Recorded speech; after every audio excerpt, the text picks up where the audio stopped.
raised. So I thought that would be something you weren't afraid of.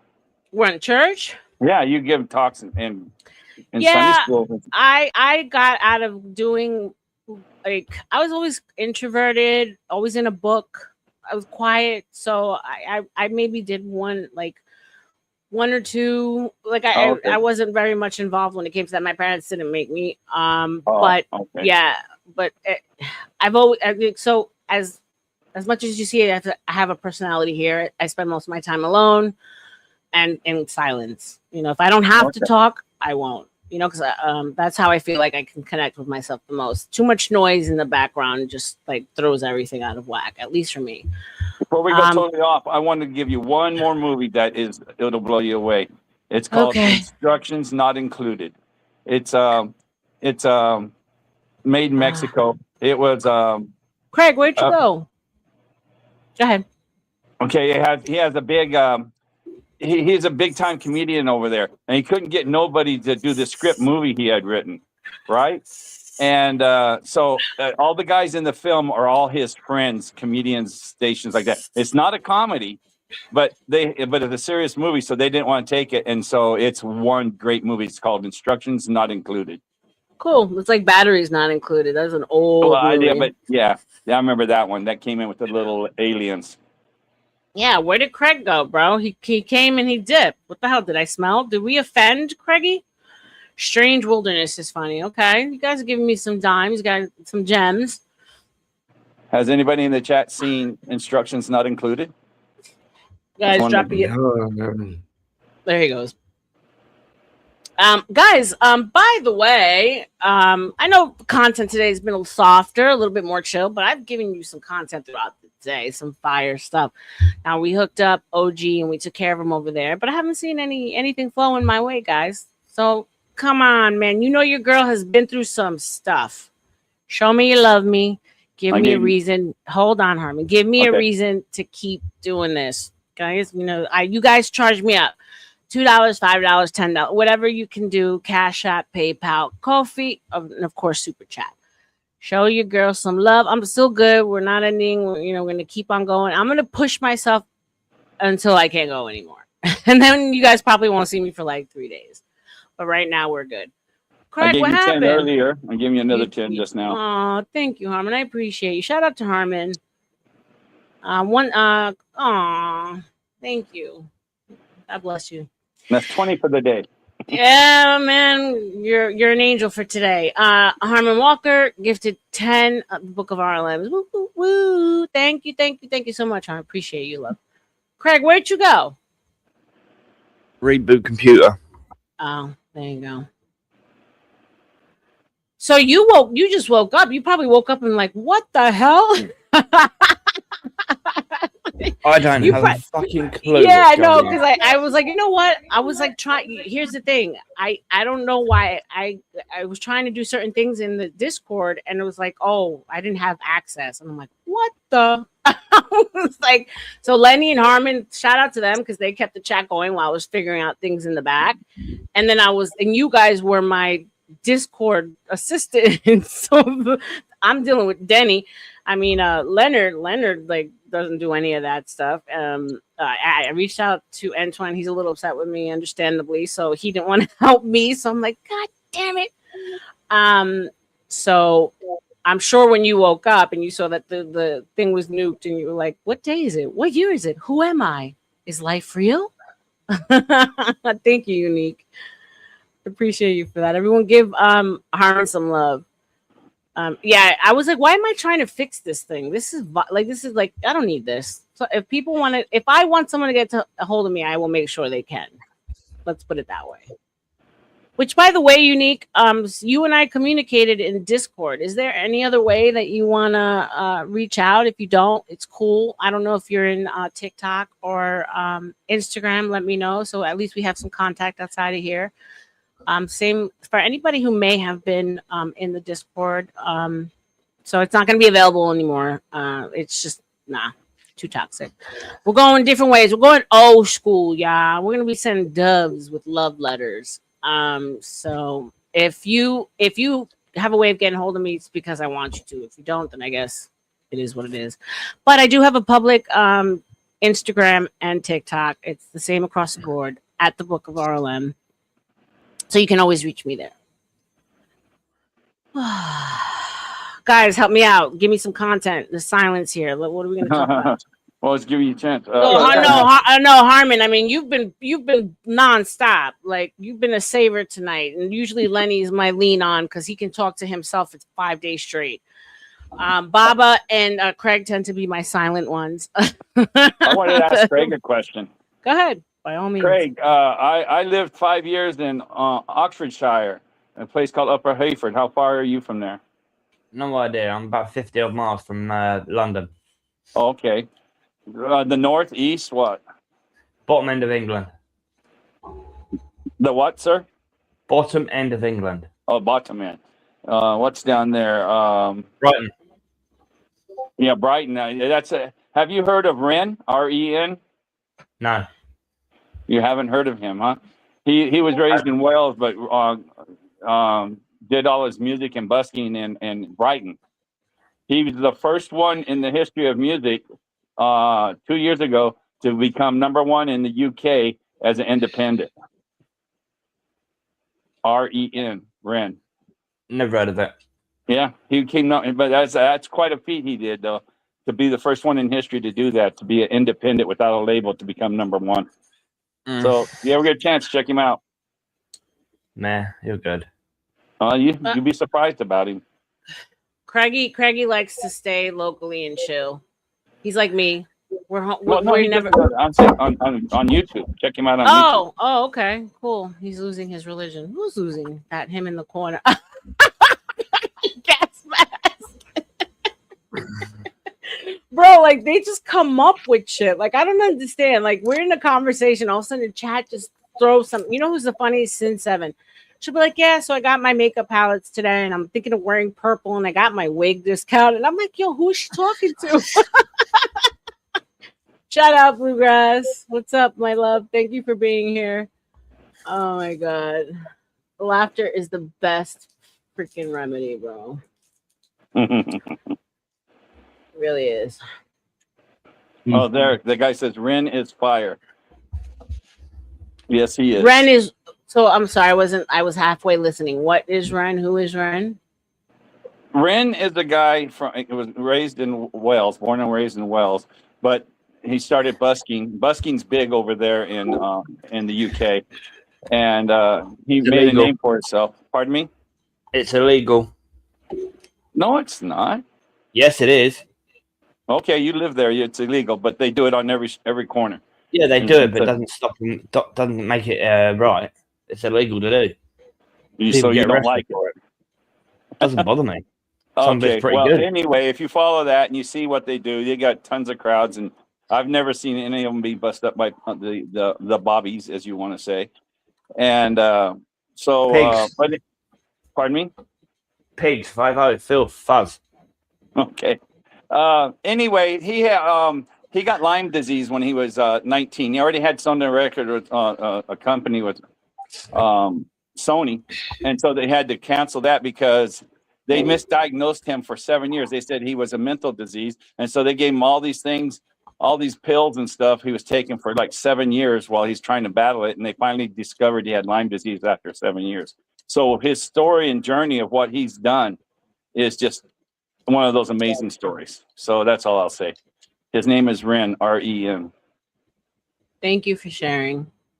It's really quite a story. So it's so funny to me because yesterday we were talking and I was talking about Panelverse, and these guys were enlightening me about all this thing that I didn't know about the Panelverse. I didn't know that there was like true crime Panelverses and there's conspiracy theory Panelverses. I just thought there was Panelverse, right? So every time I would put the search, I would say hashtag Panelverse or live stream, thinking that I would get, options. And I kept on being the same 4 or 5 videos. I'm like, what is going on? YouTube is massive. Why am I stuck in this hole? I'm bored. Boring. And so right after I ended the stream, what do I know? A bunch of new panels. Shout out to AI. They're listening.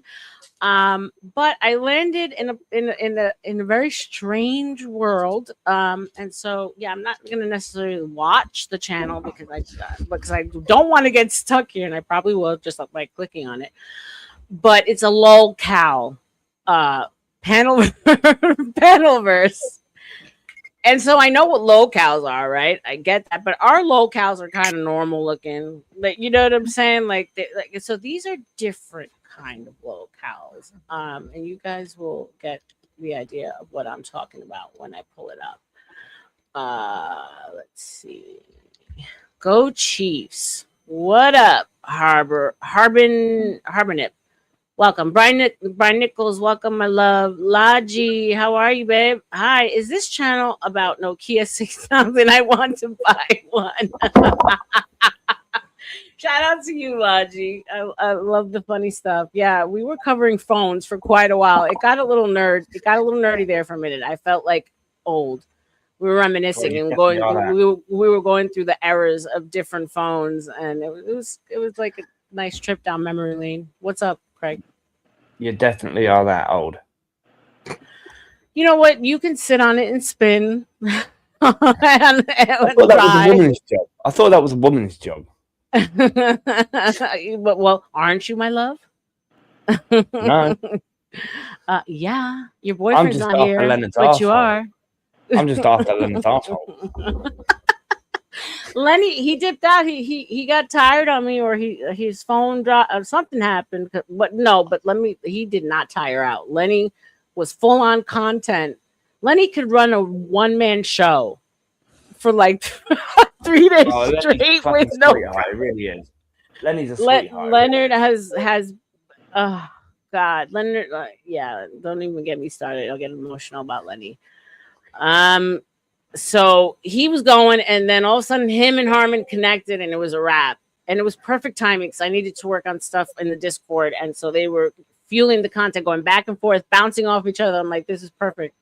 They forgot I was here, and so I think one point Harmon was like, let's get our lemon. And I was like, no, actually it's good. I needed this time. That was cute. They got lost in the sauce, which unfortunately, like, it was the day before it happened with Vonta, and I was happy because they were getting along. They were bonding on music. So I want you guys to be able to get along because it makes my life easier. If there's drama between y'all, it's miserable for me because I don't need extra work on my head. Where I'm like stuck on something right now. Okay, here. That's up. StreamYard. Here we go. Super sticker. Okay, just give me a second. I'm looking at downloading Super Mario Brothers, the movie. Oh yeah? No Devil's Reject fans in the chat. That's right. No Devil Rejects fans in the chat. No, we are God's children here, honey. We are touched by the hand of God. We are blessed. We are protected. Yeah. We live in light, not in darkness. You remind yourself every day that God chose you because of your light. Let me bring this up. Shout out to Brick Petitions 199 super sticker. Shout out to you, Bricks. Thank you so much for your donation. I appreciate you. Yeah, I haven't seen that movie in years. It was made in 1993. What movie? Devil's Reject? No. Super Mario Brothers. All right, add to stage. Why is it not showing? Here we go. Okay, so like this should be the first line that I'm going into an area I definitely don't want. Like, we're trying to get away from this, and the first thing you see is lol cow fluff. So yeah, let me click over here. Yeah, okay.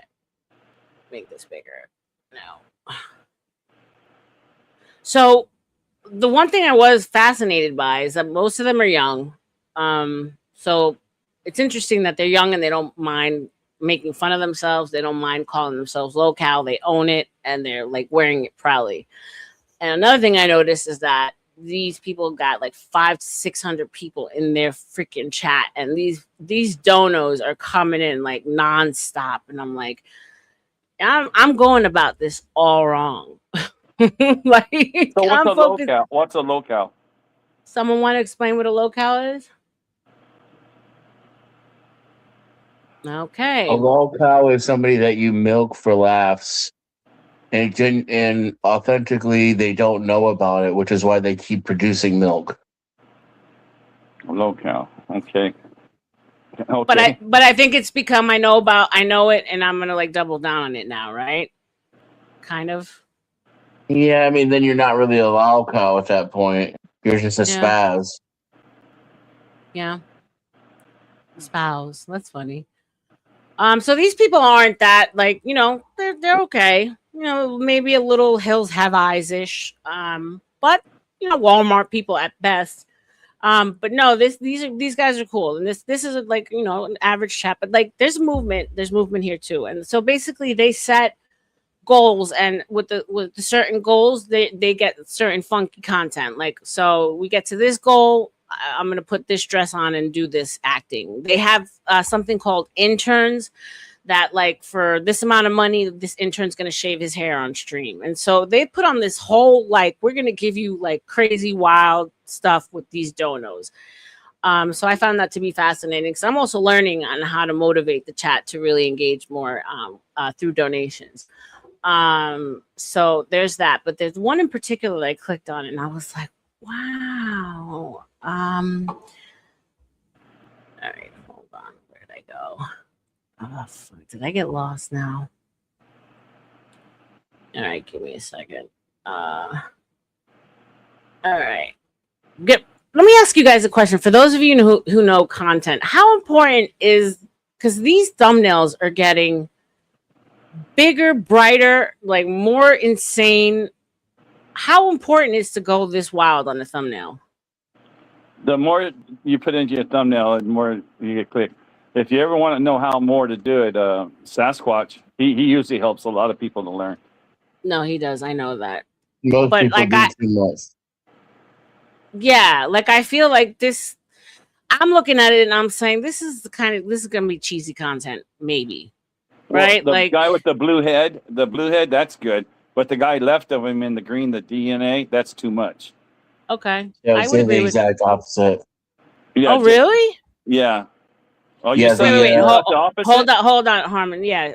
Why, Denny? Because the one in the middle doesn't tell you anything. That person just thinks it looks cool. But on the left, it has a title. It tells you what it's about, and it shows the person who's in it. Huh. Yeah, but it shows you it shows you underneath the blue guy, says your pineal gland something detox, and that it tells you what it is. So do you care about the title, or do you care about the thumbnail? Well, the thumbnail and the title go together. They don't, though. Okay. Well, I mean, I see your point. I can't argue that point with you because it doesn't have it in the thumbnail. If you read the title, now you get the thumbnail. Right. Well, maybe what Harmon's saying is that the picture is so catching that you will read the title. No, he's right. We were just talking thumbnails. So you're right about that. It does tell you. So your information is in there, but I don't. And then on my side, okay. Well, the one that is not eye catching has 760 watching. The one that is more like it tells you what it is has 13 watching. So there you go. Okay, so we got some more basic stuff here. So these people have nobody watching, so we're not gonna do basic, right? Low cal, so that's 119. Common. What was the name of that? There. What was the name of that one with the blue thing, the blue man? Hold on, I'll go back. I want to see what it is right quick. Guardian Angel Meditation. Guardian Angel Meditation. Okay, yeah. Thank you. So that's one of those channels that's live 24/7. Was it really? And it has no content. No content. Well, then it's not that good, right? Well, there'll be thousands of people in there. It's frequencies, it's sounds, things that you could use for meditation. Yeah, if you just want to make money at YouTube, you don't need to be on the channel at all. Right, at all. I mean, I found that there's a cartoon peanut that's like over a million subscribers, and he's literally a cartoon peanut with real lips on it. I was like, wow, like really, RLM Rebecca, Lynn Marino, you are really putting too much focus into it. You should just have fun with it because these people obviously look like they're having fun and they're doing well. So we got Locale. We got an interesting, this one right away. I wanted to look at it. They're working out. It's like 1980s Workout Wednesday, Locale Fire, and they have 119 currently in the chat. Not because of the thumbnail, though. How'd you find these channels? Well, one at a time. Denny, why is it not because of the thumbnail? Because 119 is the exact amount of people that follow them.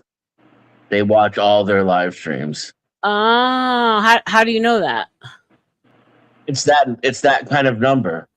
It's something that hits the algo isn't going to have 100 people. 100 people looks like a lot when you're growing and you only have 10 or 20, but it's really just like a Discord following group is about 100 people. Oh wow!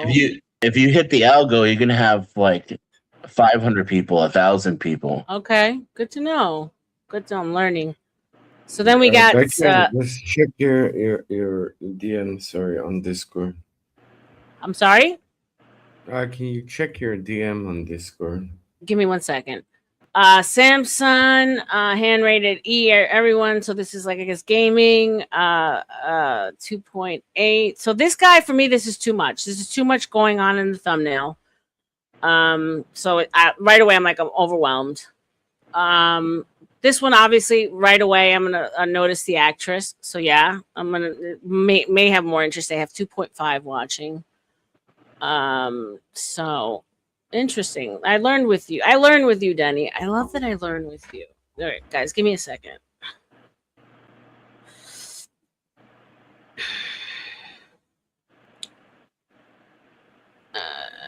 Yeah, go ahead, babe. Bro, have at it. Have breakfast, have lunch and dinner, nibble it up, leave carcasses, babe. By all means. Do you. I love you. Thank you so much, Bobby. So then here we got streaming, nothing in there. So GTA, so we know, like, after what Denny said, that's probably the amount of people that follow them. Okay, so like, yeah, I wanted panels, I wanted lives, but none of this shit has ever been in my algorithm. I've never ever shown that I like video games, gaming, meditation. So I don't understand why the algo put me here. And now I have to be conscious of like getting rid of this shit because now I'm going to be stuck here. This one's about Jay Prince. That's funny. He's always good content. But then here's another like meditation, but there's only 57 in there. So that this kind of looks like the same, even though they're different channels. Let's see if I can go back. It's a beautiful thumbnail. It just doesn't say anything about the content. No, you're right. I need help. I need help. Well, no. So Snow gave me some input. She said I should stay with the little cute cartoon girl that's me and just be more repetitive, clean it up. Yep. So shout out to her. Forgive me. Yeah, shout out to her. Yep. You just want it to be recognizable as a brand. And it to kind of communicate something to new people who haven't seen you before. So, okay. Yeah, I think Raging Tomatoes, she does really good thumbnails to keep it like that. She shows her brand. Who said that about the brand? Who was that? She does great thumbnails. Who was that who just said about the Dennison. brand? He's so right. Dennison, you're so freaking right when you said that. They rang true. Make sure you're recognized by your brand. That's your thumbnail. Then you just add what you have to it. Yeah, they're like the repetitiveness. Yeah, like branding. Yeah. Yeah, that is so good, Dennison. This old man might learn something. love like this Sasquatch. I love what he does with freaking OBS, bro. It's badass. And he's so kind about helping people too. Oh, a lovely human being. I'm terrified of OBS. I'm like, what? Oh, okay, here it is. So, okay, at the time, these people were running about, here we go. I mean, I was impressed with these girls, and they're young girls, and this money was, and obviously they're talking, well, who knows, but you know, by what the conversation was in the chat, there's obviously a younger group of people because it's a whole different language of young people that I'm too old to understand at this point. But I mean, it's just two like interesting looking girls, being girls, literally setting goals. At all this time, they're just like waiting for the goals to be met. And you just see them building up on top and they're so cool with it. They know what they're doing. I was really impressed. And they're just two girlfriends having a conversation, being funny, talking shit. Not even that all attractive, you know, so like that's not important, obviously. And then I see this and I was like, what have I stepped into? Where am I at? Shout out to Sarah. I hope that everything works out with Dusty. Come on. Yeah, I know. That's what that sucks though, man, because like he was ride or die for her. What's going on with my Wi-Fi right now? Why is it acting stupid? Oh, here we go. Okay, so you're like scrolling through your For You page, right? Queens and Glass Holes versus Hero. Jersey confronted ALR. Local Glass. They got 5.66 thousand subscribers. As you can see, money's pouring in from the chat. And you click on it. You say, oh, okay, this looks interesting. And I mean, what? What's going on here? So I was very confused, but also very fascinated. Because obviously these women are doing way better than me. So they set the goal at the top, 3,450 members. Keem Roast Day. So dress up as Keem. I don't even know what any of that means. 15 out of 40 yellows. And then they get this. And so, yeah, I found that to be fascinating. I don't know if I could do that because I'm not giving them like foolish, funny, lol-cal content. Well, you have to decide what you want to be about. Are you about just the super chats and the money, or are you about content? Does it have to be one or the other though? Yes. Ugh, I hate being put in a box, but I know I have to. You have to make a choice. So I know you can be all about the donos and that, and then that'll be a lot easier. You notice like those girls aren't doing anything. They've created nothing. Yeah, nothing. And the money's pouring in. If you want to be about content, it's going to be a lot harder. It's going to take a lot longer, and the money's going to be a lot slower. And you're going to have to build an actual audience before the money starts rolling in. Okay, that makes sense. But I'm still giving content in the super chat and dono like time frame though, right? So I'm providing content even though I'm focusing on the instant money as opposed to the overall money. What's up, Wolfpack? Good morning. What do you mean? Happy Thursday. What's up, BD? You understand what I'm saying? No, say it again.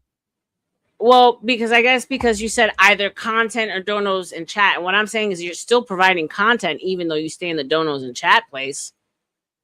I still look at that as content. I mean, it's that kind of content, I suppose. I'm just saying, like, in other words, are you going to have a model of what you want your channel to be about? Or are you going to have a business model? And so you can run a content-orientated channel like a business and make money off of it. But that's not the same thing as going for donos. Got it. Right? So there's like people don't donate nearly as much for good content as they do to piss off people they don't like. Yeah. Or I mean, shout out to OG. He had that money coming in the minute he got there. He's loved. So yeah, 100%. That's where I want to be. I get turned on by giving something and getting that validation. So yes, I want to be in the donos and sub. Yeah, I want to be there, 100%. Then I would talk to people like Dusty and watch shows like the Laucal show Okay. that you were just watching. You know, that's come up with Okay. different ideas to monetize what you're doing. Okay. Right. So I like that whole goal versus where we are actual. I like that tracker idea. I like it's engaging. It's giving a goal that everyone wants something, so we're all going to work collectively to get there. I like that. Yeah, you do have to decide. I know, BD. So I just decided. You guys heard it here. I want that money coming in. That's what turns me on. I've been someone who's worked in retail my whole life. So yeah, the harder I work, the more I get rewarded in that moment. That's what turns me on. So and now it's just a matter, like he said, how am I going to set it up, the structure, and what am I going to provide in order to get you guys motivated, share some love. Shout out to BD. Every time he comes in, he's buying memberships. Huge supporter. Love you, brother. Up and down and all the way around. You can. You're cutting in and out, Dan. You can do different things every single show too, right? Like, if you're going for donos, it's essentially like a game show. Okay, that's a good way to look at it. So I'm giving, and I could set it so that every Tuesday's the same, every Wednesday's the same, but different within those days. It'd be hard to do if you don't cover drama. I'm going to tell you that. Yeah, but you've just spent hours telling me to stay away from it. I didn't know that's what you wanted. I thought you wanted to do something content based. I didn't realize that I really had to make such a line in the sand, to be honest. Yeah, drama makes money. I mean, drama makes money. So Sarah, okay, so Sarah was someone I looked up to as a female in this space who held her own, attractive woman, but smart, stoic, and then really good at her thumbnails and branding. Genius. So she's in the drama, but she's tries her best to keep herself out of it. So I guess I would. So. Oh, okay. Well, give me your opinion. What do you see? I mean, the first and only time I ever went on her channel, she had some stranger I never heard of or talked to before, bully me, cyber bully me, and while they all celebrated it, and then I noticed that's what they do to everyone there. I'm sorry. Yeah. Well, to be fair, and if I'm going to be honest, I've never gone there for a reason. I get weird energy from her. So I'm just speaking from an overall channel perspective. She's come over here and she's tried to, she says, you come over here with those two, and she was like doing that whole shtick. And I was like, oh my God, I'm so excited you're here because I respect her for what she presents. But I never really have gone or watched her content. If you want to do a really controversial debate show in which you create the drama through controversy, I mean, that's what she does. That's not going to make you as much money as those Laucal girls are making, though. And some people say, and I don't know because I don't watch her show, some people say she's falling off. She's not getting donos like she used to when she was more, in the fray. So to speak. Yeah, no, she took a hit. I mean, there's apparently a lawsuit because of it. So, so she had a huge help, which, hey, those are blessings to me. But I also don't want it to be that, God forbid, so much help comes from one location that if you lose that help, you're where she's at. That's the other thing too. Your content will be compromised by other people who can provide you with audience and donos. Yeah, she went from 14,000 to 28,000 really quick, and then when she had that problem with Andrew and stuff, she in 2 days she lost 14,000. So it was fishy how whatever that happened on that. And Flo did a lot of looking into it. Yeah. So something didn't seem real. I was with him in the sense that I was empathetic. Again, I don't watch your content. Like, I respected her, but it never drove me to go there. But I did. I liked how he, he's like, she's a mom at the end of the day. Like, that's where his empathy came from, and that made him real to me. I was like, damn, that's what's up. Have a guy like that in your corner. I thought that was badass of him.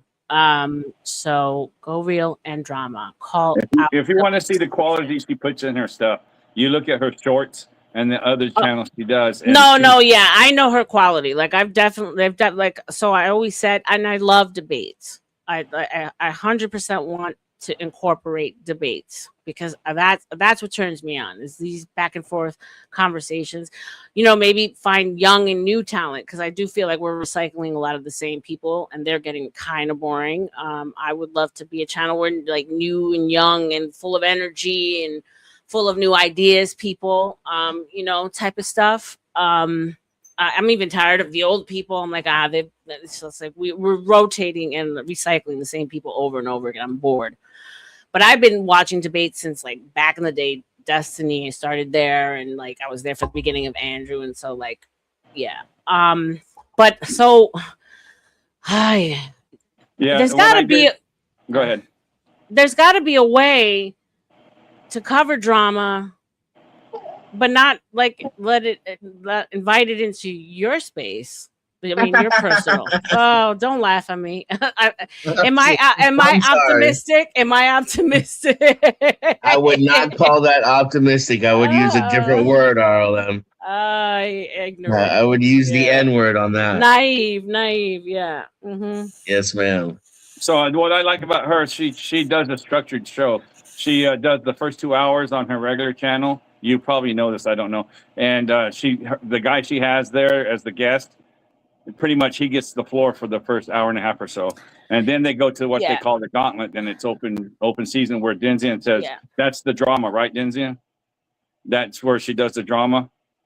Yeah, from what I can see, people aren't very respectful to one another. There's a lot of yelling and spurging and over talking. On the gauntlet, yeah. Which you kind of can't avoid. The people that are going to bring the money are those that's what you were going to have to expect. Right. And now what I've heard though is that she's not really down for that, and a lot of the people that were there when I went over there aren't there anymore. But then I've also heard she's not making any money anymore either. And I don't know if any of that's true. She started I remember that was her thing. The same thing with me. Like, I don't want it to be drama. I don't want it to be. This is not a drama. So I do remember seeing that of her, and like she had strict guidelines, and she was good at moderating from what I saw. And that whole format of bringing someone on, making them the focus, and then bringing the rest of people. That's like a pretty old format. It's tried and true. It does work. You give them a little bit of the content in live time, or you give them a one-on-one debate, and then you open it up to the rest of to live. So that goes to a different channel. Yeah, that's crazy. So that the only thing with that is that would take me like doing a lot of outside digging, looking for new people, because I gotta start hitting the pavement and looking elsewhere. What's up, Got Flavor? How are you, my love? Good morning. Guys, remember, as you come in, like, share, and subscribe. Oh, we got our late crew. We got almost 30 in the building, and it is 5 o'clock, y'all. Damn, you guys can't sleep just like me, huh? Nightmares? Right, thank you for letting me on. I'm going to take off. Thank you so much, Harmon. I appreciate you. You know this is your home whenever you want. Okay, Thank you. Care. Have a good one. Build community, no ECO chamber. No echo chamber. No, I love to have disagreeable people, but disagreeable people that actually aren't just here spurting out. Like, no, I can't. That's exhausting. So that's what people pay to see.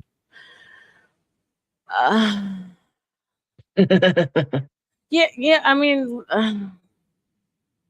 okay, but like this whole thing again, get out of the but this past drama, I know that, but there's got to be a middle ground drama.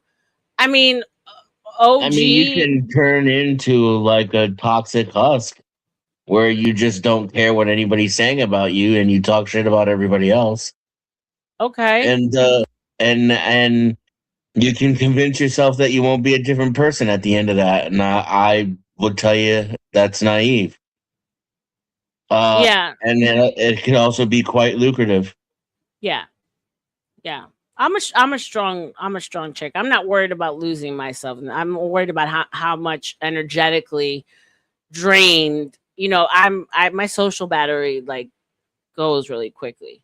And I want to be able to be as consistent as possible. I don't want to just pop in, one day, take 3 days. I want to be like, I want people to know that I'm coming on a certain time every day or every other day without fail.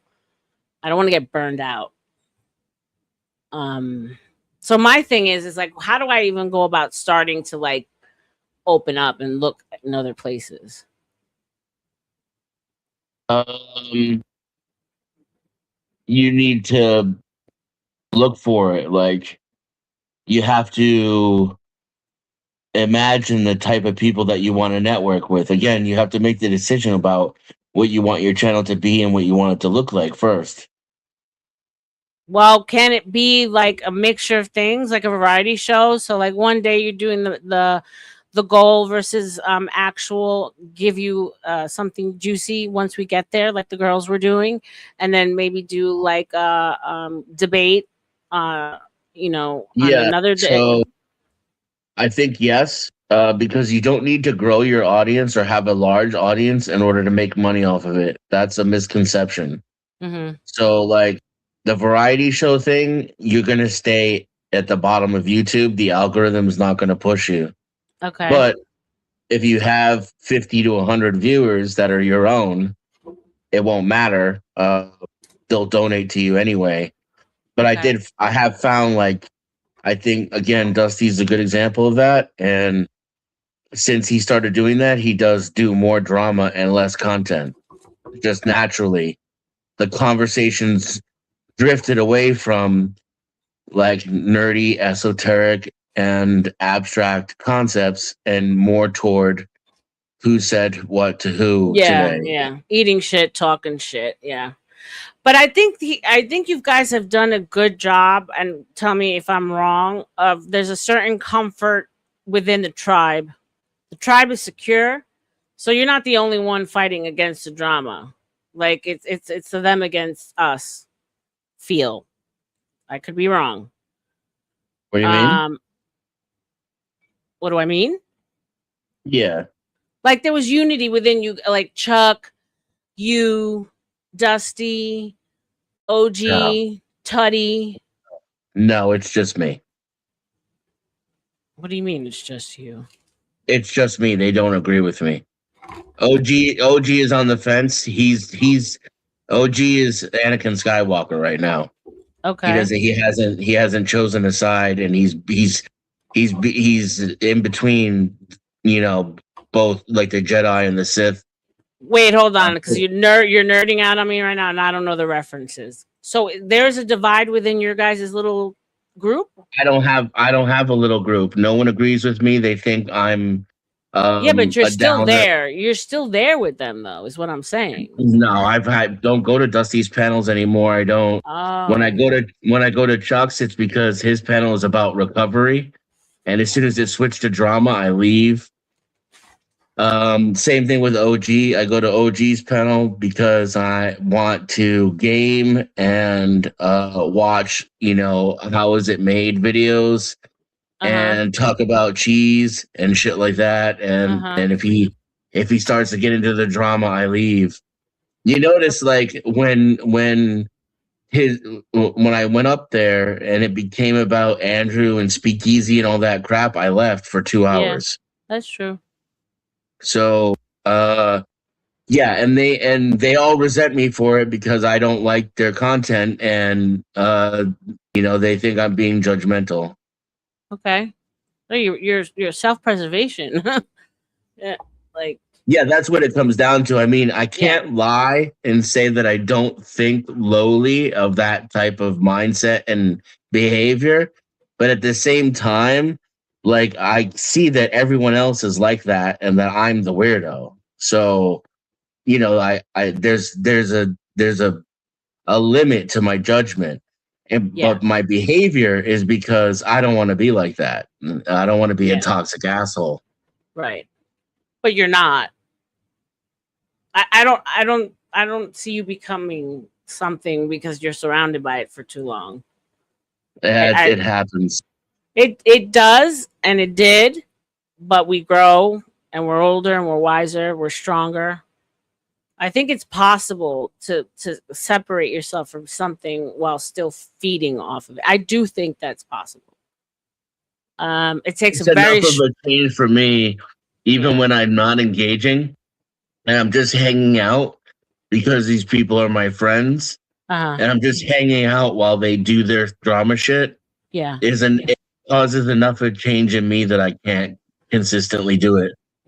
All right, And so I you're just have aware. to- You're aware that it does affect you. Okay. I have to leave. Okay, that's fair. And I This don't is- like the way they talk. I don't like the way they treat each other. It sickens me, honestly. Oh, Like it well, makes me actually physically I ill. haven't seen that shit yet. So, you know, I'm on the accepting, come in, we're welcoming, we love you. You know what I'm saying? Come, join us. I knew I couldn't spend too much time on Dusty's panels just because for me it's a little too like social justice warrior shit. How do you mean? I feel like their views are a little more like liberal leaning. And not in the sense of like liberal, like I can handle liberal, you know, but it's liberal, but filled with judgment against the other side, liberal. So I didn't feel comfortable. And not because they did anything. I just didn't fit in when I went over to Beth's. You know, I don't mind if Dusty's having like a late night stream, chill, whatever. They're making fun of shit. That's cool. I'll hang out in the background and chill. I didn't feel comfortable with what Beth was covering. I think it was Beth 10th Man. I went in and it was about cults. And I followed OG there because he that day he raided me. He spent the whole day with me, so I wanted to show some love. He's like, follow us over to Beth. So I went, and she hasn't been very like warm anyway, but that's fine. I don't need that. But there's that. And then so they're talking about cults, whatever, and so they were alluding to the Mormon Church, and so I jumped in and I gave my anecdote. I was like, well, if a cult makes you turn out to be a person who loves their family, loves their life, loves God, you know, didn't have drugs, alcohol, abuse, you know, a home, and all this. I was naming all these good things that I turned out. Then I grew up in a cult. I said I'm not a practicing Mormon, but I mean it was a good cult for me. You know, I ended up like a good person. My parents are wonderful people. And she doesn't like the Mormon religion very much. It's clear in what she says. And so she was like, yeah. And then like we were talking about something else. She's like, well, I was going to cover like the Warren Jessup stuff, but you know, we're not going to do that now. You know why? I was like, ew. You know what I'm saying? Like, first of all, I never alluded to the fact that you can't talk about this. Your panel. I just gave my perspective that I didn't grow up poorly. I can't say anything bad about it. So it is what it is. You want to call it a cult? Sure. It wasn't inviting. So a Dusty for me is hard to read. And when I can't read a person, then ultimately I'm going to keep them at arm's length. But I don't know. I mean, you've given me so much yes and no and good and bad on like both sides. I'm stuck again. And I want to make Yeah. I want to make the money. I do it. I want to be in that live dono world. But you're saying drama, no bueno. And so where do I go from here? Well, I mean, I told you have to make that decision. What's the reason you're here? Like, what's your yeah, primary money. driver? So we decided money, but you're saying that the really best way Then to you're do gonna is drama. have to do drama. You're gonna have to. I know a guy who does debates, and he doesn't allow too much drama on his channel, and he is moderately successful. He doesn't make anywhere near as much money as Dusty does when there's drama. But let's see, what is his channel called? He does bloodbath debates. Oh, Teddy told me about that channel, Bloodbath. Give me a second. Yeah, I can't. I just checked out your thumbnails for the last month. Your thumbnails are outstanding and informative. I do not see how you can. Oh, you're sweet, Harmon. Thank you so much. I appreciate it. Was a sweet guy. It was a nice one. I've you know, out of the two panel verses, like I've gotten a nice balance from both. And really, really cool people. So shout out to you, Harmon. I appreciate you, man. So should I look up Bloodbath? Is that what you're saying? I'm trying to remember what the channel name is. I think Teddy said it was Bloodbath. It's not. Alright. It's taco something tacos. Breakfast tacos. That's the name of the channel. Oh, that sounds familiar. Okay. Testing. Choo choo. And I don't like, I'm sorry, but I don't like that 10th man person. Bad vibes. So like, do you know who Fatty is? Yeah, he invited me back to his channel. Yeah, so Fatty, see, he those aren't debates at all. They're pure drama with a Yeah, but with it's a it's manosphere. It's like constant male against female. right, and that's why he gets donos. Yeah, no, he does fantastic. His production is amazing. I know Fatty for a while. What he's become, God bless him. So he was the channel that said I couldn't come back for saying the N-word. And then he recently reached out and he's like, I think we're okay, you know. So I'm gonna be, you know, marketing over there. So that's cool because he's managed to get a full panel of women to cam up and attractive women at that. I hate the male against female content. I think it's vitriolic. I don't think it serves any purpose. It keeps us hating each other. And I don't want to feed that controversy is that's why he makes the money. So again, this is why I'm telling you, you have to make a decision. And you know, I suppose a lot of people tell you that I'm wrong, right? No one speaks against you at all to me, at all. But I do see it as a dichotomy. It's not necessarily completely binary, but I do see you have to choose what your motivation is at the core. That's a left or right choice, like a turn. So is it going to be money driven or is it going to be driven by your it's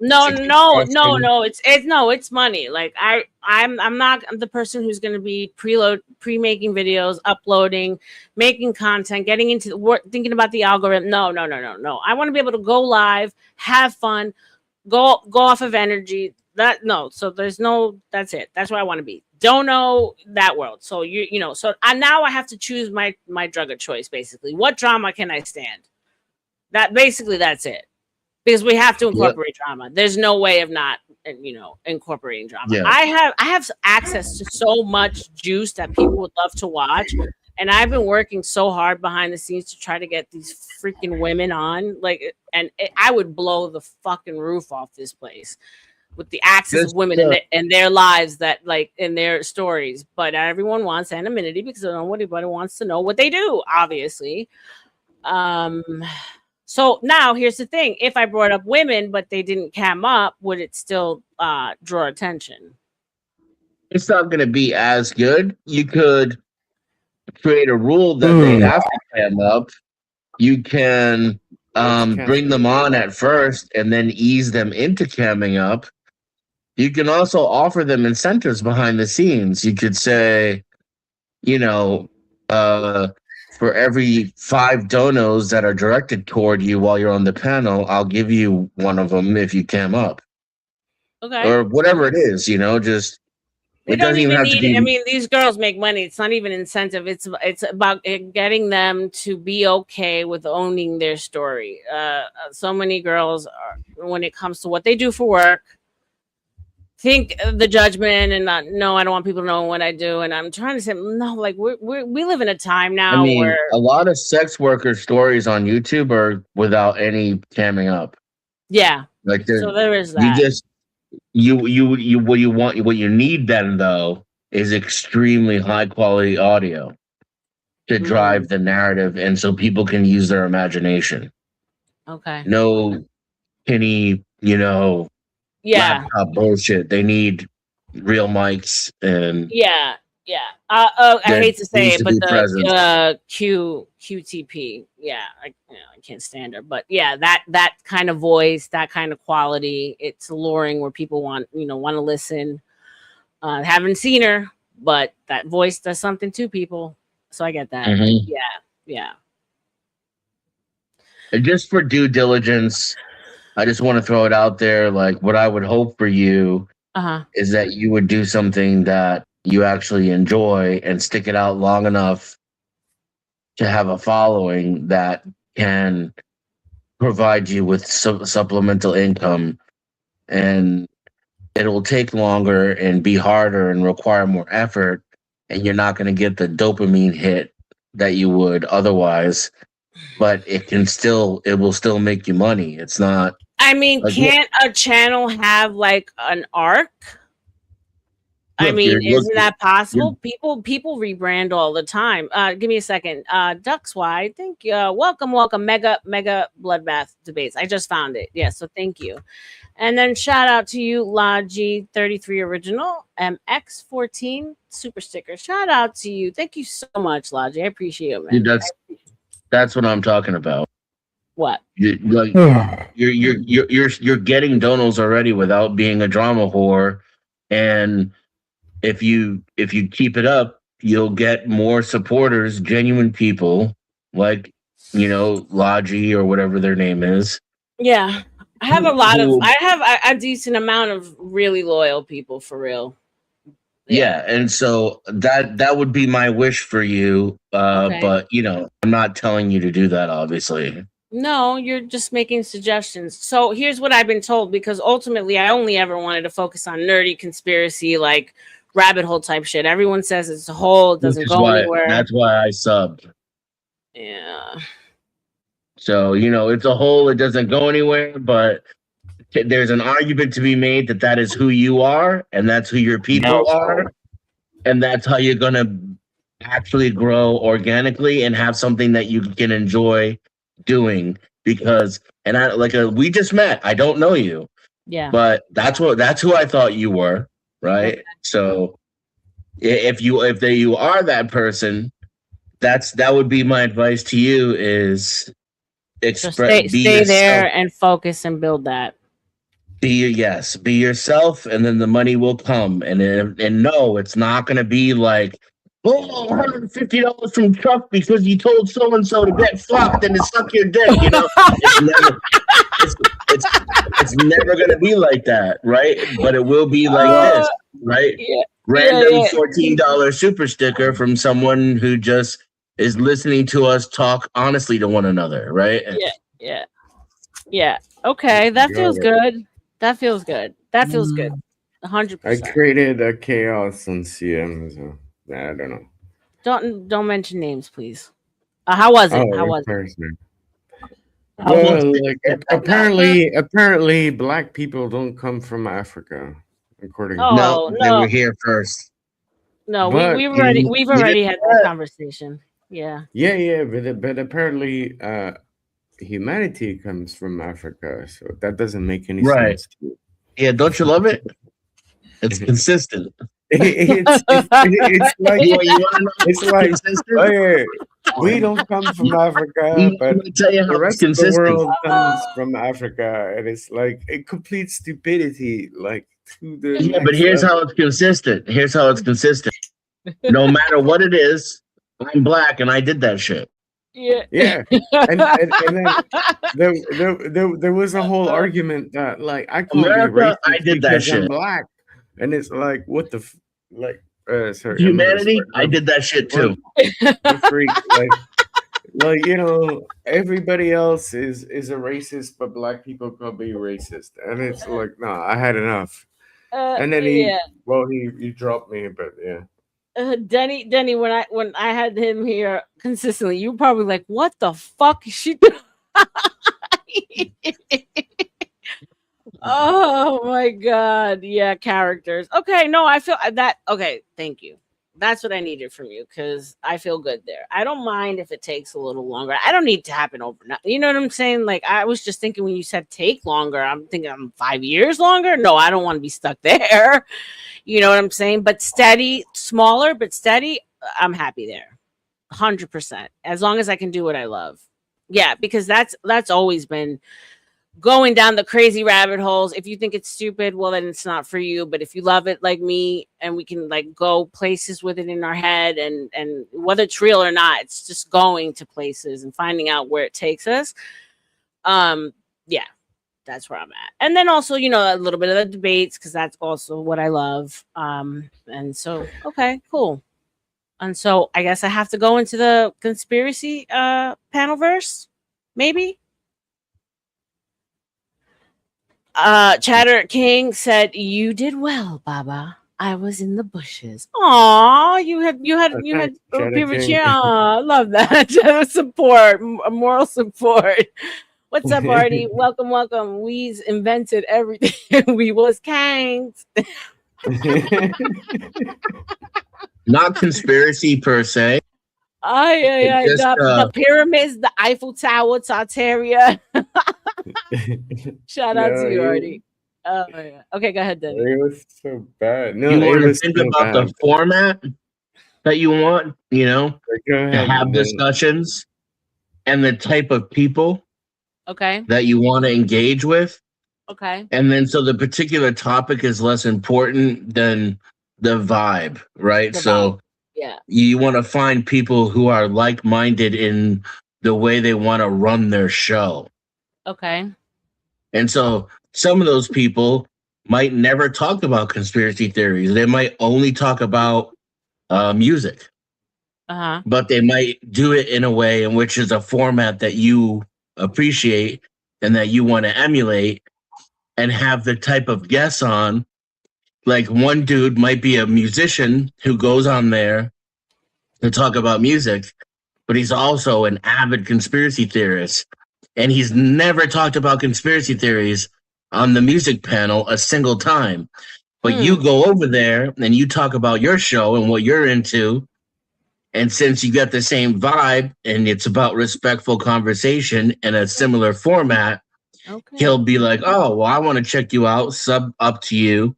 And then more importantly, when he does, he's not going to be like a fish out of water. It's going to be an easy transition from the place he's already comfortable coming over to what you're doing. It'll be a match. So don't close myself off just to the focus. Look more for like people that I like vibe, how they do their thing, get on their panels, try to make a connection. Okay, cool. I could do that. 100%. The kind of panels that you want to have on your panel and the kind of audiences that you want to have in your chat. It's the most important thing. 100%. Okay, cool. Damn, Denny. Damn, I have to give you a blowjob now. I don't know how we're going to do this digitally, but we'll work it out. Baba, can you read the back chat and answer Craig? All right, cool. Now, okay, I'm invigorated. I'm energized. So just find different.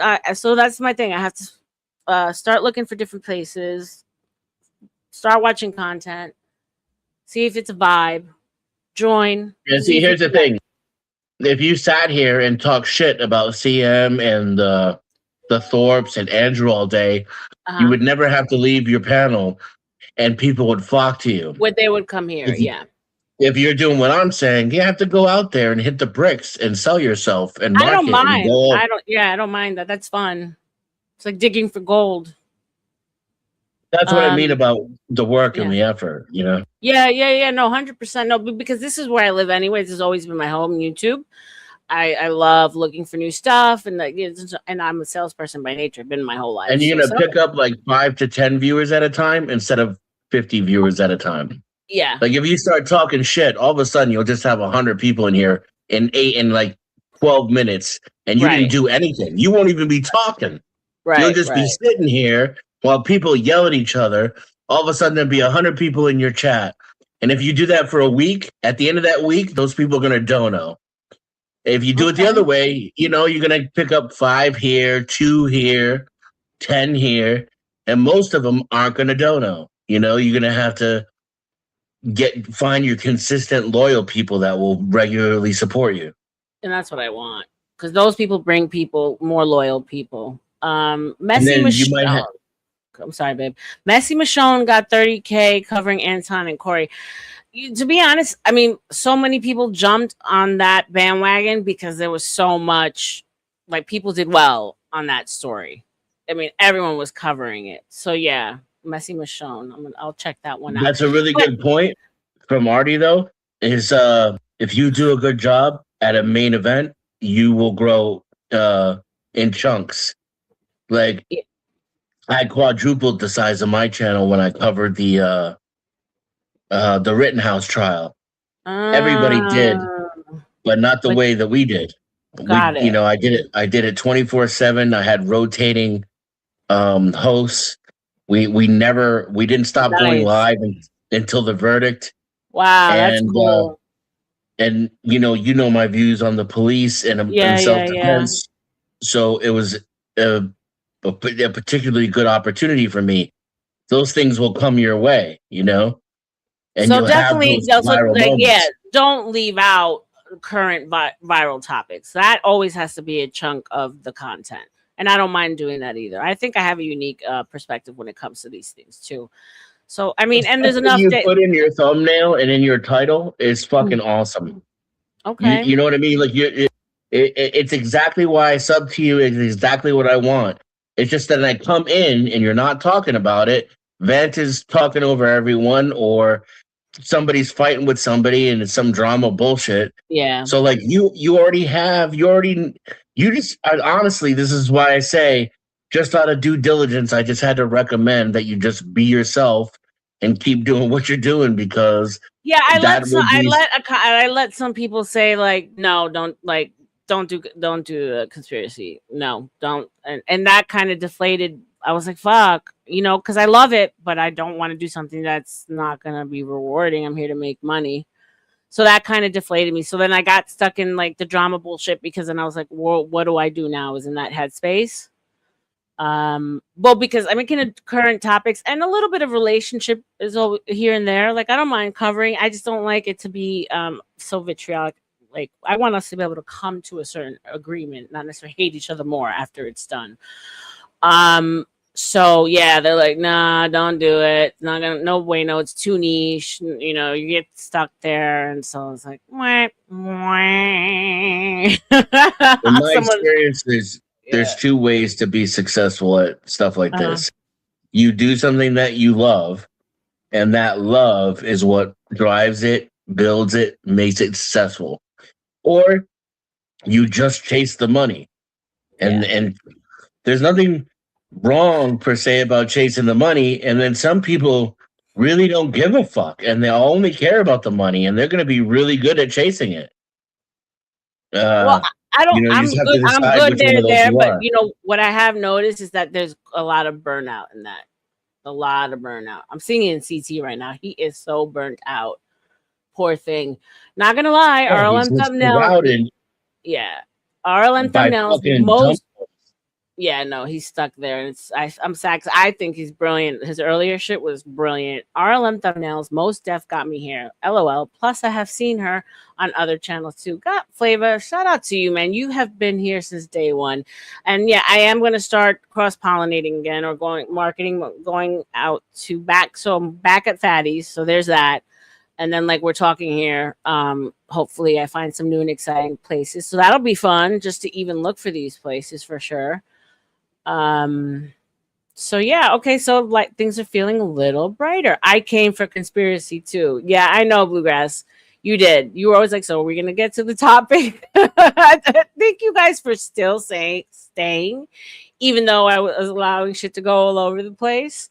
I appreciate your loyalty. Yeah, I did. I would always get people like, "What's up with the topic? Why aren't we talking about conspiracy? Why aren't we talking about Candace?"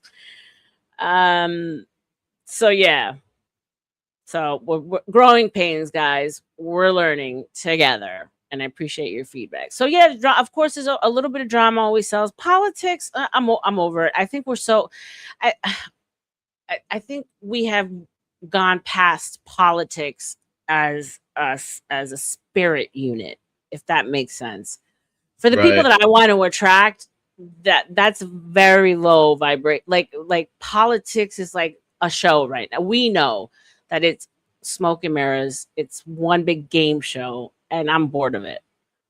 It's Yeah, anybody who's going to try to make the case for which political party to support or, what's going on with the election, they're just, I don't think they're on your train, no. And I think you guys all kind of agree. What we're beyond that. Yep, Ola, me too. Hey, Ola, welcome. Comedy. I love comedy. I love doing a little bit of like skit type stuff for sure. So always gonna be funny here. A little bit of sexy, a little bit of funny, a little bit of dorky, outside in, inside out. There's anything going viral on Twitter? Yeah, I know. So I do have to be better about tapping into current viral things.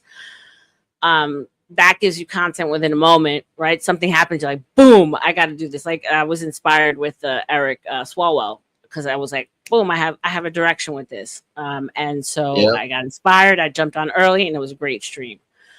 I took a different direction than other people. So there's that. So, and there's enough days in the week where I can make it consistent in each bucket. And give you a little bit of everything. I'm a dork. That's the work I'm talking about. Men don't want to hear about another man's asshole all day. All right. I know. I appreciate it. I know I have to make certain decisions about certain people. The tough thing is you're going to have a lot of people that you like that are not going to fit on your panel. Yeah. Because they're not going to talk about the topic. They're not going to keep it moving in the same direction. They're not going to share the vibe. Yeah. I mean, it's already happened.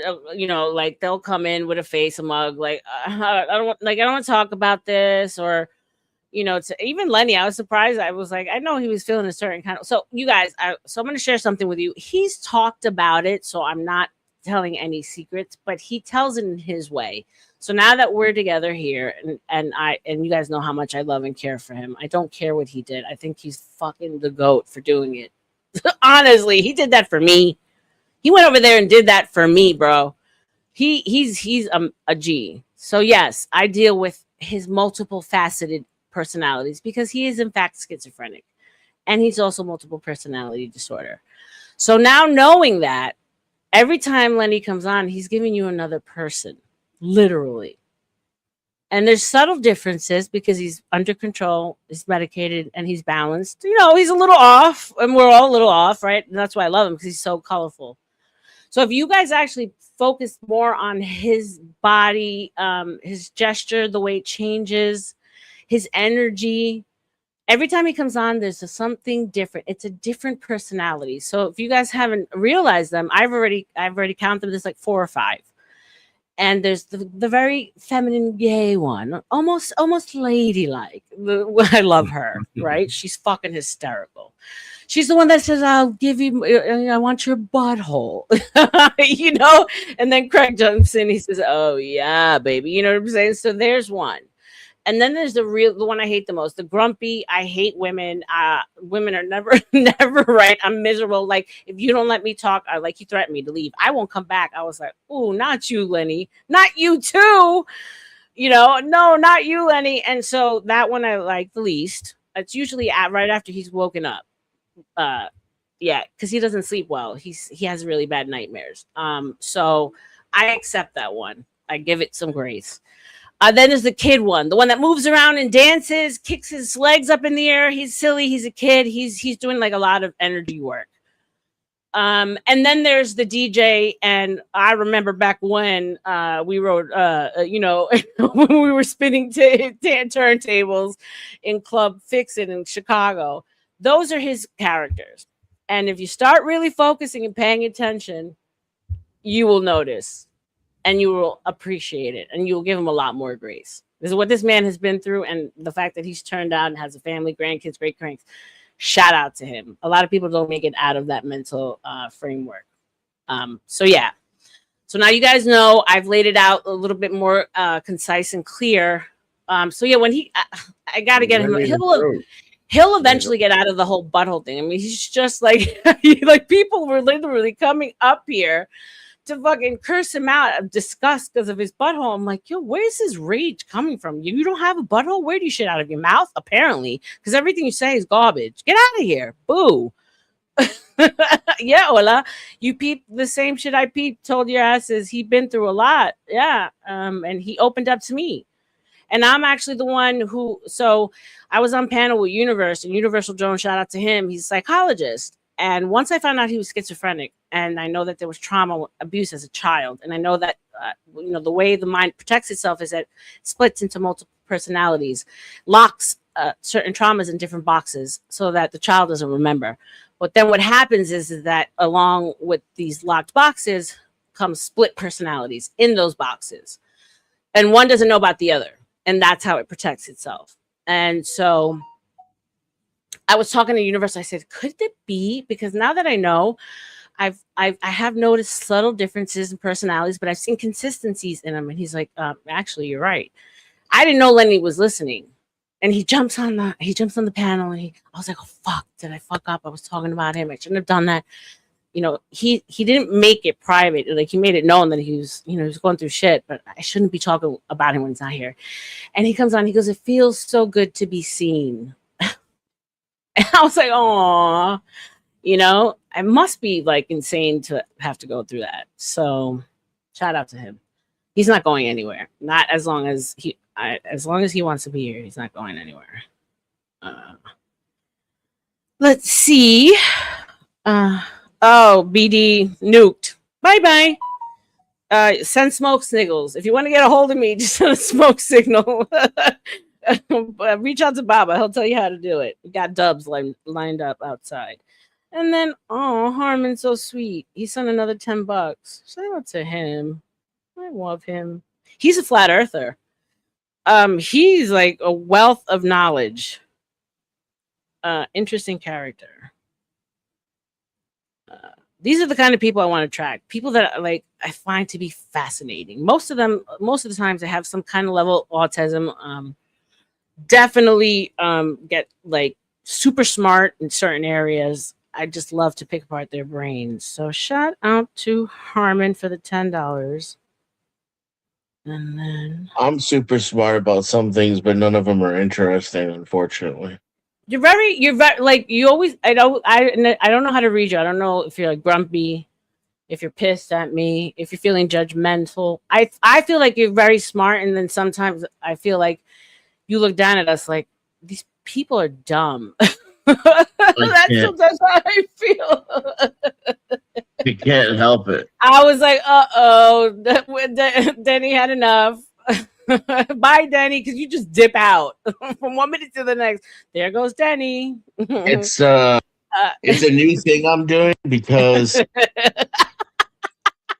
I notice I stay too long, and then I don't want to be like disrespectful, right? Like, I want to say goodbye and all that, yeah.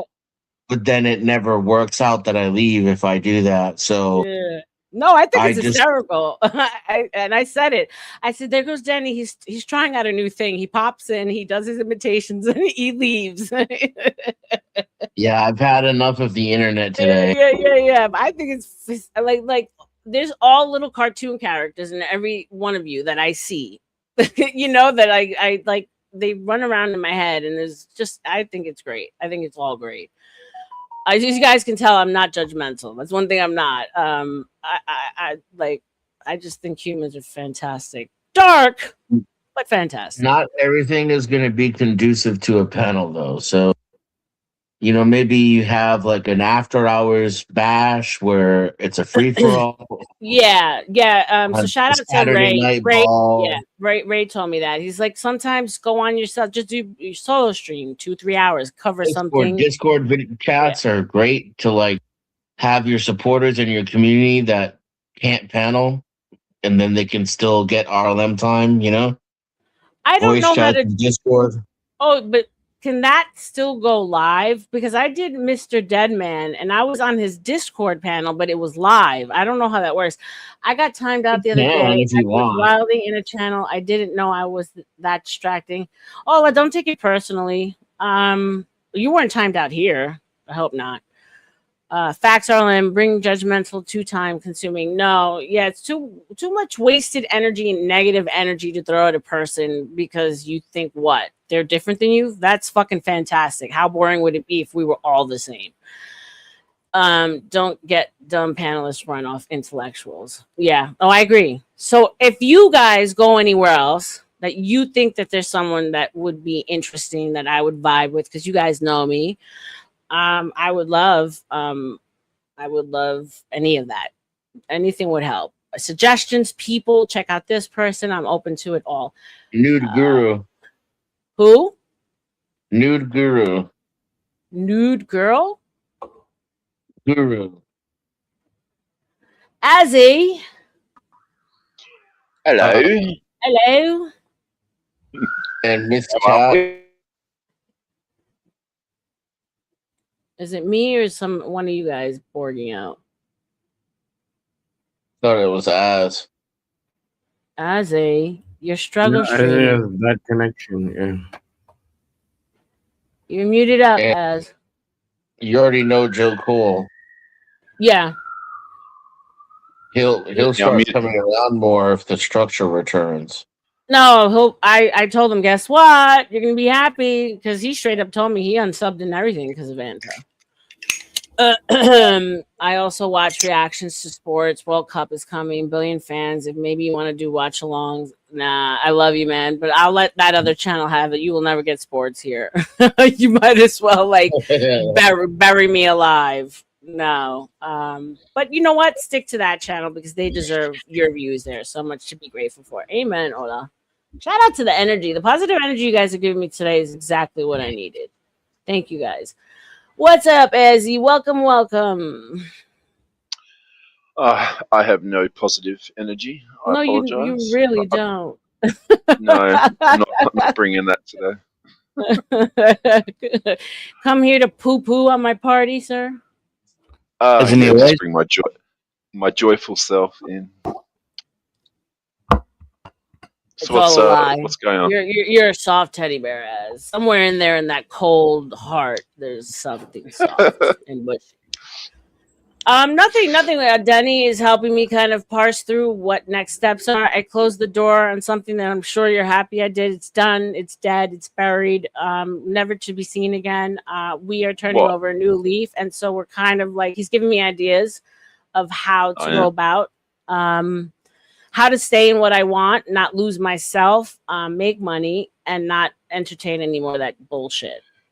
So, I think we got a starting place. I've always been the conspiracy chick, that nerd that you guys know that about me. A debate is something that I definitely still want to offer. I just need to go out and find new, fresh panelists. I don't want to keep recycling these people. Everyone else can have them. I want new, fresh people. What drew me to you was that I could tell that you were very opinionated, but you were still curious and open-minded enough to listen to things beyond your preconceptions. Yeah.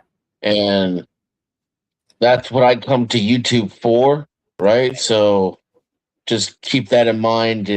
I am biased, but I did tell you, other alternatives. Yeah. But the fact that you strike me as that kind of person, that's why I sub to you. And I think there's an audience for it. It's not going to be the same again as like the Tharps versus Andrew Wilson, but yeah, no, it's something. And anyway, it's old. It's recycled. It's like leftover stuff. You know, that I think they're all kind of struggling to find a new arc for themselves. I think like sometimes you dig a hole so deep for yourself. Where can you go from that? Right? Remember when Destiny made the business decision to switch to drama? Like I was a Destiny subscriber and I unsubbed. Me too. I was a Destiny, not Orbiter, because but I was in those bushes. When he was in his like peak of politics, when he came the face of the liberal, like the Liberal Party debates. And he literally started having on people that I met years before he met them because they were from the Toxic community, like Boyd, like Lauren De Laguna, for example. Oh yeah. That shit blew my fucking mind. And then the Thorpes, when I saw Grace on there, I was like, what is going on? And that's when I stopped watching his channel. That's when that whole story came out, was with him. The dad was in the back. Not for us. So you guys, the Thorpes, really? Yeah. I never told you that I was chosen to be Ben and Grace's defense attorney, or actually no, Courtney's defense attorney in a mock trial for the Thorpes. Wow, I didn't know these people went. So when did she start? Well, she was young. Yeah, Grace was like 16 or 17 or something. Oh wow! But okay, but the ancestral lore didn't start till around Destiny, yeah? No, the ancestral lore started right away. Oh Lord! So since she's 16 years old, this is the narrative as a child into a young lady. Wow. Yeah, like that makes me sad. Actually, really sad. The stories that you hear are from back then. They're not from now. Did you watch his whole like domination shit he was doing on me, Ben? I did. I was like, that was right when I came back. Yeah, I was like, go ahead, have at it. Like, I'm never gonna give you energy. Like, you're just lame. You want to show everyone that you've conquered RLM? Sure. Like, have at it.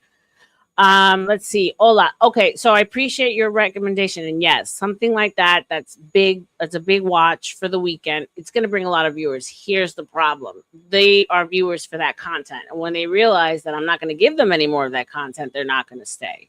Right. So I want people to come. I want less people to come, but that are here for what I provide, as opposed to grabbing people from another audience, and I'm going to lose anyway. But I appreciate that. Yeah. Thank you. And I've learned that the hard way from experience. You will get a few here and there. Yeah. Like maybe like a tiny 1% that will stay because they're into your shit too, and not because they got converted or anything. But it's not worth it. The distraction in the chat and the inconsistency is more of a disruption than it is a bonus to your growth. And those people will eventually find you anyway. So Denizen, you're a I agree. Give me a second. I just got distracted. I'm reading something. Go ahead, guys. You're a flat earther as well, are you, Denizen? No. Oh, you're not. Okay. Oh well, there we go. Opposing views, always good. So, I mean, now I have to write out a business plan. I got to give myself like, okay, step 1, step 2, step 3. We got a nice little plan out here. Will you be joining me, Denny, more? That people that give you a headache and make you leave like a bird and fly away. What's the plan? What's the plan, Alan? So basically that. So I do want to stay in the dono world. You know, I get rewarded for the content I'm providing, not necessarily do pre-recorded videos and get into all that, get into the algorithm, you know, that kind of stuff. No, I've always wanted to stay here. I want it to be more engaging. But I also want to really go back to what I love, which is, you know, more nerdy content, conspiracy stuff that I actually watch on my own, stuff like that. throwing in maybe a day of panel, a day of chill, a day of like current events, right? And then adding in a locale day where, you know, depending on how much they pay, they're gonna get like fun stuff that day, like you said, a game show. Dennison said. So in order to get there, I got to get the fuck out of Dodge. The hills have eyes.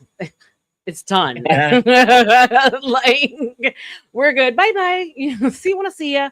I have to start like marketing myself in other verses. So you've been around for a while, Azzy. Any place you could recommend for me to start? Not necessarily in those areas, but a panel verse that you think I would vibe with. It's safe, Joe. It's safe. The coast is clear. We did some spring cleaning. You're gonna be very proud of me. Do not bring that fucking Joe Cool up here, Arlen. I'll lose my bloody. What's wrong with Joe Cool? He's all right. You'll lose your shit. No, he's being funny. They're friends. Arlen. So we had to bring back Vanta. I love Vanta. No, Baba. No, I have to put my foot down. That broke my heart, bro. I started crying and everything. What? Like, no, we're good. No. So yes, you're gonna get new people here, but I'm still gonna give you fire shit, guys. Come on, you know I'm not gonna. I have to cut the cancer, literally everywhere. I'm gonna make tea if you're gonna be on. It's so funny. Joe's like a pot smoking, ex hip hop, cop chasing tea drinker. Like, you know, I just picture all this other like manly shit, and then he's sipping on a cup of tea. Shout out to your tea. What up, Irby?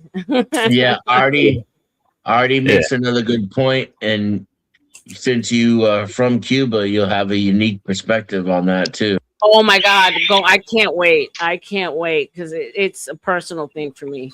I want my dad to get back to Cuba before he passes, and he won't go. And so, like, yeah, the right thumbnails and title, and you consistently going live, man, your channel will quadruple. Yeah, no, I can't wait for it. That is gonna make my dad so proud, 100%. So I'm excited about that for sure. History for my family, 100%. So yeah, so Azzy, any suggestions, guys? I know Craig has given me some suggestions of some panels that I wouldn't mind visiting with him. He's got one that he goes to. He loves chill vibes. The guy does not put up with any bullshit. Good conversation. So I'm gonna go there with you, Craig, at some point.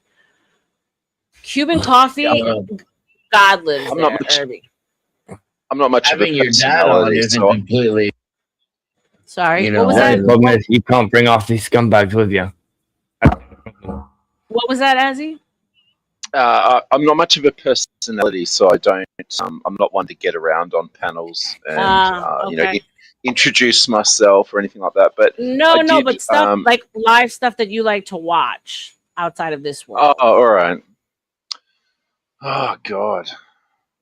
Nothing like open panels. Like all open panels are the same to me. So I don't know. I don't really understand this networking between open panel streams.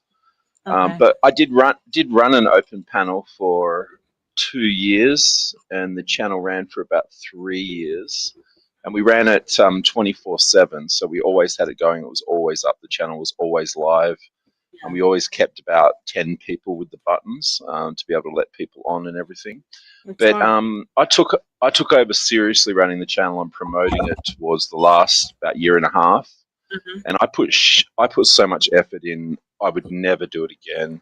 I you know, along with having the buttons, letting people up and on and off, and you know, participating in conversations. My goal really with the channel was to get YouTube recommending it as a live to people just randomly, so that when people are flicking, comes up as a suggestion. That's what. How do you do that? How do you do that? Oh, I tell you, you got to have patience, and don't forget, everything I know is from the way YouTube was working a couple of years ago. Back in the day, and on here, a lot of things change. You got to keep up with it all the time, and obviously, I've been out of the loop for a while now, but. I used to do many hours every day, going to all the same channels, dropping in a hello, a like, a comment on their videos, just constantly getting the channel name in the face of as many Yeah. communities as I possibly could. Yeah. And really, there was so much policing we had to do. Like, we had to cut people out swearing on the panel all the time. I mean, the occasional F word here and there was fine, but if someone's going to sit there and just swear constantly, it was so detrimental to the algorithm. You would never get your channel listed. I mean, there's no problem. It's not against the terms of service for people to be swearing. I mean, it's normal adult behavior.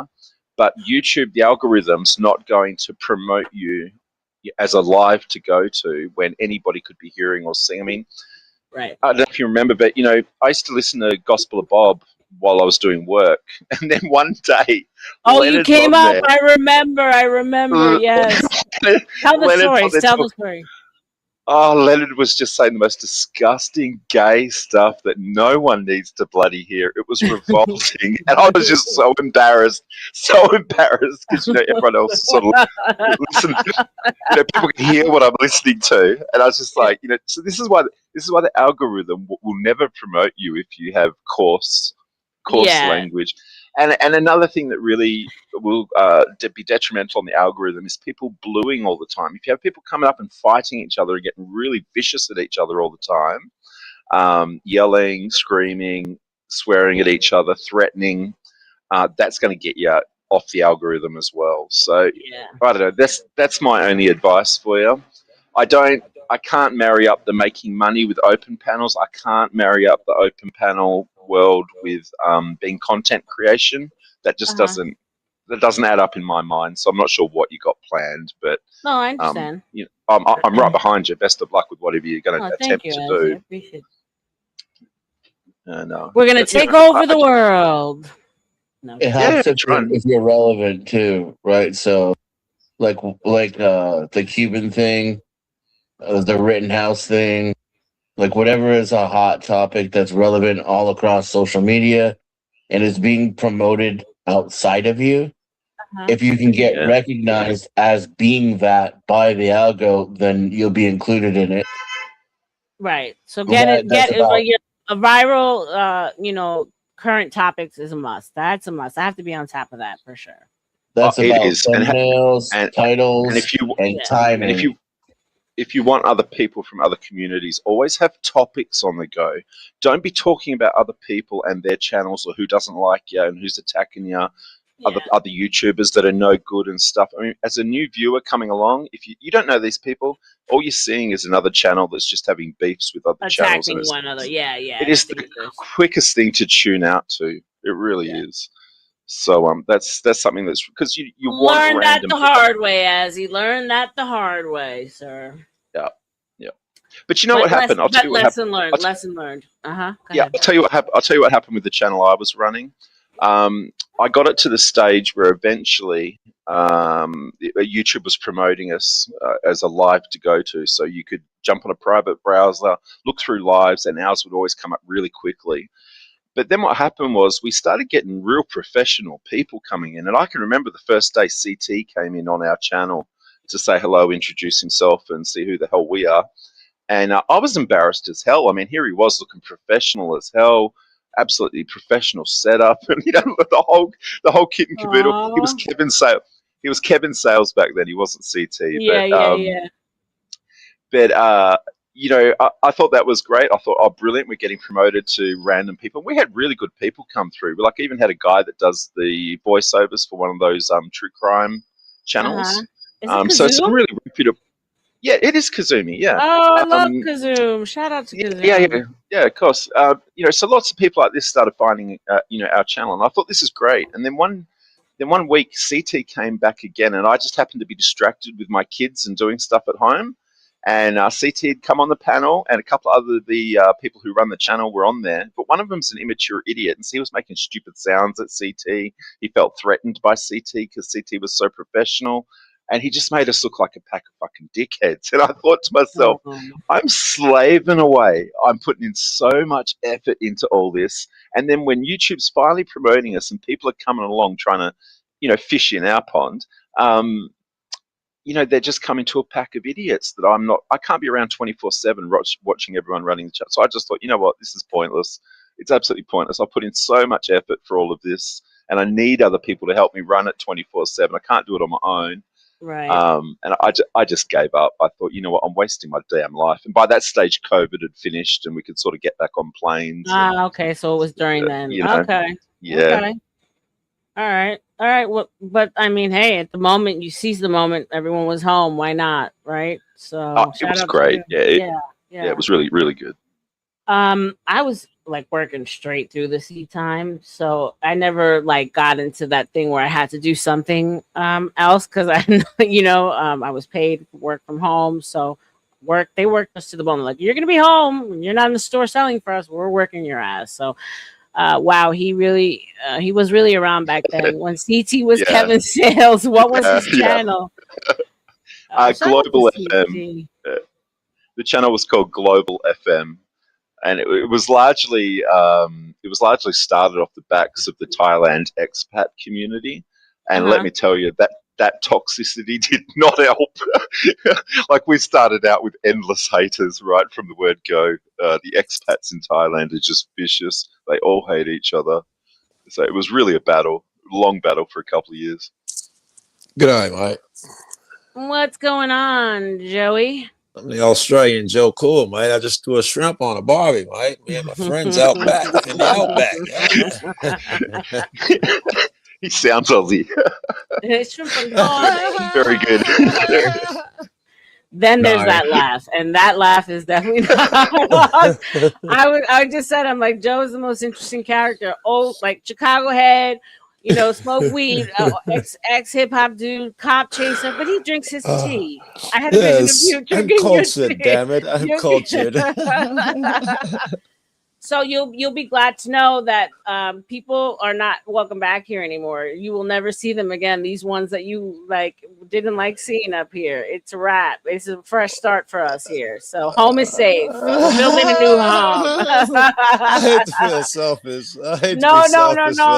It's cool. You're good, babe. Hey, look, I was excited to tell you the news. I was like, damn, I'm gonna make some people really happy.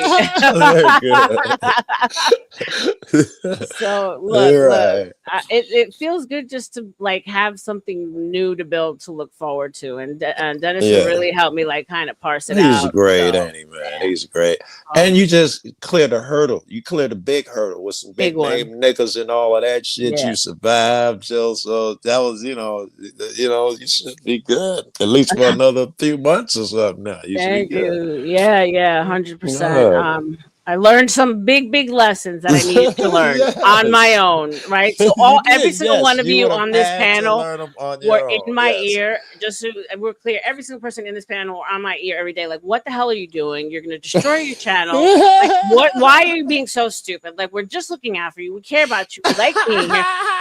And I'm like these poor guys. I'm taking them through hell and back. I'm like, listen. This is how I work, all right?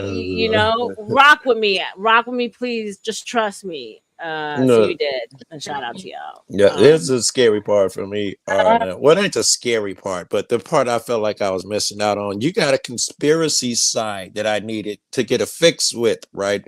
Me and you think a lot the same on that. Most of these people, I don't know if you noticed, but they don't have that conspiratorial mind that me and you do. Yeah. No. So I was looking forward to getting that dope from you. There's more confirmation. Everybody has told me tonight feedback. Like, we came here because you said you were conspiracy. What happened to that? You was giving us butthole conspiracy, bitch. We don't want butthole conspiracy. Right. Yeah. And so here's the thing. I had a couple people telling me, don't do that. You can't go anywhere with that. So they kind of deflated that dream of mine. And so I was stuck in this kind of weird place where I just didn't know where I was going to go next. What'd you come up with? No, we're going back there. I don't care.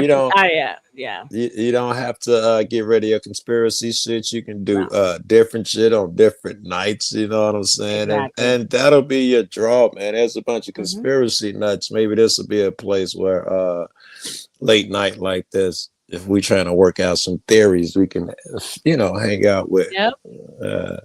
And it gets She needs to talk to Nudie. Oh, what? She needs to talk to Nudie. Yes. Let's see if he's doing up. Text Who's that? Who's that? The nude guru. Oh, okay. And I think we can go deeper down the rabbit hole than later gets and do all kinds of crazy shit. No, that's where my passion is, bro. So like the fact that I allowed someone to take my passion away is like, well, it is what it is.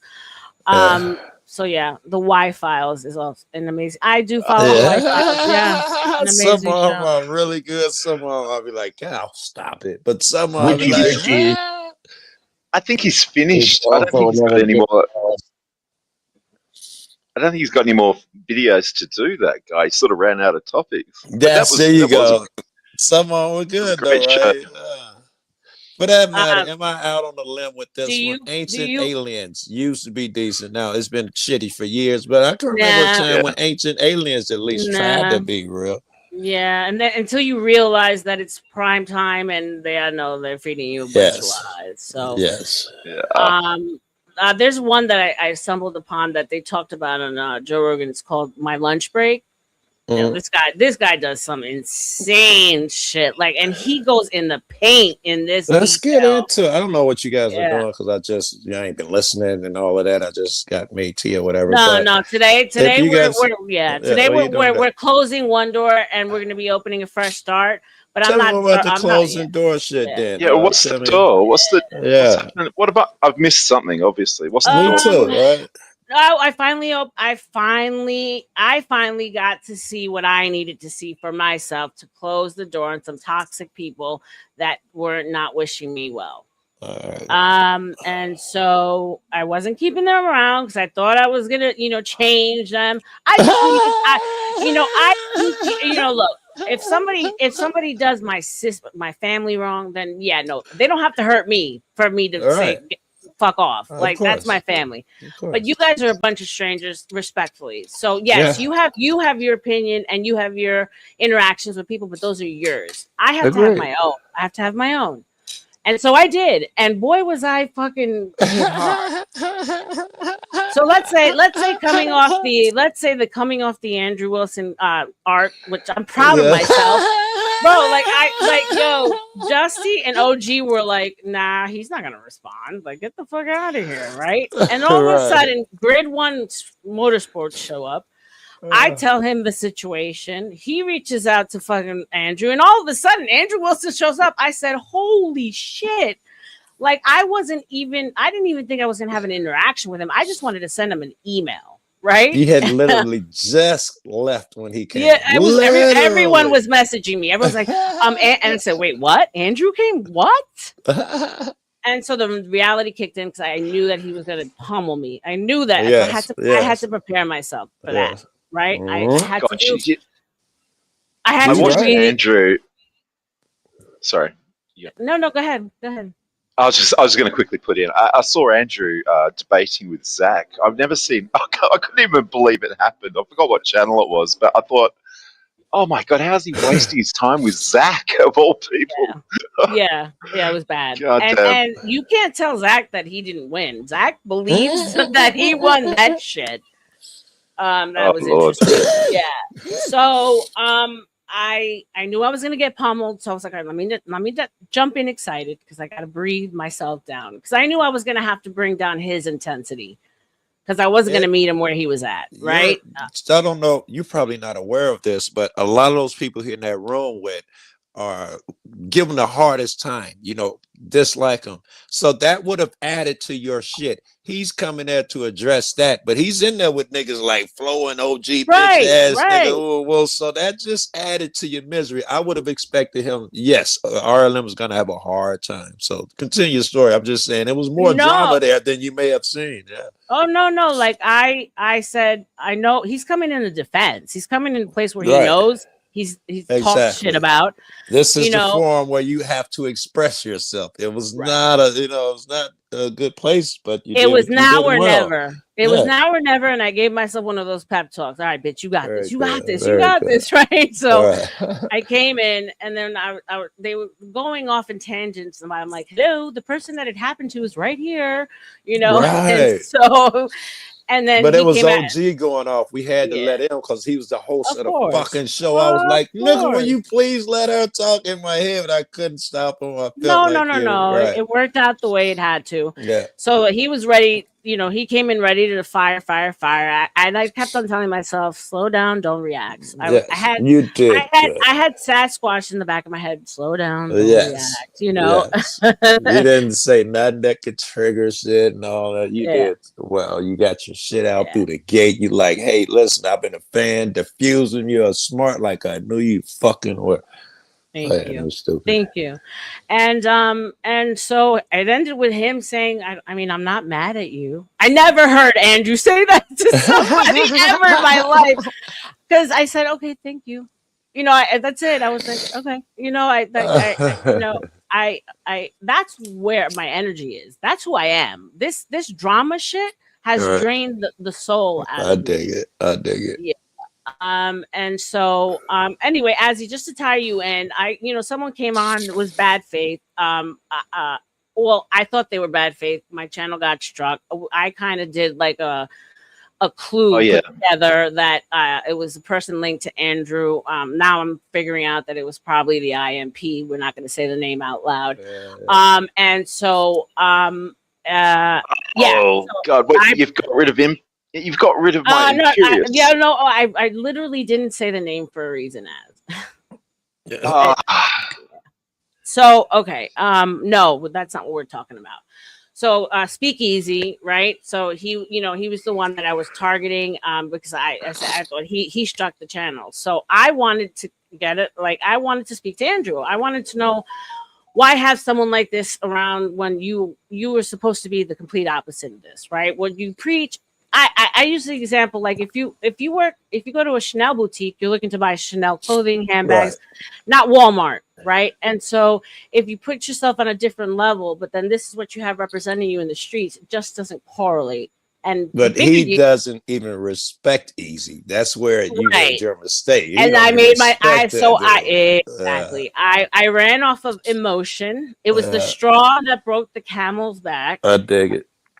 Just to give you some context, I have been fighting reports and people shooting shots at me for 2 weeks straight, nonstop. Other men, 3 men. I had no idea, Harlan, by the way, until and so there's that. And so Andrew basically palmed me. He's like, "There's no proof here. Like, what are you doing?" And then I love the whole. And Arlen, you said you watch my content, correct? So I always take the men's side, and that was like that was the mic drop. I was like, "Damn it, this man's good." Yeah, shit made me laugh. He said that shit. Yes. Oh, it's gonna take the men's side anyway. I thought that was right. So even if I actually did believe you, I would never believe you in real life. That's what he was saying, Yes. So, it's unwinnable. This is the best I can do for you, woman. That's what I'm hearing. But you know what? It wasn't a waste of time. He came. He came, and OG had 100 people in that. He got money. It was a good stream. So shout out to that energy. It was good. I think it worked for us too because it gets really adversarial when Andrew come around. Some of my friends just can't stand him and is usually yelling and shit.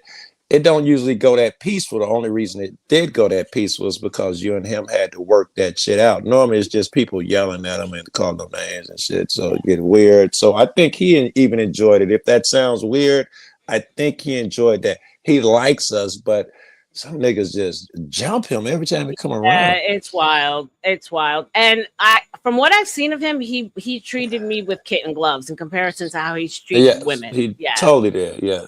He goes like he goes balls to the walls, women. He does not care. So shout out to him. Who struck the channel then? Who struck the channel then? Was it Speakeasy or him? Or you're not sure? You don't know. No. Put it in the back chat if you don't want to say Yeah, your name. yeah, like so we're like that's not even the point. Well, I'll never know. There's no there's no way to find out. Right. We can only speculate. Okay. This is all speculation. Right. So, but then there was a series of unfortunate events. I'm like on a high. I come on my stream. I'm feeling good. I'm like, yo, did an energy good, and then all of a sudden, boom, another bomb. I was like, bro, I don't know. Like either God has something so big for me that He's like preparing me for it. Wow, that's how you think. Yeah, that's how I would have thought. It has to be because at this point, there's no other excuse, right?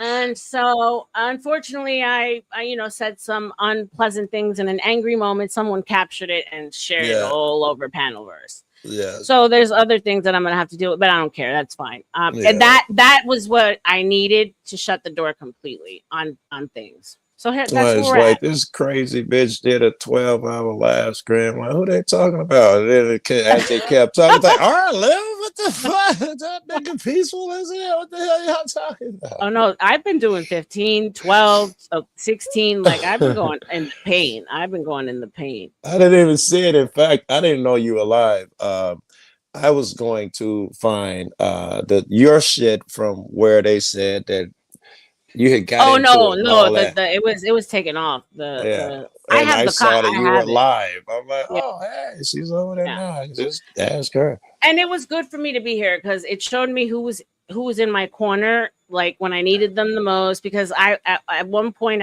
everyone left here to go to another channel, the drama that was talking about me. I had 7 people here. I only had Lenny. I had Harmon and Lenny. And then it's great anyway. Yeah, it's great. I love Harmon, and so that was that and Dennison, of course, and that was like, all right, you know who your people are at this point. Yes, Baba and Craig were sleeping, so that's why we're here. Shout out to you guys. And then it gave me a peaceful stream where I could Denny could help me really kind of lay out a plan of what the next thing is, because I said 100% no drama. I don't want to feed off of it. I don't want to cover it. I don't want to entertain it. I want nothing to do. It's vitriolic. It's unhealthy. That was I thought the reason I don't really go over the Bobs is how they get where they get the niggas just get to yelling over and shit. But I really liked it over there, and I wanted to do the shit over here. And even when I don't know, it just didn't. You had a few really good nights, and then it just started becoming a home for niggas to yell. Now, like I feel like this is Bob's now. Niggas just get to yell and fucking argue and all of that shit, and you're trying to say something brilliant in the background, and motherfuckers talking over you, and you had to learn that shit, man. 100%, yeah. And here's the thing: like I had to remind myself that these people are stopping you from creating good content because you can't get clips out of this. You can't do anything with this. No one can even hear you. So they don't care about you. All they care about is themselves and what they're saying in that moment. Shining in that moment. I would agree with you. Yes. Yeah. What up? Thank you, Blue Jay. Appreciate you, girl. I'm in beast mode right now, man. It's you should feel good though. You just overcome some shit. You're tougher for it. My big one. I was the most famous cop watcher, which is a big deal in my world, and he was really big. And he had came to Chicago, and we had met, and he had brought this girl with him. She was really odd. And I was within 15 minutes, I had bumped this chick, but she's willing, and they were saying for internet purposes, they were not a couple. So me and her flirting all night. We're at a bar that night, and we're in the back, and she don't want to go back in there with him. When we come back in the bar, me and the girl, it's a bunch of us out there. We're all together, and when we come back in, this nigga gets on his knee and proposes and say, I was just bullshitting. We're a couple. He proposes and shit, to try. No. Yes, it was disgusting. But he's so big and famous that I'm just downtown chilling. And I started getting calls. I was with some of my friends who were cop watching and shit, but we're just having a good time about it. And they like, dude, going live about you. He done took clips of me and her text messages and cut them up. And he's talking crazy about. My heart dropped because I'm brand new. and I don't know the anxiety, right? It's like my Andrew going in on me live. I can remember how scary it was. That was my little burden I had to get over. And this is what you made me think of it when he had said, well, you shouldn't do this. He was trying to give me advice. I said, how'd you learn all these things? Cause I've been here a while. I went through them. I was like, yes. And there's dignity in having your own experiences. And you would rob me of my dignity. And that slowed everything down. He was like, wow, I wasn't expecting you to get deep, Joe. I know, BD. I actually have to find my box, just like you told me, BD. Shout out to you, sir. He goes, what's wrong with a box? I'm in a box. I'm like, I don't want to be in a box. Shout out to BD. Another 10 memberships. God bless you, man. Every morning you bless me, so God's gonna bless you back. Thank you so much. Yeah, and so it was a fine line with and I had. Is that my blue in here? Hey, knucklehead. Yeah.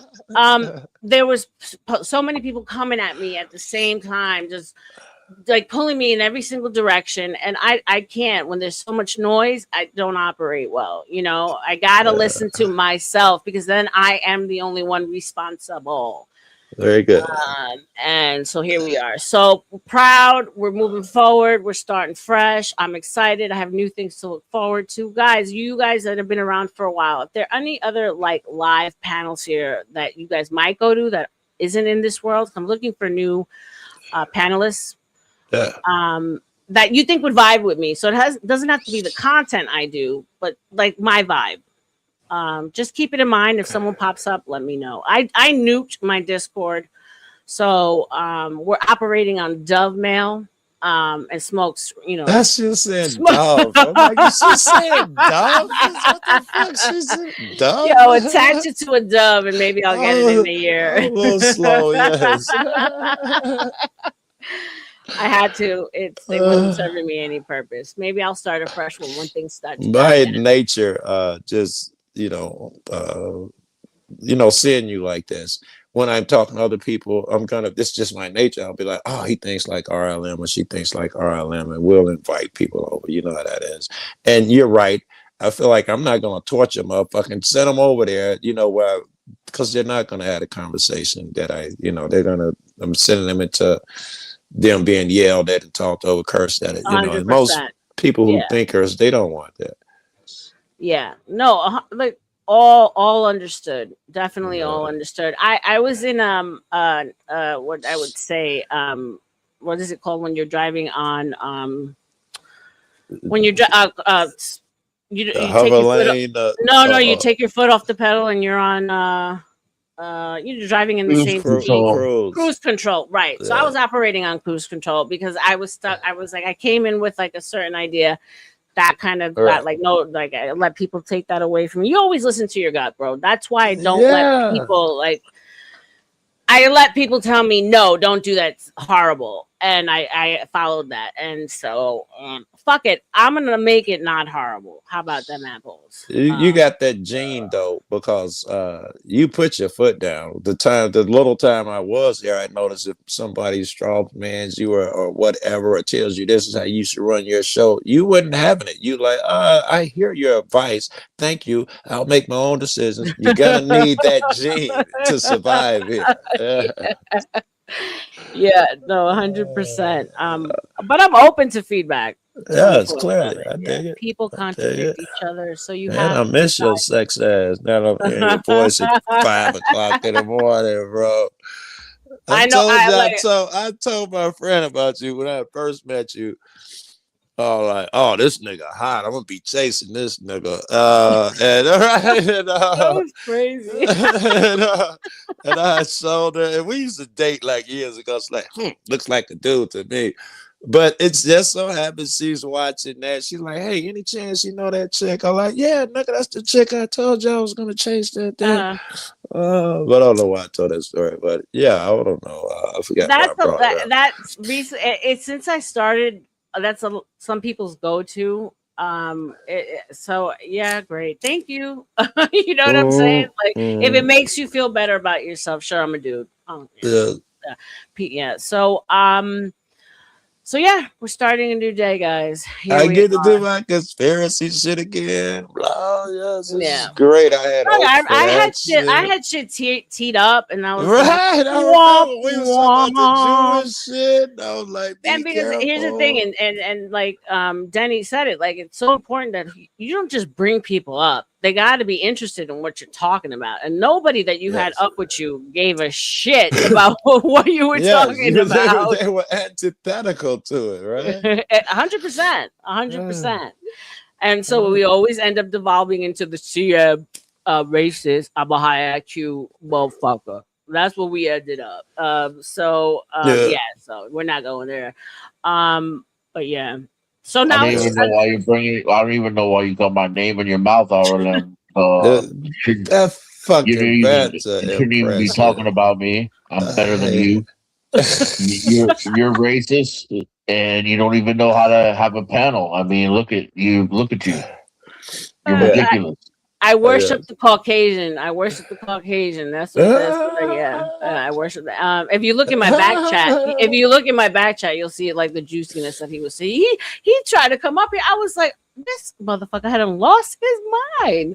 I was like, no, the Roach Motel is closed. I was like, but before he left, he definitely dropped some love notes in the back. I don't get roped into shit. No, you don't, Blue Jay. You stand on your business, my girl. That's one thing you do in the chat, on panel. You saw that early with me being on John Gold's show. Now you probably understand it more. Yeah, you held yourself down. You didn't give a shit. Here's the thing. I came in not wanting to ruffle feathers because there is such word policing happening in these streets, and everyone gets offended on everything. And when you start putting other people's delicate nature ahead of being genuine to yourself, you lose yourself. You come up with a lukewarm product in the end. Yeah. No, and then what ends up happening is you blow up. You send someone a voice note and you say, mama, and that person shares it with everyone. And that person says, I told you what she was really like. Here's the proof. Exactly. And so I had to do some crisis control with people I care about, that I didn't want them to get offended over it. And I don't, because I'm not. And I said, I think I've proven in my actions that I'm far from that. You're doing well. So yeah, Arlen, put a bug bomb up in here and see him scurried off. For real. For real. We put some road spray up in this bitch. That's funny. So I came up to say hello to Joe right quick. Hey, Harm, I forgot. I saw you hop up here and I was going to say hello. I was just waiting for the moment. I wouldn't have came up, but I put in the chat like 4 times to ask her to say hello to you, but so thank you for your last dono, by the way, Harmon. Appreciate you. Oh, it was great. He held it down tonight. I mean, this man is filled with content. I mean, he and go. And he's got, by now you probably know he's got the conspiratorial angle, which doesn't come out in where we hang out at. Motherfuckers don't like conspiracy shit in their rooms with me and Harm be at. But right, so I don't bring it up. Yes, but over here it'd be an advantage. Yeah. Oh no! Like I saw, he said. So I saw the flag behind him, and I was like, "Ooh, we're gonna make some juicy content with that type of shit." You know, we get shouted down if you do that. Me and him be arguing about flat Earth for hours. Everybody got to shut us up and shit. You know, we can't really talk. Well, here's the thing. I always knew give me a second, Harmon. I always knew I wanted to tackle it, but I needed somebody smart enough to be the opposition, and this is the man I needed. Everybody else in flat Earth is stupid. They're hokey doke. They don't give good enough arguments. So this man, on the other hand, is simple. It's basic, but it makes sense. So ask Joe his favorite flat earther is. Yes, he's got it right. Absolutely. And I have a lot of flat earth buddies who I can text. They can kick me off their show and shit. There's no love lost. I know all the real pros at it, the famous motherfuckers. I've talked and met to all of them niggas. I argue this shit all the time. And a lot of them don't believe it or they got shit arguments and shit. You're right. Harm, that's fun arguing with a motherfucker who's sincere and Harm really believes we can go back and forth, as opposed to some of these people who are grifting and have become famous off of this, and their arguments, their heart is not in their arguments. It's the scripts. Yeah. And he's not off-putting. He stands by his convictions, but he's not off-putting. Yes, we agree. Yeah. Have you ever watched Joe's channel? See, I played a video in here for her once. Yeah. You haven't seen it from the beginning. It's so funny to watch him when he's just learning. I mean, he went out there cold turkey. He's right. I made all my mistakes would have been on the internet too. I remember that one fire chief guy or the guys in the road in there, and I know you got in my face. I know the cats you're talking about. Yeah. So he got fired. To watch if you watch him. When we pulled his record, he had more complaints than 98% of the police in Chicago. That's how bad that was. That's terrible. That's horrible, right? Yeah, he wanted to fight me too. Yeah. Then at the very end, they're trying to tell him where to go and stand. He says, "I'm standing right here. What are you?" I mean, you grew a lot, fucking way. Yeah, you'd love that type of shit. Yeah, so that's why I knew Joe. Shout out to you, babe. Joe first. You're welcome. I knew Joe first on that way. Anyway, that's all I wanted to say. I don't want to interrupt your chat. No, not at all, Harmon. Not at all. I was just acknowledging Blue Jay and saying you're very welcome, my love. Blue Jay, good to see you, girl. Why don't you hop, man? I ain't seen you in a while. She's doing her own thing over there. Red Pill Crip. Shout out to she's a co-host over there doing her little thing. Put in a put it in the chat. She came out of nowhere, and I was like, "Wait a minute!" I was like, "Okay." Blue Jay's been working behind the scenes. Wait, no, that's why when somebody put their memberships up, my girl just got lit up in your chat, so that means she's been snooping. She just said, like, who's that girl? Like, she don't even know you, but she's been in here. What's her name? Busted. Just got lit up. I took a picture of it, too. So oh, hell no, Joe. That is too good. Right. Busted. Busted. I got a screenshot, nigga. Oh, hell no. Do you know who she is? She remembered from when I told her, "Oh, this nigga hot. I'm gonna chase this nigga." She remembered. She's keeping her eye on me. Yes. She's looking for the thing in my throat. You know, the men have. Right. I gotta be able to prove it to Joe, so he'll leave her alone. Oh my god, that is too funny. Well, hey, shout out to her. Shout out to her. She's now a member. Yes, she is, and I texted her too. I'm like, "Nigga, you up?" She hit him up, and it's still because she's typed in your chat at one time and just or been in your chat. It just busted her ass out at 4:00 in the morning, and she got no idea. Living in Texas, she got no idea. Wait till I talk to her in the morning.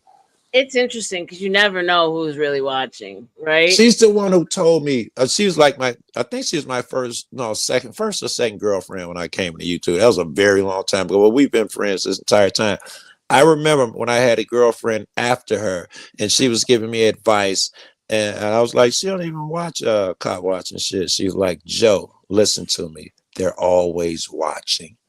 Don't ever forget that." She's the one who said that all those years ago. That chicks are always watching, Joe.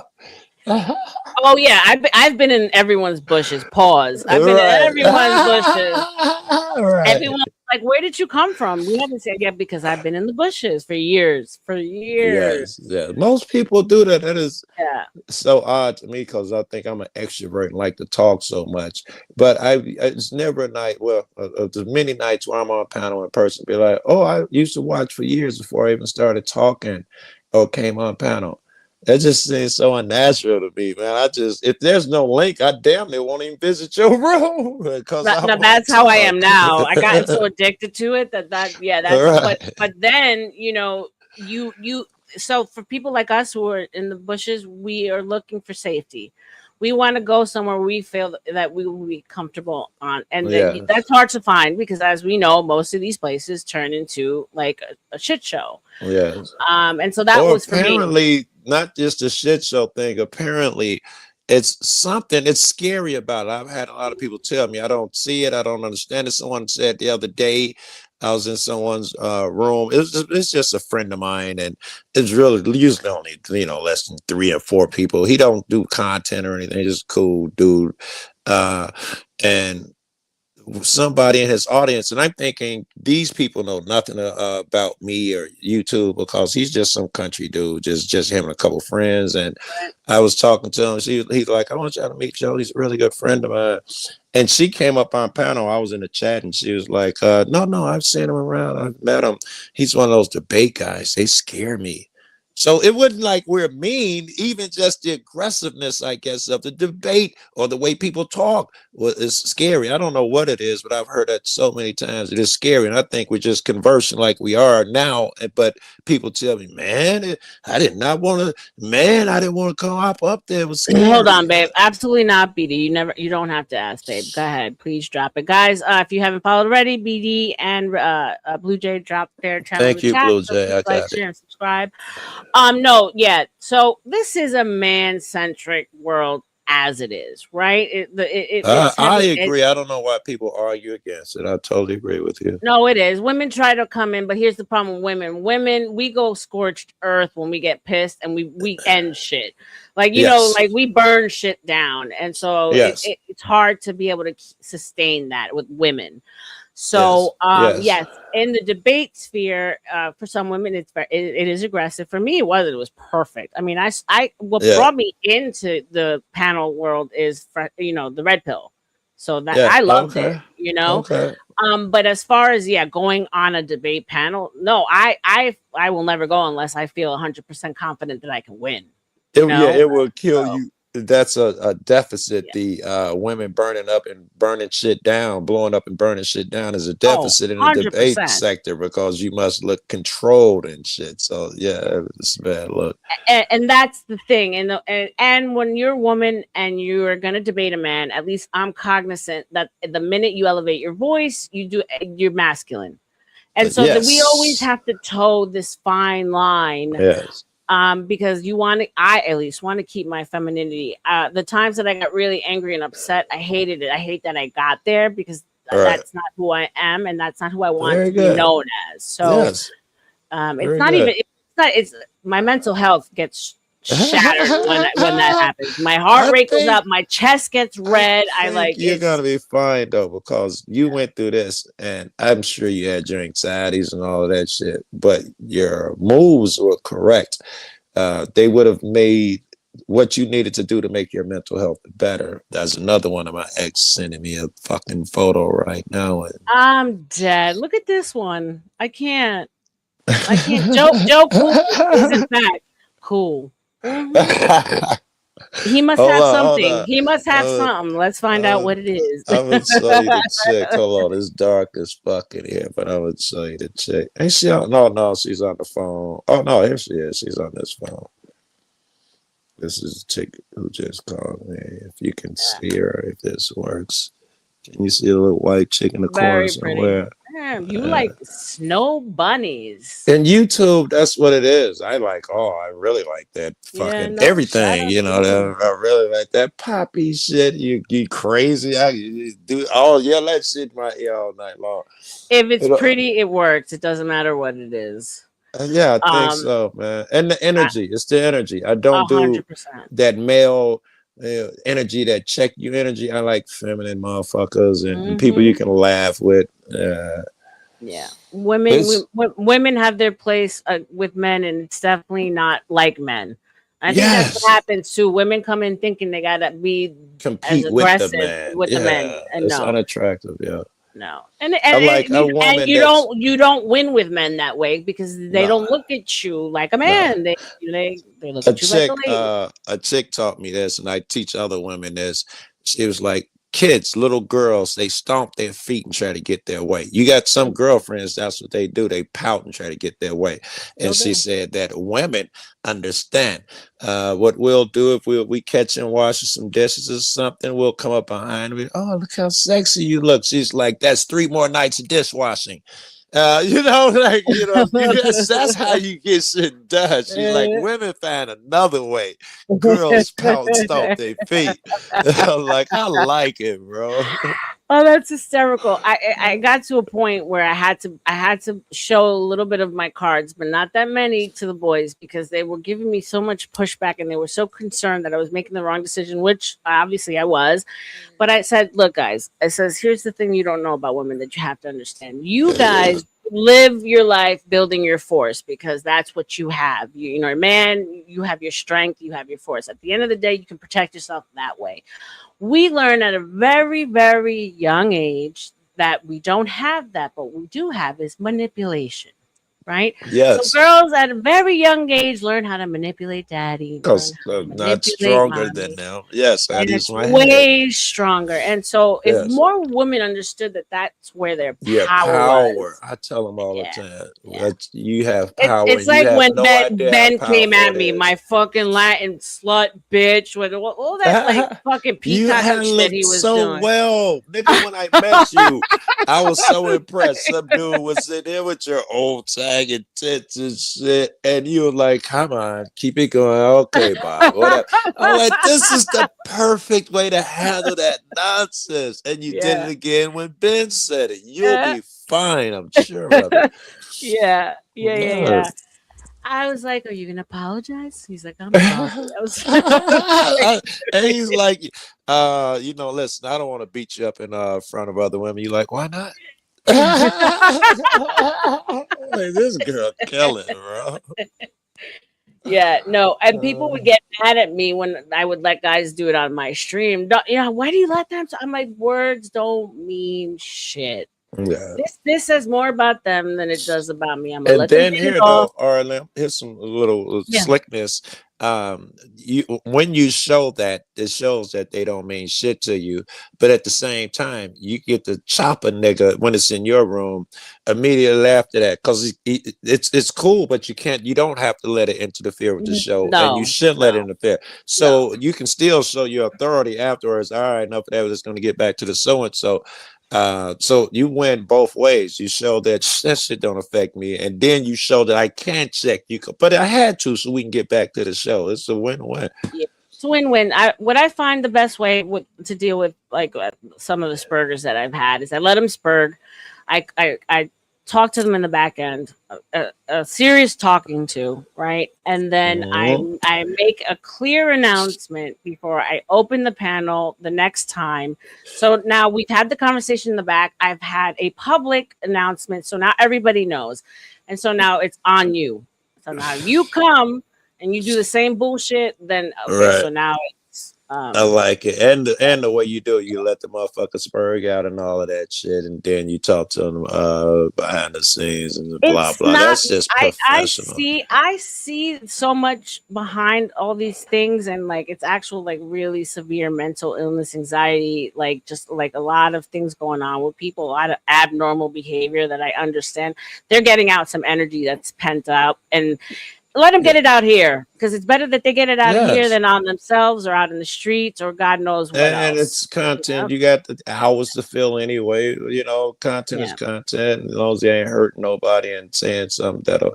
And I wish I'd have warned you about that. There are people. I don't know about Easy. I wouldn't have put him among them. But there are people like the M guy you don't want to speak about. Yeah. King Steven, who their purpose is to tank your channel and get you popped. I forgot to warn you about niggas like that. Well, to be fair, like I knew that he was capable of it, but then there were stories behind the scenes that he says it, but he's not really doing it. It's like this big like bravado thing that he does. Right. And so, you know, and then I will give him, he showed me a tremendous, but now I understand that it was angled. It's an angle, right? Well, here's what to look for.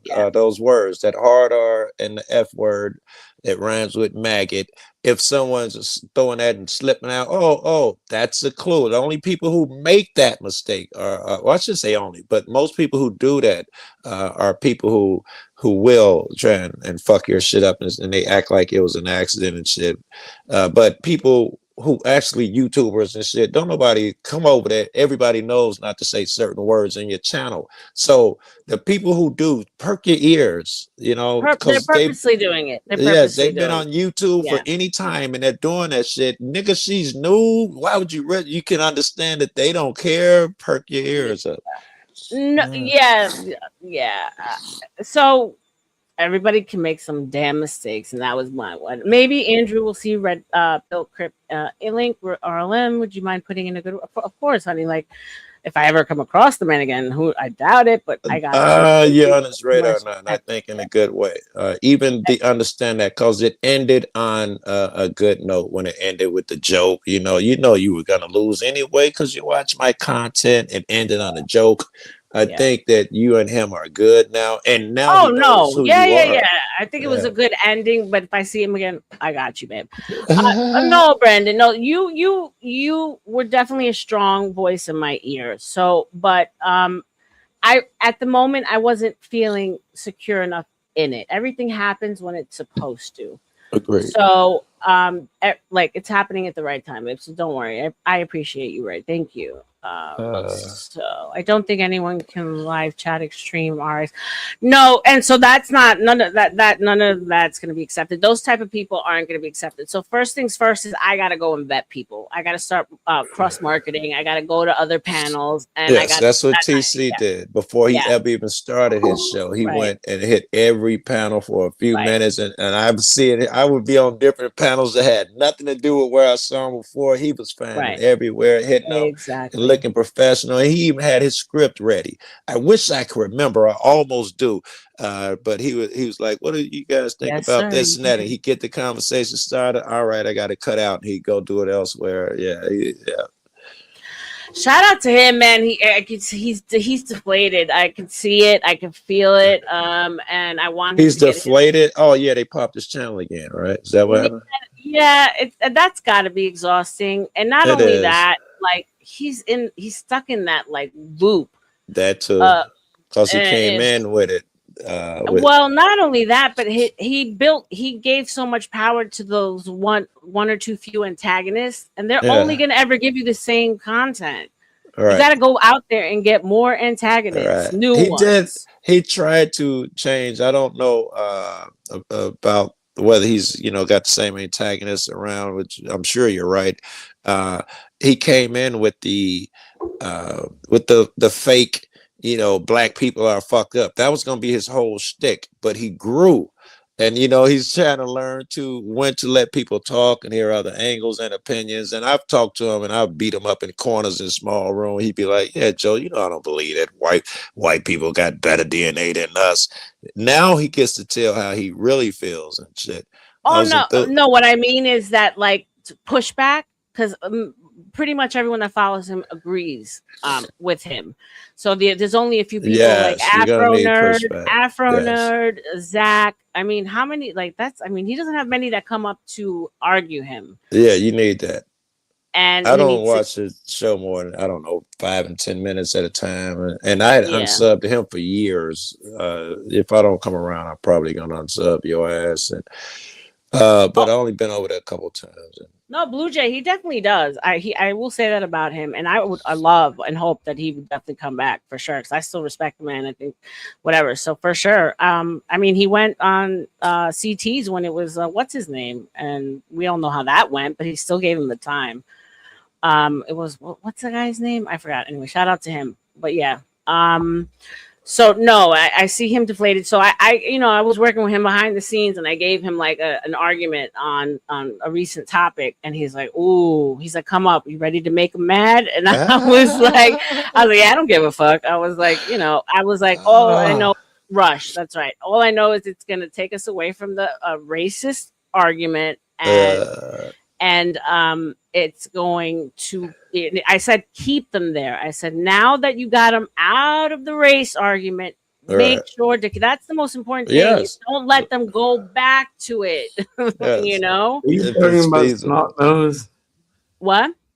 Are you talking about Snot Nose? Well, no, he used to do that to me. Remember? No matter what, we're talking about freaking the plants outside, and somehow we end up on racism. I was like, I was just looking at it. It was wild to me. And there's this guy called Cuts One who's he's a gematria weirdo. Yeah, these Gematria. Oh, yeah. He's not a Zach. He's not like Zach though. He hates Zach. No. He's anti-gematria. He fights the Gematrian war. But CM wants Blue Jay to contact him. So just saying. Who doesn't? There's that. So if you want to swim in the toilet for a bit, we know where to go. See more stacks. What's up, Beatty? I got a quick question for you. I'm in and out. You're familiar with the name Cesar Chavez, right? Yeah. Yes. The story that came out about him about a month and a half ago about him allegedly SAing children and women. Do you think that's real or conspiracy? I didn't hear any of that. Caesar Chavez. I mean, nowadays I don't invest too much time in trying to prove these things because everything is fake. One of the chicks he ended up having a kid or two with, so that one's going to be hard to disprove. Caesar. One of his people that worked for him and all of that, he had, or two of them had kids with them, and they kept it quiet all these years until he died. So it looked like it's going to be hard to disprove. Oh, okay. Yeah, Cesar Chavez, he was the union guy who represented all of the farm workers. Right. And my girl, because I guess some anniversary was coming up, my buddy, she's Latina, and she was disprepared for him, and she was like, God, Joe, you see what they doing to us? She was mad when that shit, because I'm still going to do my special, but, that's crushing. Well, I figured you're Latina, he's Latino, you like conspiracies, so I put 1 + 1 = 2.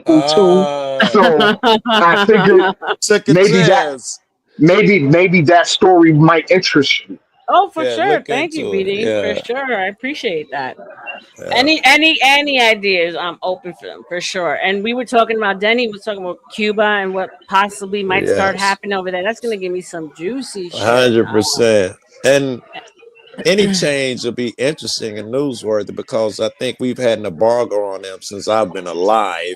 Yep. And we've been telling them it's for your own good. We're going to starve out your government and make them know if it ain't happened in 50 years, you give the people a break and let them trade. It looks like all of that shit's opening up and we're going to see a new Cuba. I hope so, man. Those people have been at war for centuries. You're not going to see a new Cuba. What you're going to see is a Cuba that's reminiscent to the Cuba that existed pre-Castro, where the Cuban island is just a tourist spot where Havana becomes Las Vegas again, and that's what you're going to see. It's not going to be a new Cuba. It's going to be Cuba 70 years in the past. Playing like it's 70 years in the future, but that's all I'm gonna say about that. When they open up, though, when the countries like I don't know, like Russia, when they decided they're gonna not be communist no more, or whatever, it looks like us in the past until they develop and pass us like China did. They look a little, basic. Well, tourism. I mean, tourism is what brings in money. I gotta run, guys. I'll be in the chat. Thank you, my love. Thank you. And it's Cuba has some of the most beautiful beaches. I mean, they're untouched because if you think about, most of the only Havana is that tourist area. Everything else it was left, pretty much the way it was. I just want my dad to be able to go back to his country before he passes, and it looks like it might happen. So, explain this to me, fucking RLM. I got a buddy. He's a Cuban motherfucker's mother and father. I think I just straight Cuban. He looks Mexican. He's so fucking Cuban. But the motherfucker's a hardcore Republican, Trumper, go Israel ass nigga. I'm fucking pro ICE. I'm like, what the fuck is welcome to my family, sir. Welcome to my family. You go to Cuban household. Now old school Cuba. The new Cubans are a little different, but old school Cuba, you got Bush, Jesus, and Trump on the wall. I mean, why do you think Florida stays red? It's the Cubans. I had no idea, man. This motherfucker was like in the Palestinian shit, and finally the only way I got him off of that shit was I'd love to argue. I don't know if you know that about me, but I love it a lot. And me and him could yell. We lived in the same house in Colorado, me and my girl, him and his girl. And they be thinking we about to fight because we be going at, but to us it was great. And I ramped them up on purpose one time, and I was like, but they're killing the Palestinians. He say, fuck them, let them all die. And he was saying all that horrible shit. Yep. Then I showed him what, because he's a hardcore Christian. That's how hardcore the Cubans are, though. They're yes, which is great. It works for me. Cold-blooded. He's a huge Jesus fan, though. Like, that's his biggest. That's his thing in life. And I showed him what they over there in Israel thought about Jesus, and it crushed him. He's never spoken about it since. He was like, we got to support them. That's what God wants. And Jesus, I was like, here's what they say about Jesus. And I sent him a couple of vids, man. It just broke me. And that's all it took? That was all it took. He's a big Jesus fan, Joe. And they was like, it stuns me. Go ahead. It stuns me the amount of American Pentecostals that are all behind Israel. Yeah. And they've got no idea how much they spit on Jesus in Israel. I mean, it's crying out loud. Yes. But it's prophecy. It's prophecy. It has nothing to do with the people. It's building the temple, and it's prophesied. Like, so if they believe in the Bible, they're not going to care what they're saying currently. We agree. I agree. They're waiting for that prophecy to happen. But they tricked Christians into believing that you're a part of this too, when in reality, they don't think they don't even like you niggas. Just tools. We're not human, right? Yes, that type of shit. Go ahead. Yeah, you can be lied to, fucked over, and Jesus is burning. Who is to them? Jesus literally is God. They like he's burning in excrement, and he's a piece of shit, and well, I mean, I like to mess with my mom because my mom is so hardcore, and she's Puerto Rican. She's not even Cuban. And I said, Mom, did you hear what Trump said about the Pope? And she's like, no. I'm like, he's trolling the Pope. And she's like, and he can get some too. So my mom, you can't tell my mom anything about Big Daddy Trump. Like my parents are like hardcore. Is that a buddy? His whole shtick on YouTube was Trump's his dad. He's, I think, Brian JLP on CT's once. I couldn't believe it. JLP. Sorry, go ahead. I think he's Cuban. I know he's Hispanic. Real cool dude, but he was new. And within a few months he did this thing where he did a vertical and he put Trump up behind him. I love Trump. He's my dad. He can do no wrong. And he was getting a lot of views off of that shit. And I used to go in there and troll him, even though we're friends and we meet on panels like this, but I couldn't help it because he's in there talking that Trump's a god shit. And everybody's in there trolling him and I used to troll him all the time. And I knew he was sensitive about it. But they took his channel. He was fucking around with bots. He was really bad. So they took his channel. And I crack a joke, and he was going to get he said his next check was going to be 20 grand, I think, that he was expecting. So he had told his mom, "Now we're going to move. I'm going to get a car." Don't answer questions like that in the chat. Give me a second, Mike. Mike, at least buy me a drink first, sir. You came in off the bat. Hello, good morning. They're insignificant, sir. That's all you have to know. Thank you for being here. Love you, mean it. Go ahead. What fucking you made me fucking me with. Love you, mean it. Love you, mean it. My parents are like I've tried to kind of argue them, like, okay, he's not God, guys, like he is infallible, but no, they're blinded by the light, but they're old. I let them have it. God bless them. They lived long enough that they should be able to do whatever the fuck they want. I had to take my mom to get and I was in town from somewhere else. I just happened to be in Chicago, and she wants me to take her to get a Donna. I've been looking for panel weirdos. Finally found y'all. What's up, Donna? Welcome, babe.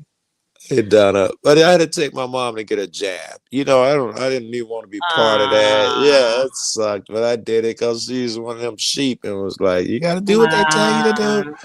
Damn. Is she still around? She's still around, though? She's still around. Thank God. Yeah, that's why I'm in Chicago now. I think I told you she had a stroke, and I've been taking care of her. Yeah. Well, she's lucky to have you. Oh, man. Whenever I give my mom attitude, because she's annoying as hell, and I'm like, I'm like, goddamn, I like at any given moment she might not be here. I gotta stop doing that. You know what I'm saying? Like they're at that age now. It's like any day. RLM, tell them that's idol worship. It is. But to be fair, my parents are Mormon, so it's different. You know. Yeah, I bet that's wild. It is wild. And people used to get like, wait, what? Okay, Right. so your I'm dad's having that Cuban, moment your now. mom's I'm having Puerto one of those Rican. moments now. How Yes. did that Wait, even what? happen? Like, Right. where was I? Was like, my mom was baptized in the World's Fair when she was 8, God is and good. This is crazy. and my dad converted, which is the reason why till the day my grandmother passed, she hated my mom and did witchcraft on her and all kinds of stuff. Like for real. My grandma used to call us half breeds because we were Puerto Rican, and that woman was evil. She was so evil. Stupid. She goes, "You got the spirit of the whore in you from your mom's." And no matter what she did, she could not break my parents apart. She couldn't. Funny. Oh my God. I'll tell you what. That's how you evil.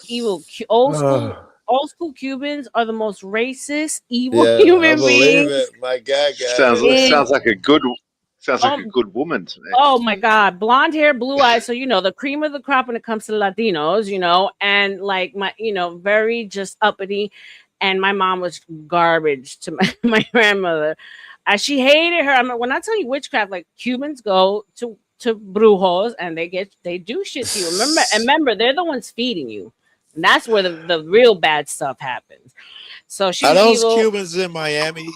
Because where I think it was in Miami where there was like chickens running around everywhere. And someone told me that, yeah, Joe, you'll see blood with them that they use for sacrifices. I don't know if that was Cubans they was talking about, Yeah, but some Cubans. Cubans. Santeria requires sacrifice to the gods and goddesses for protection. Like y'all lying. They're like, no, Joe, you can pull up everywhere. Everywhere. You go to Hialeah and you're like Cuba. You see roosters walking. It's like so my Cuba. guy told me he's gonna take the Cuban I'm talking about. He always talks about taking me there. We haven't gone yet. And don't hit four corners because that's where they drop the dead stuff. RLM. These Cubans in Miami are so racist, Irby. So racist. They're the most angry, hateful people. My dad, he softened up as he's older, but I call him Archie Bunker. Like straight up, that's who my father is. I wish you had told me this. I thought my guy was an anomaly, but I'm glad no. to hear this. Oh no. So okay, so like the colorism in the Latino world is huge. It's real. And so it happens to be that Spaniards tend to be the whitest, right? So they're the first gen, and then you got Cubans who are like the second gen because they pretty much all Spaniard influence. Very little indigenous because they killed off all the indigenous when they came. And then you have I get it. Puerto Ricans. This is the Caribbean. No, Mexicans is different. Then you have Puerto Ricans, and then you have Dominicans and Panamanians, and it literally goes from light to dark. And so that's the scale. South America is different, and Mexico is completely different because it's more indigenous. I know I've called a Cuban a Mexican before, and you don't want to do that. Or a Puerto Rican a Mexican, you don't want to do that. That's a mistake. No. I learned better. I just Latina. I didn't make that mistake though. Fuck that. Completely different, guys. I'm sorry. Me and fucking Joe are talking like nobody else is here. We hadn't seen each other for a while. I know. I appreciate you. But let's get into it. You're right. Let's use some of these minds onto something, right? No, I'm just trying to bring them in and say if they want to say anything. We're chilling. I'm not gonna go into any unless there's any current news that you guys want me to cover. I do. I want to talk about fucking Trump and the Pope. What the fuck? Okay. Yo? You didn't know what was happening? I mean, it's wild, and I ain't heard nobody talk about it. Maybe I ain't been on the internet a lot, but and for Catholicism, and they're saying that he just pretty much destroyed his chances in the midterms, like that. I mean, that's he's gonna lose like everything because of that. I think it was Henry VIII. I think it was who split with the church over abroad. And this keeps making me think because in the biblical conspiratorial dictatorial way. That this motherfucker, for his narcissism, whatever it is, he's splitting with the church, and because he doesn't know any better, he's doing it Well, just. that's when they developed the Church of London, and that's where Protestantism comes from. Okay, That Henry that yeah, split. yeah. Okay. Well, because he wanted to leave his wife, and the church Right. didn't allow it, so he created a religion. Yeah. Right. And every time this nigga tweeting at 4:00 in the morning talking about the Pope don't know what the fuck he talking about, I'd be like, dude, do you know what you're doing? He doesn't care. He doesn't care. Let me ask you guys a question, because I was going back and forth with a chick who was like annoying as hell, but anyway, shout out to her. And she goes, you mean that chocolate? I can't stand her either. Honestly. Oh my! Like, she is so like she's her little giggles in the background, and she was so passive aggressive, and she was gaslighting the fuck out of me. I finally told like CT, I'm like, please drop her. I can't. Anyway, we were debating about wealthy men marrying sex workers. I said, obviously no, duh. You've never been around wealthy men to know they don't wife up sex workers. Majority of them, at least, right? And I was going to see what is the advantage, but I was going to ask you. I'm wondering myself, what is the advantage? But go ahead. I'm wondering how you win that argument. Go ahead. Well, because we were arguing the girl who was killed or died in Tanzania, and she's dating a rich white guy, and there's a lot of holes in the story. Really pretty black girl. They're from here. I don't know. Do you know the story? I don't think so. No. Oh, okay, cool. So then actually we can cover that. You could bring up graphics and anything. Yeah. She's on the other day found hanging in the hotel room. Is that the one you meant? Yes. Show me a picture of somebody. Beautiful girl. Beautiful girl. Stunning girl. Younger. He's older, white, multimillionaire, based out of Miami. They went on, they got engaged. I think they were getting married over there or something. And she was found hung in her hotel room. Let's see. And so there's just a lot of holes in the story. Why do we not? I never think suicide. Why do we not think it's suicide? It just, I mean, it could be the simplest answer is the right answer. So there but I is like that. The conspiracy. What do you got? Something had to make people think, right? Just the fact that he's white and wealthy. And that's exactly what I did. So I posed an argument. I took it away from race, and I pieced together. Well, and let's pull it up, and we can go cover it together. Ashley Janae. Stunning girl. Ashley Janae. I got buddies who do this true crime shit. I'm surprised ain't nobody texted me or told me. Oh no, it's a huge story. At least who was the guy? Who was the guy, Harlem? The rich guy. Who was he? So he's owns a hedge fund, and I'll pull up the name now.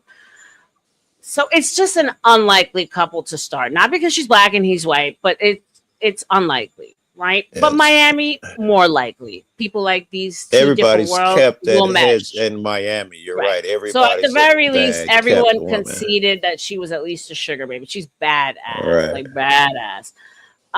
So there's that. But then I'm like looking at him and where he seems suspect to me, like where his money comes from. Anytime you say hedge fund, you're talking about hundreds of millions of dollars at least. Well, I think he's worth about 60 million. They said. Private jets flying. Are you talking about your sister, Megan? Huh? Are you talking about your sister? No. No, you haven't followed the story of how do we get a sister out of the conversation? I do talk about my sister a lot. She dates a lot of. She's dating UFC fighter. Okay, she's dating a UFC fighter. I get it. I live vicariously through her because she does the things that I don't have enough guts to do. Fair enough. Oh, he gotta get you riding around chasing police, man. When I get mobile again. No, my sister knows how to manipulate men for a lot of money. So I'm a sucker for love still, unfortunately. I dig it. I understand, man. I wish I could be like my sister. My sister hasn't worked a day in her No, life. you don't. No, you don't. I got too many friends like that, and they're at that age where it's no longer attractive, and they're still trying to do the same shit. It's just gross. Blue Jay, did you hear my argument? Did you think I came across as racist? I mean, Mooncakes was fucking I wanted to smack her so hard. She was gaslighting the shit out of you're victim blaming RLM. Shut the fuck up.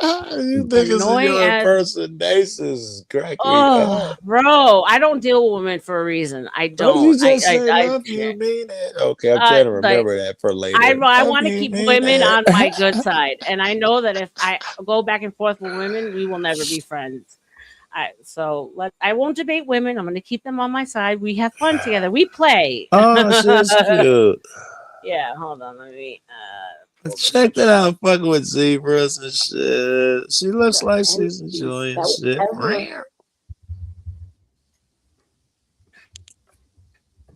Ever lead me to believe.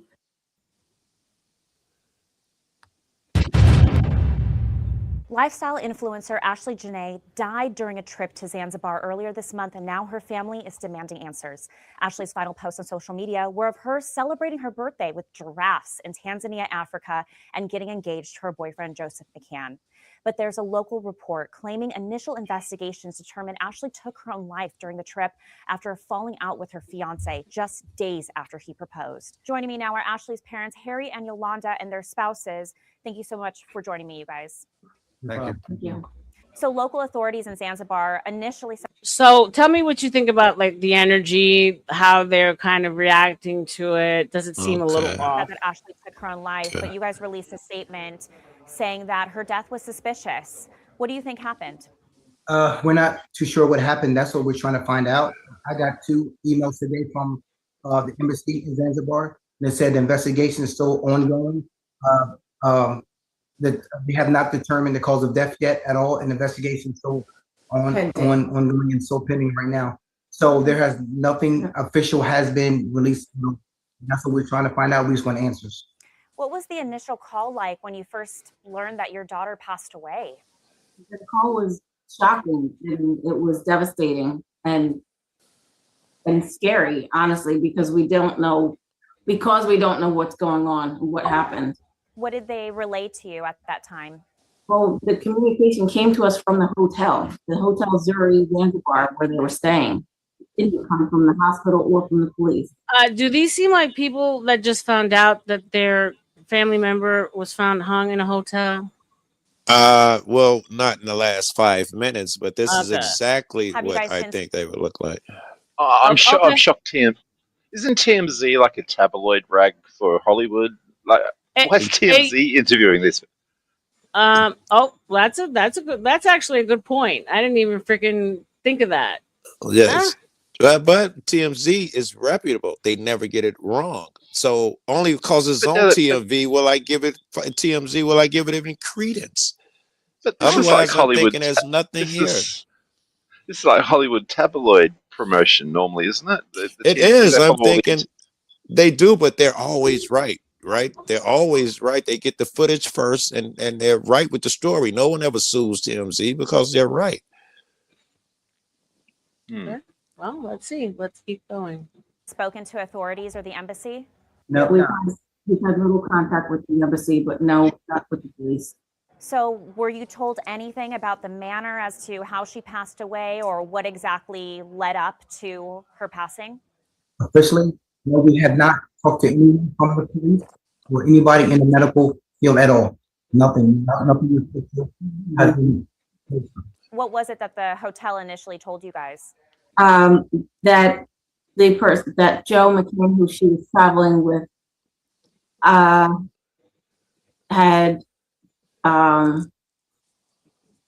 that he had found her and that they had taken her to the hospital. And then a follow-up call from the hotel several hours later. Oh wow! And I'm kind of getting very odd that our daughter is traveling with Joe, and we don't hear anything from Joe. What was that, Ezzy? I'm kind of getting the feeling there's been a bit of distance between both these parents. Exactly. And her, me too. I would agree. she's obviously been off with her own life for quite some time by the look of Yeah. it. Yes. 100%. 100%. Yep. And Yeah. and I just Oh, yeah. heard the first clue. I was been saying there's nothing here. I just heard my first clue. She said they hadn't heard from Joe. If like I think we're all on the same page. If he's in contact with them and all of them, that would have been his first call. Would have been them. The 100%. fact that he didn't call them, my ears perked a little bit.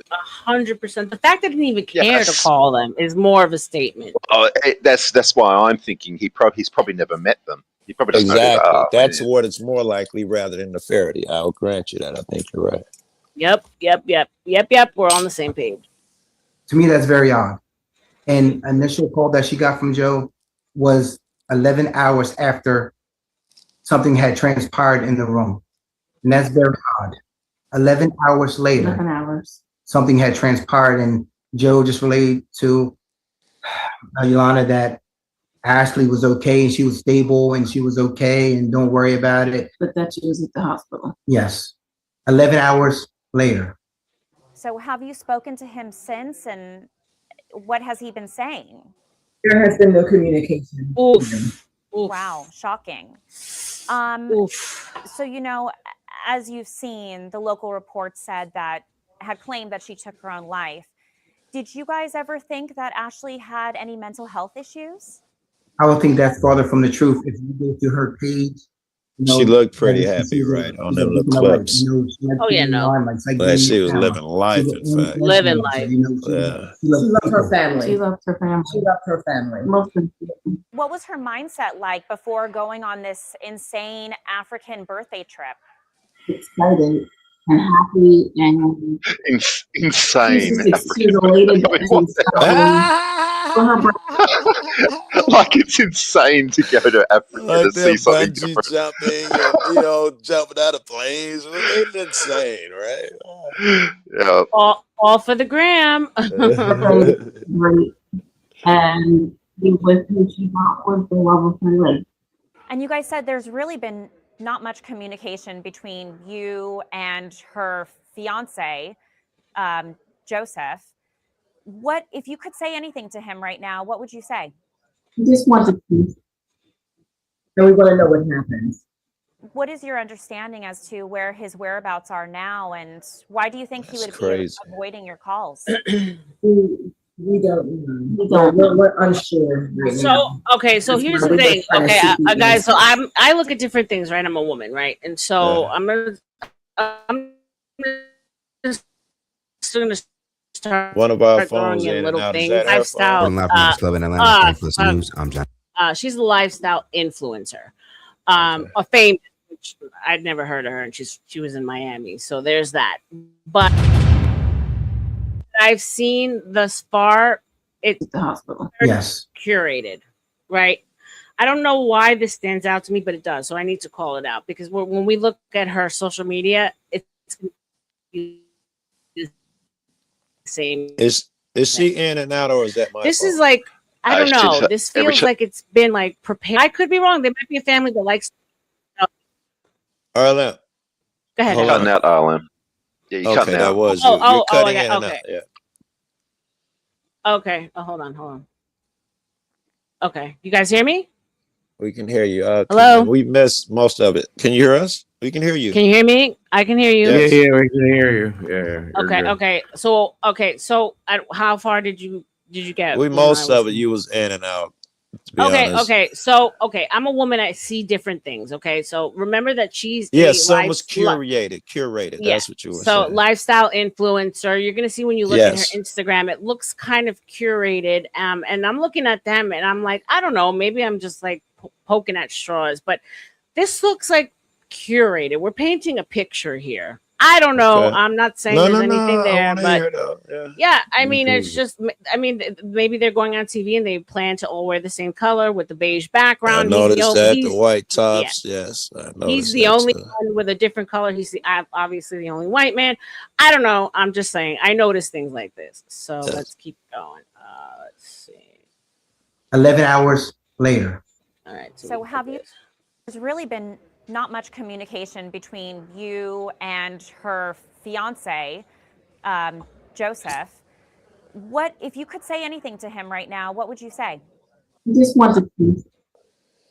And we want to know what happens. What is your understanding as to where his whereabouts are now, and why do you think he would be avoiding your calls? We don't know. We're unsure right now. That's why we're just trying to seek the answers. Do you know if he's spoken to authorities at all? We're not aware. We're not aware. We're not aware of that at all. I mean, because what I knew is we haven't spoken to them, so I'm not sure who they are talking to. It's one answer. It's Our attempts to get information.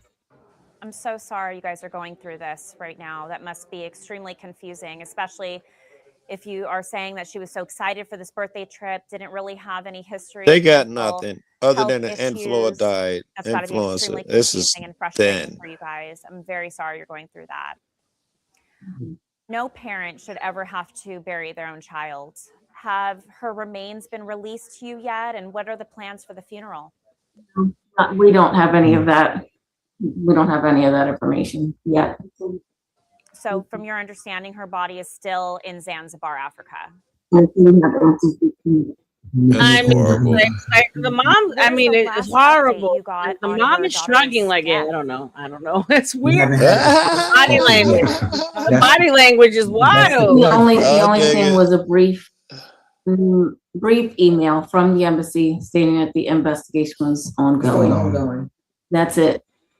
And one thing that we did reach out. We would make the know about the footage at the hotel.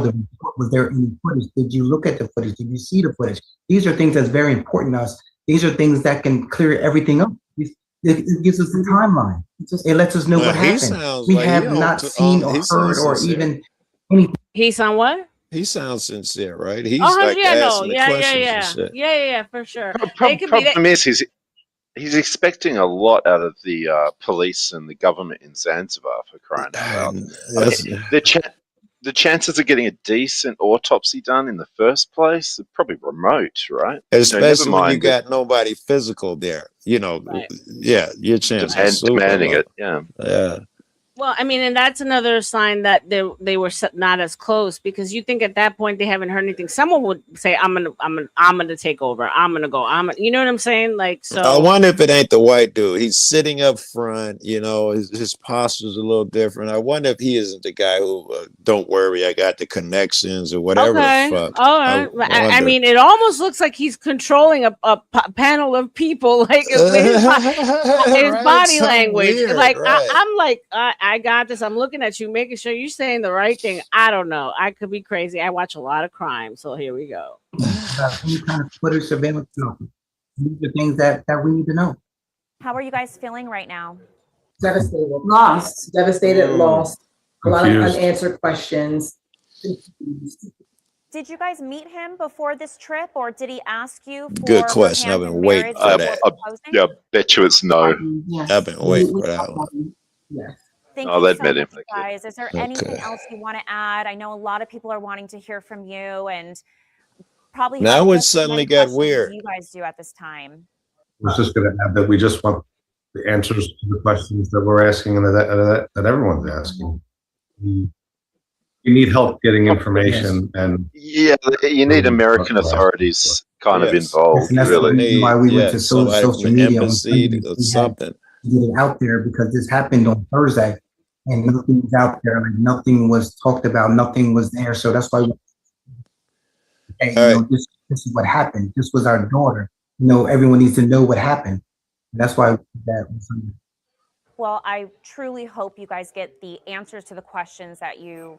So sad, rest in peace, beautiful girl. It's unfortunate. What do you guys think What? so far? I was going to ask you, but the only thing I see that they have, and okay, I'll give them this is a start. I don't see how this makes TMZ though. She must have been really popular.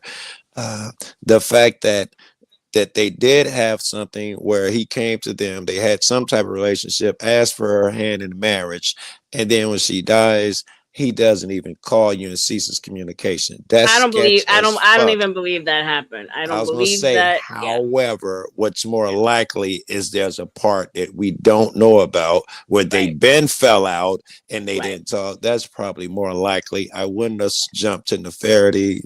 They got nothing. No. But like a little bit at a time, we break it apart, and families do fall out. Girls do go their own way. Right. Yeah, there's definitely not. I don't think that happened. I don't think that they met maybe over the phone. You know, Mom, I'm getting married. He's wonderful. Yes. Whatever. But that's as far as it goes. Yeah, but they don't want that out there because that's private family shit. What I get. Yes, Right. I like it. I get all of that shit. Right, Yes. and that's our business. Nobody else's. All right. He's we'll say what we he need to. he uses them something, but what are they doing? He's being charged in African jail for homicide. They're mad about 11 hours. He owes them something. Okay, I appreciate. Blue Jay, why don't you bring your dumb ass up here, girl? Bring your beautiful white Marilyn Monroe ass up here, please. Thank you. Hey, First Cause, what's up? So yeah, You're in danger yourself if you're married to my kid and nigga, you don't call me and cut off communications. You're in danger. I'm not even gonna try and solve the crime. You're in danger now. That's what I'm saying. Like I know one of my parents is buying a ticket and taking their ass to Africa and figuring shit out. I'm Yeah, not Joe, telling nobody in case I gotta murk you. I'm not even telling nobody I'm getting on a plane. Craig, I'm like so basically after 45 minutes, the algo Craig, that was ages ago, Craig. Honestly. I literally like my guys, they're like cops. I love them. After 45 minutes, apparently the algo leaves you alone. That's the most important time. At the end of the stream, no, I'm okay. So I don't have a bounty right now. But thank you, Craig. Thank you for being my Also, my I bodyguard. forgot too. You're probably aware, but people will slip that in chat. You've probably had that by now. They try and slip the hard R and shit in chat to fuck with you too. So you got to keep it in mind. I fixed that. I put the words in there. Yeah, everyone was. There was a lot of shit I did that I didn't know about to do. Anyone else want to say anything before we look at something else? Look, I'm not. I don't rush to believe a woman committing suicide too easily. No. Women carry a lot of vengeance, and they carry all the things that upset them in life. And if they were to end their own life, who the hell is going to get justice for all the things they've been upset about their whole life? You know what I mean? Great point. I get you. Good for you, baby. I think most women wouldn't rush to kill themselves without a mental unstable aspect. That is a great argument. Add maybe too much alcohol, maybe too much drugs, something maybe that else changes. Out of that. Yes, but you're right. Yeah. No, 100%. One of my buddies, check this out here before we move on, because this is a real life mystery. A good friend of mine, what'd she say? South Carolina, I love her. I think she's brilliant and all of that. Her and her husband, blah, blah, blah. Well, she got a divorce from her husband, who I love. I still love her, and she's a great friend, and she's in the community all the time. She's got a new boyfriend. And she calls me one night and she's like, Joe, I need you. I'm like, I can't move. My mom can't move. I got to take care of her. Give me a couple of weeks. I'll get some. She's like, it might be too late. And she's scared to death. It's like 4:00 in the morning. We hadn't talked in months. And she was saying that her boyfriend is out of town. She's scared something's going to happen to her when he comes back. He'll be back by Friday and all of that type of stuff. And I get a call. I heard that something happened to her. Oh, hello. Hey, Clay. Hey, be brave. Hey, Clay. What's up? What's up, Brick? I can if you need to. What's up, Joe? What's up? Well, Brick would know. Let's talk about Lion One, Brick, and I'm talking about Rabbit. Oh yeah, Lion. Yeah. Yes. I get I call him like, what's this I'm hearing about my buddy? And he was like, Joe, I got to tell you, man, I'm so glad you called.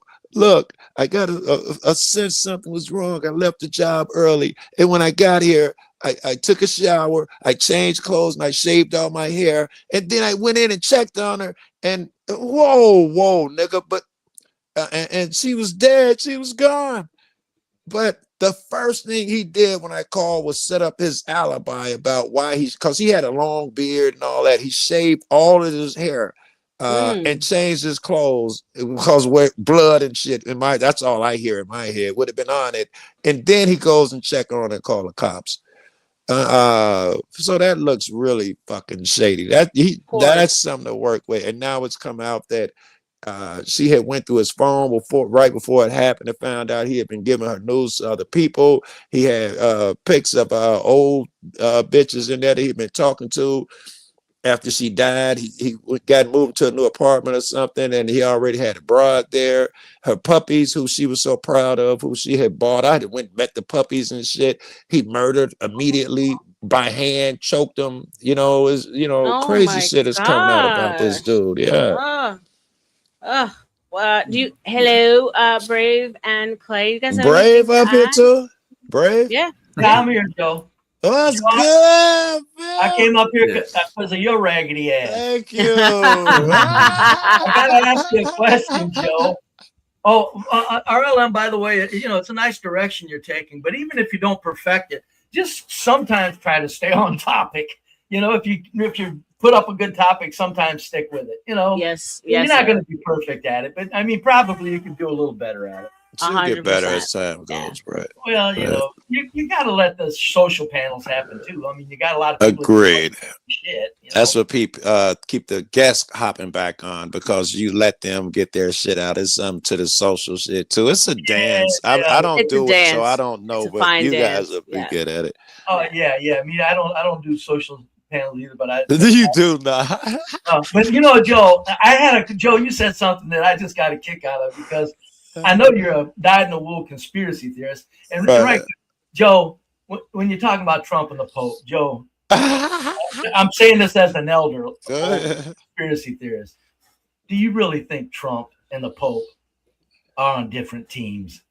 I think their handler is on the same team. Trump is abroad. If you say something about me, I'm gonna say something about you back. But they definitely have the same agenda. He attacked the country or two to prove it. Okay, so then at that point, that's why when Trump is doing these silly stuff against the Pope, and Pope saying stuff that Pope isn't insulting, but Trump's saying the silly stuff.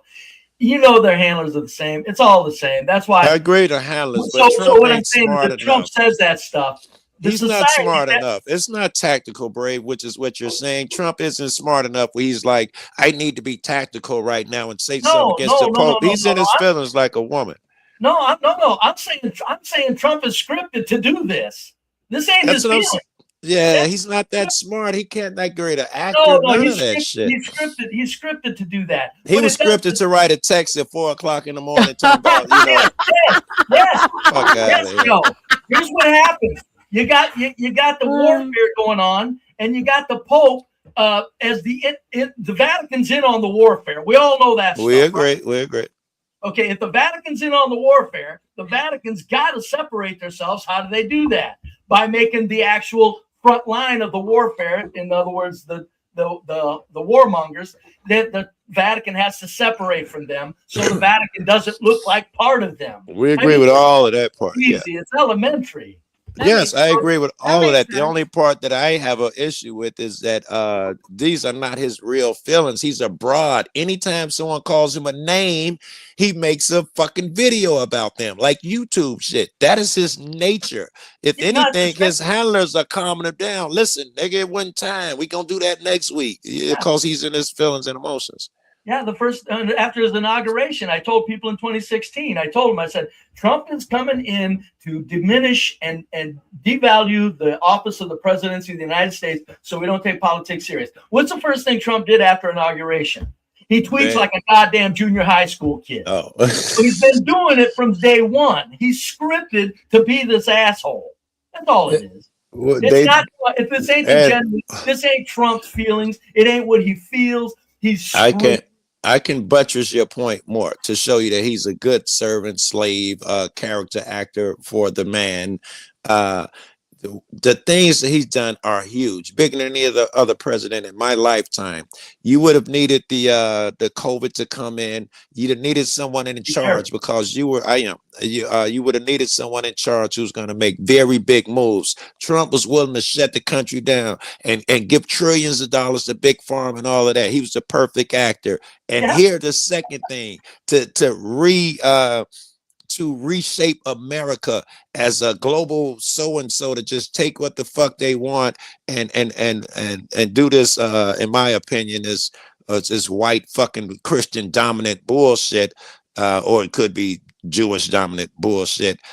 Trump, God damn it, I know. That's why I'm gonna say this shit once at 5 o'clock in the morning, Brave. Thank you. I'm aware. I know.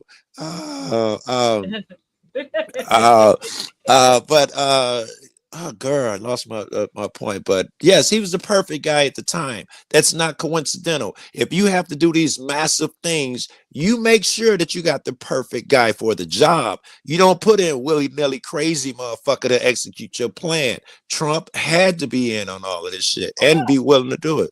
Well, it's just when you said that, though, you didn't really make it clear. You implied from your statement, Joe, you made it sound like you really think that Trump and the Pope are adversaries. You talk a lot. You know better, though. Me and you talk a lot. I know.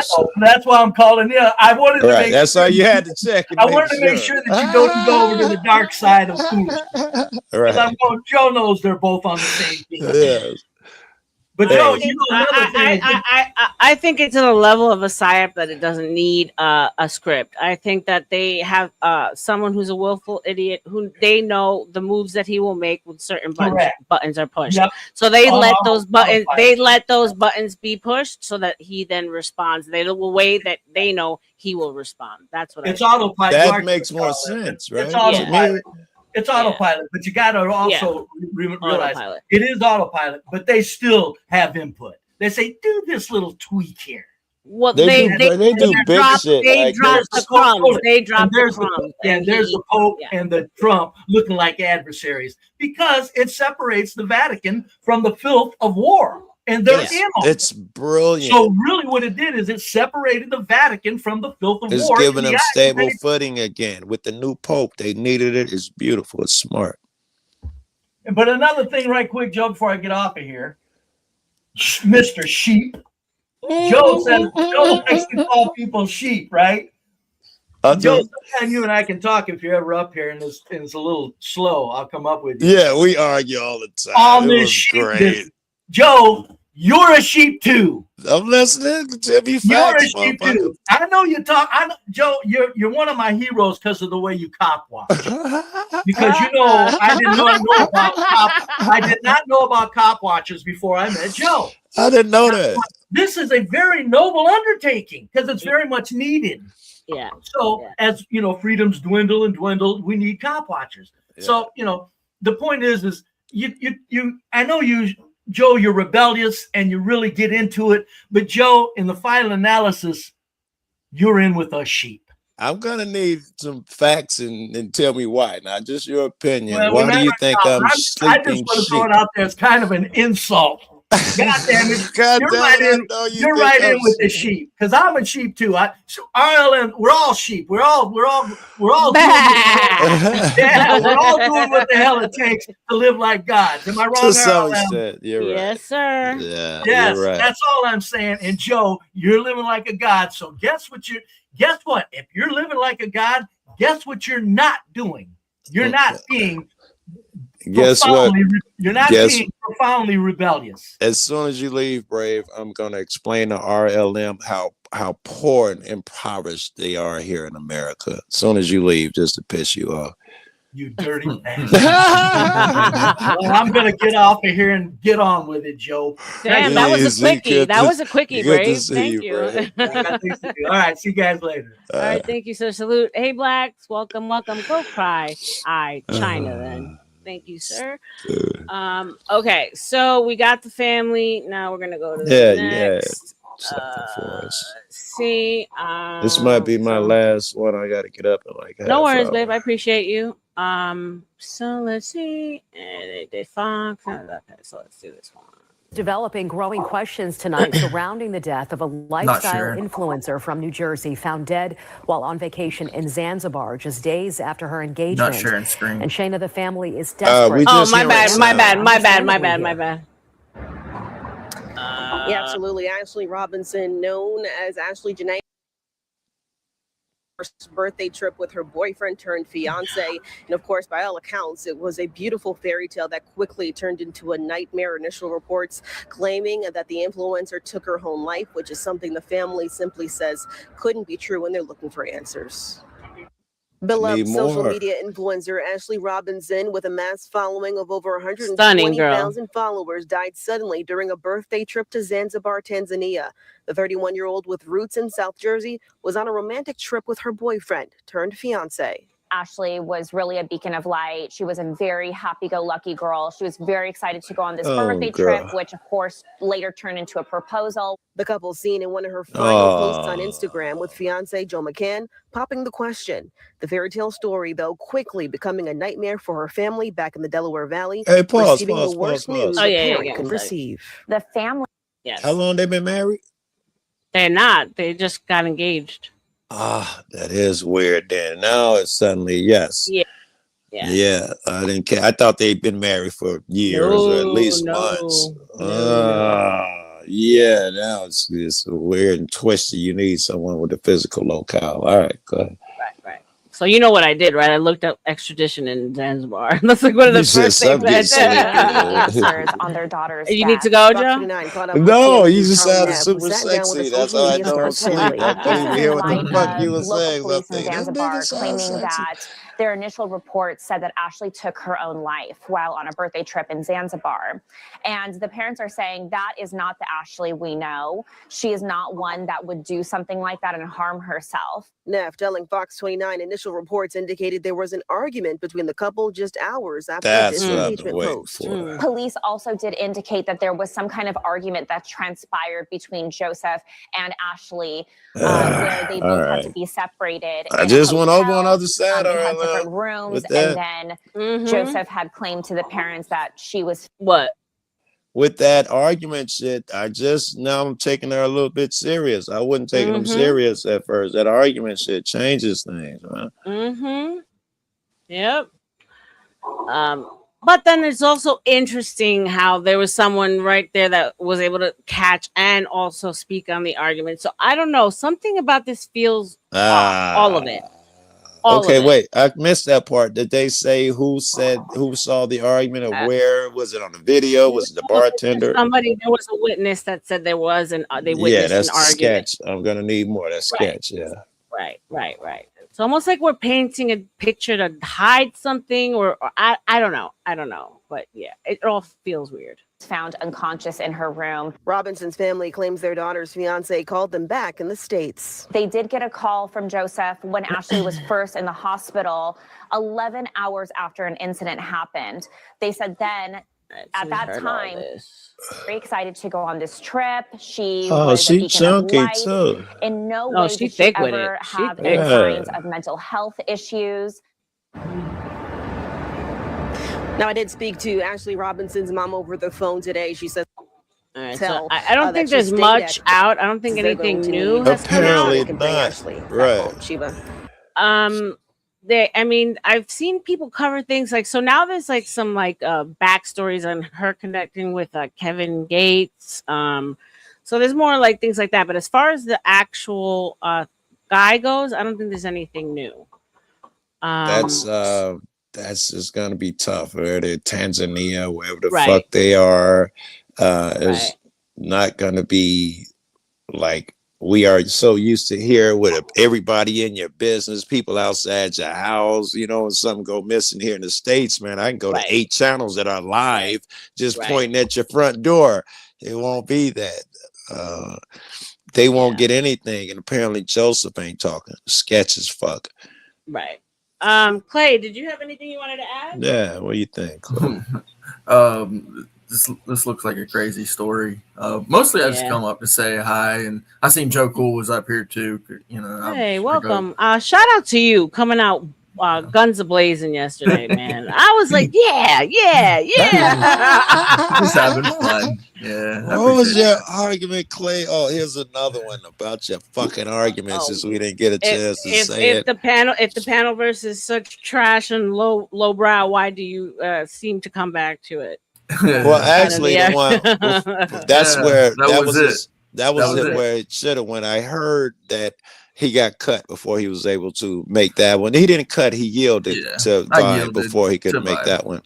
But in the procedure to drag him there, which I saw, and I trust Clay that he was trying to drag him to a certain place. His arguments I thought were failing, and another one that popped in my head was the one where the book determines or something, and the person doesn't play a role. It's the book. I thought you were on bad footing because everybody's going to interpret the book differently, and that'll be easy for him to prove because he's talented.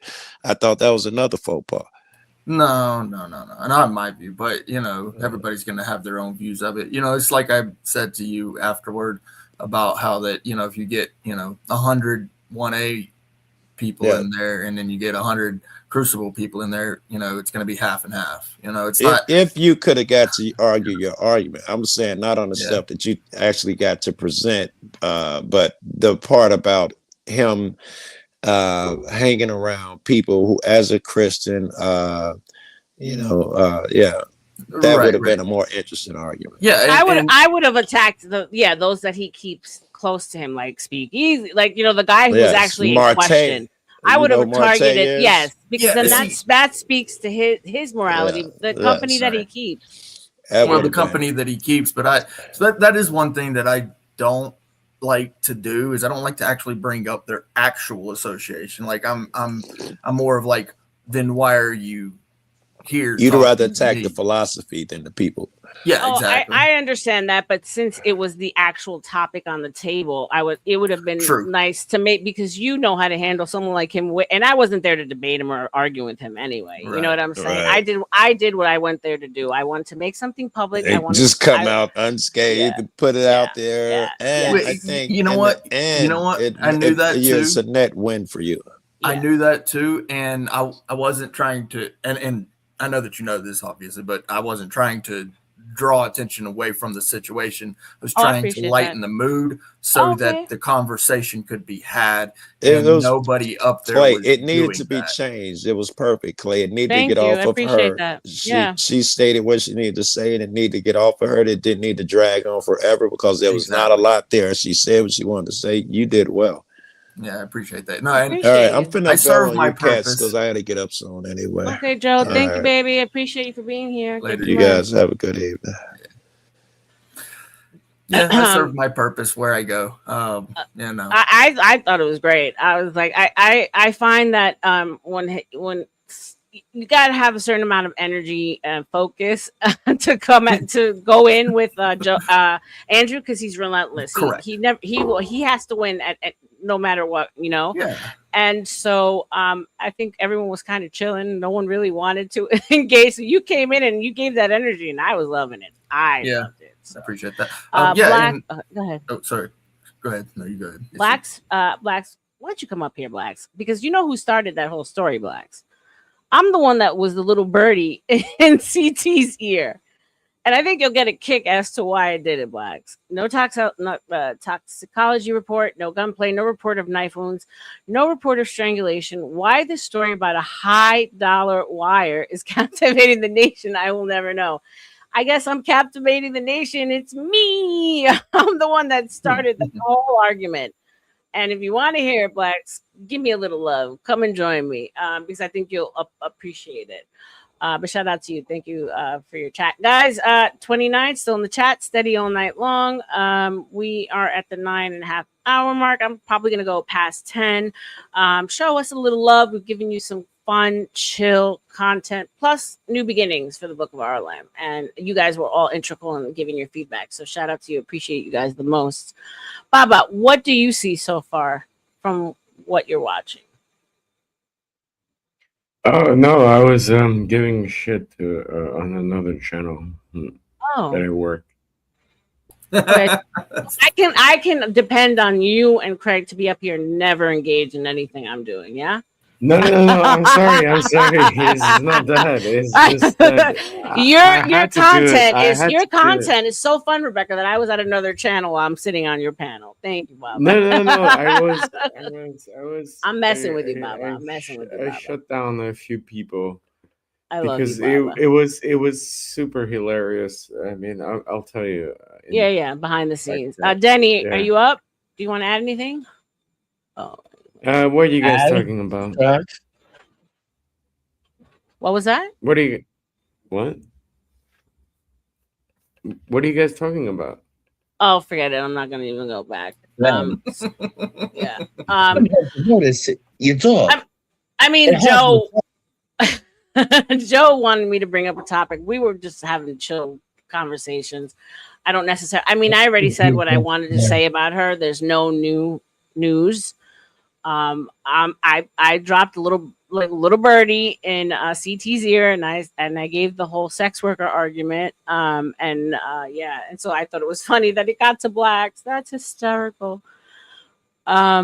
But yeah, so what we know is what you guys seen. I kind of went through her social media, and the reason why I came to that conclusion is because her social media looks like a sex worker's social media. I come from Miami. I know how they do DL shit there. There's a lot of things that didn't make sense. She's got like scrubbed, like her content is scrubbed, so she doesn't have a whole lot of content for being a lifestyle influencer. Are you talking about that chick who was like who passed away? Yeah. She was surely a OF. Well, I mean, model, quote unquote. So why does her TikTok say model and not lifestyle influencer? Her TikTok is completely different than her Instagram. One is more sex worker, one is more we're in love, look at us. She has subscriptions and there's exclusive content. And Linktree. So all those things kind of point to outside content. Oh, of course, yeah. I mean, it's clear, but people fought against it. It's fine, and now I'm like the most hated person on the panel sphere, but I'll own it. And no, I'm just being hyperbolic. And so also the parents not really being close to her. We get that vibe. She left home early. She might have been, on her own for a while, went to Miami, started doing her thing, met homeboy, because that's what happens in Miami. And he's the shady one. He's the one that I want to find out more on. I know. Well, yeah, he's like a multi-millionaire, isn't he? Like he's. Yeah, but that's not why he's shady. I just, for me, it doesn't sit well that a man that wealthy normally would marry sex worker, knowing that something like that could come back to haunt him. It doesn't present well. That was like kind of my argument. Yeah, no, I completely agree with you. Yeah. I mean, yeah, it is what it is, like, I mean, people trying to find like excuses for it are really stupid. Like, it is what it is. Well, it became, it's only because she's black and he's white, and that's the only way she can meet him. And I was like, no, that's absolutely not the argument. She could have been Chinese. I just know how the game goes in Miami, literally. It had it's all about boohoo racial things again. That's what it is. It's fucking crap. And so basically, that's where I didn't want CT to get stuck. So that's why I kind of threw that in there. And he loved it. He's like, oh, you ready to make people mad? I'm like, I guess. People get mad about stupid shit. Everything, bro, it's clear. everything. It's so clear. It's like literally everything in front of you. Like, and they're going to try to convince you that you're wrong about it, but it's not. You're not wrong about it. No. I'm tired of the policing, and I'm tired of people's feelings. I'm not holding anyone's feelings over my own anymore. I'm just not going to do it. It's not worth it for me, because people are never satisfied, bro. They're literally never satisfied, as you can tell. No matter what I do, they're still going to go and like try to, go through your Discord and leak all your personal information, text messages and voice notes around the world. They're still going to try to strike your channel. So if that's gonna happen to me anyway. Being kind, I might as well be a fucking cunt. You know what I'm saying? Like literally, like, and White just hot like, girl. you know, and then just fucking enjoy the ride. Oh yay, Blacks is coming up! Yay! Okay, cool. So I'll wait for you to come up. So Clay, when I gave you like a little quick breakdown of my argument, and it's not so much to like put any shame on her or victim blaming on her. It was more so to build a character on this dude, because we don't know much about him. Okay. Yeah. What do you think? Am I like crazy? It doesn't make any sense. There's no proof of it, so why even bother? Do you understand why I did it? So are you talking about I be honest with you, I don't know. What No, you're good. You're good. Who are you talking about? No. Who are you talking about? You didn't watch while we were playing the video? Are you talking about the video you just showed? Yeah. Yeah, this girl who's basically run away, or maybe she hasn't run away, kind of thing. No. So found dead by hanging in Africa. She was on a birthday / we just got Zanzibar on a birthday / we just got an engaged trip with her very wealthy boyfriend. She's a little younger. Parents, we showed the interview with the parents, and the family feels very disconnected. There's just a lot of things that feel off, basically. Okay. Yeah. Okay. So then, yeah. So she was supposedly found to have done it, and then By hanging, yeah. the surroundings are questionable, to say the least. Exactly. And then his behavior post. So he's gone silent on the family. He hasn't kept them involved in what's going on. And that was the fight that you had shown too. Yeah, because I was kind of catching into the. Well, there no. was, like, So text they messages dropped and in stuff. there that there was a witness that said that they did see them having an argument, I guess, the night before. Oh. Yeah. That was kind of just thrown in there. Yeah, I mean, you know, Joe brought up a really good story of a point of someone in our community that we know about that kind of has questionable circumstances. Of course, you know, I always give the benefit of innocent till proven guilty because I 100% do appreciate the system. However,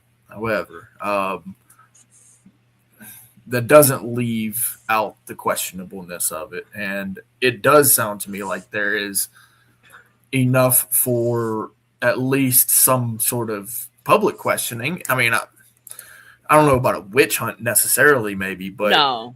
One of the things that I did see with this situation with our community is that a lot of people went after Rabbit. And so when they went after him, I mean, he clammed up, and that was a big problem. That, you know, that if they are going after him, one thing that I do know, you know, just looking at, you know, the stories and psychology of the, you know, the Red Rummers and all of that throughout, you know, if you really watch these, you know, cop shows and things, they'll teach you that some of these people who do these things, they either get into the mode of they want to be caught or not necessarily caught, but just be on the edge of being caught, not because of a conscience thing, but because they just like that high of, you know, they're on that edge. Right. So I find that a lot of times that the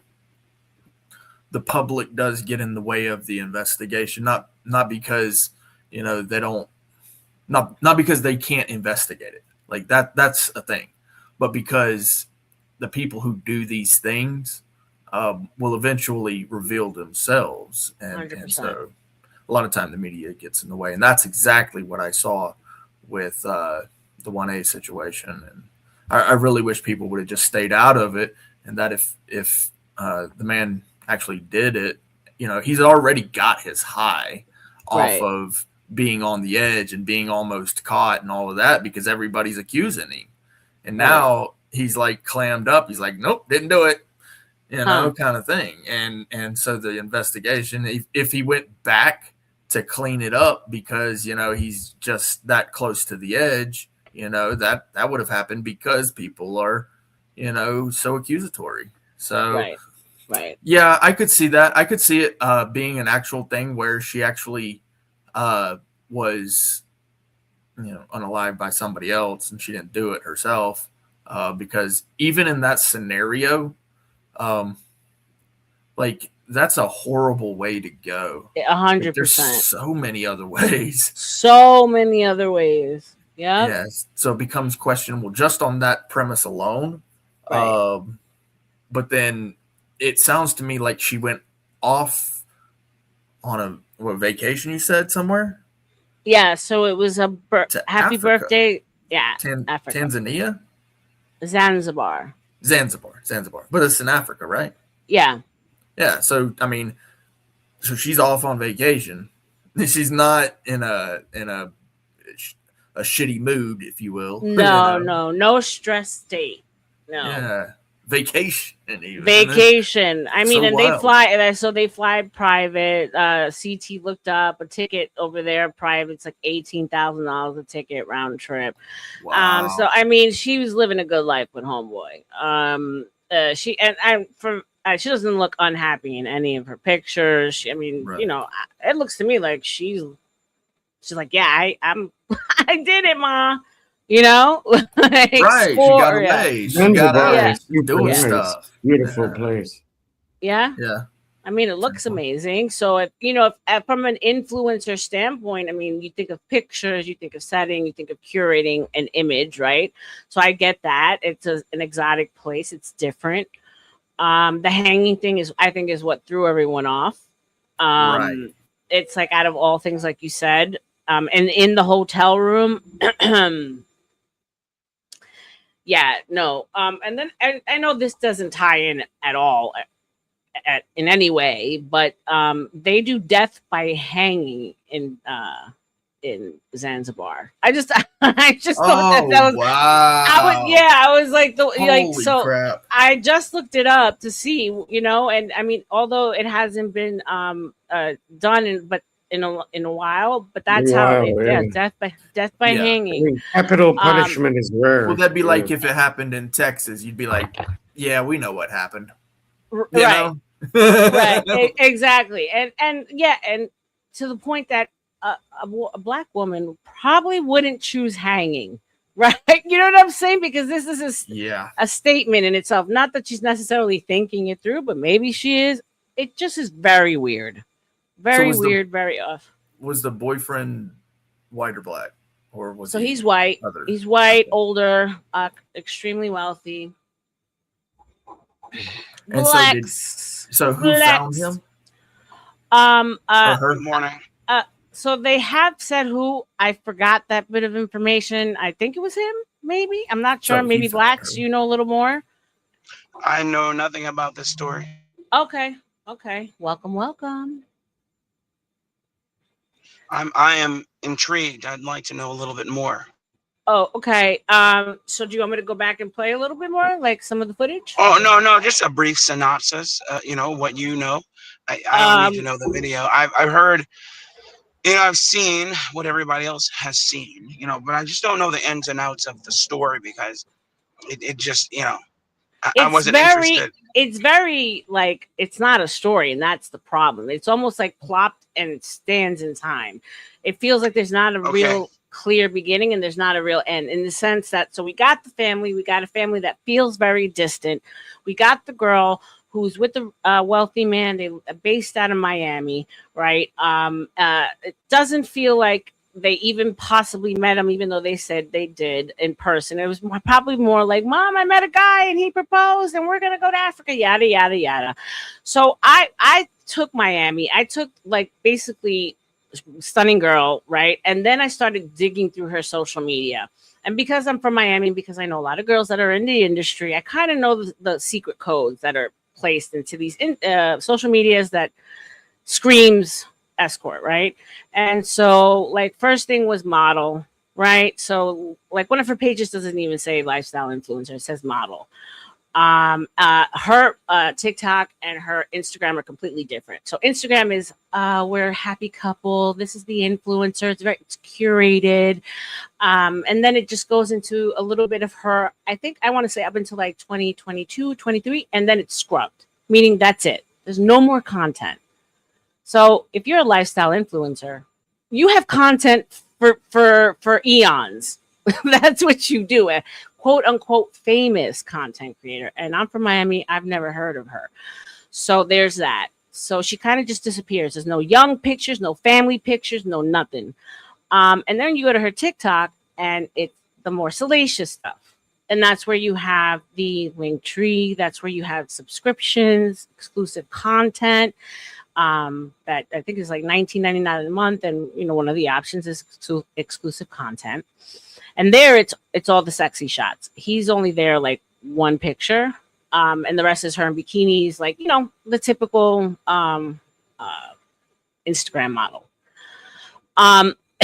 So, and then when I looked at the lifestyle, I said, a woman like that, even in Miami, because when she spoke, she's also from Jersey. She's got like a real heavy, like the Naze's accent. So I'm not insulting. It's very heavy, like pronounced up Northeast accent.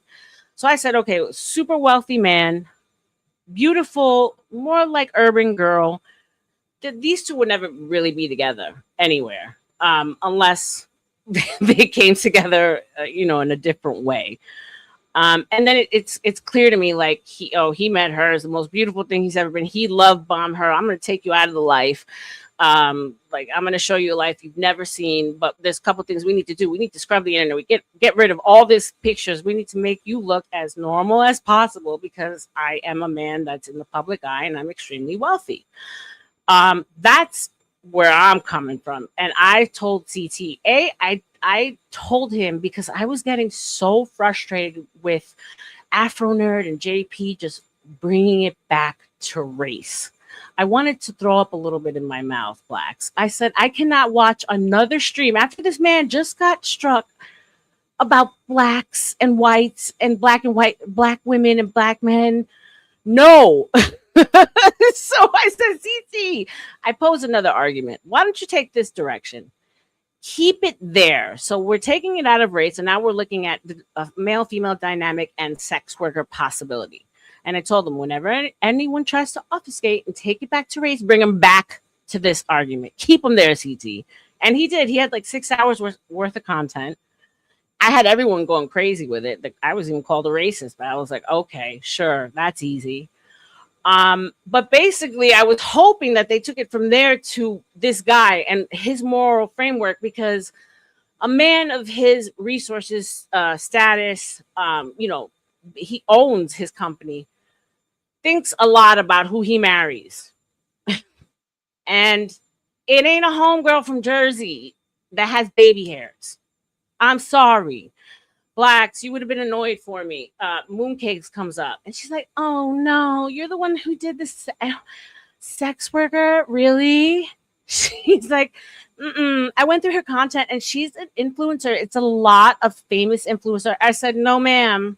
No, ma'am. You're lying because I went through there. It's scrubbed. That does not scream influencer. That screams we took a couple pictures to lie about who I am and scrub my past. I know girls who do that. And I said, wealthy men don't marry escorts. Oh, yeah, they do. Melania was an escort. Blacks. So I'll chime in here. Yes, please. I'm going to say this. First of all, before I start speaking about this lady of the night, I want to tell you just how proud of you I am. I think you are going to blow up. Oh, and let me tell you why. This isn't arbitrary or glazing as I know. I'm telling you this because you just found a niche here. It's really good. You mix your platform with intelligence and sexy, and it's working for you. And I see your platform growing. So I think you're going to blow up. So I'm just going to call that now. That's one. So let me get that out of the way. That means a lot to me. Thank you. Okay, it's great. Secondly, if you have eyes to see and ears to hear, I don't know how you could have come up with anything other than her being a high dollar whore. Thank you. Thank you. Hello. I mean, it's all over her. I don't know who is looking at this woman, who thinks the wool is being pulled over whose eyes. This is a high dollar whore. She has all the benchmarks. Okay. Thirdly, it's human trafficking. Okay. Tanzania. Oh, I didn't tie that one in. Tanzania is a shithole. Okay. It's like any tropical island you may have ever been to. It looks good. There's a facade that makes it look good. But when you get there, it's a shithole. Even the resorts, and people tell you these lies like it's beautiful.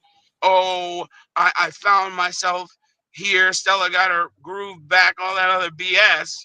Right. Because they were largely drunk or inebriated.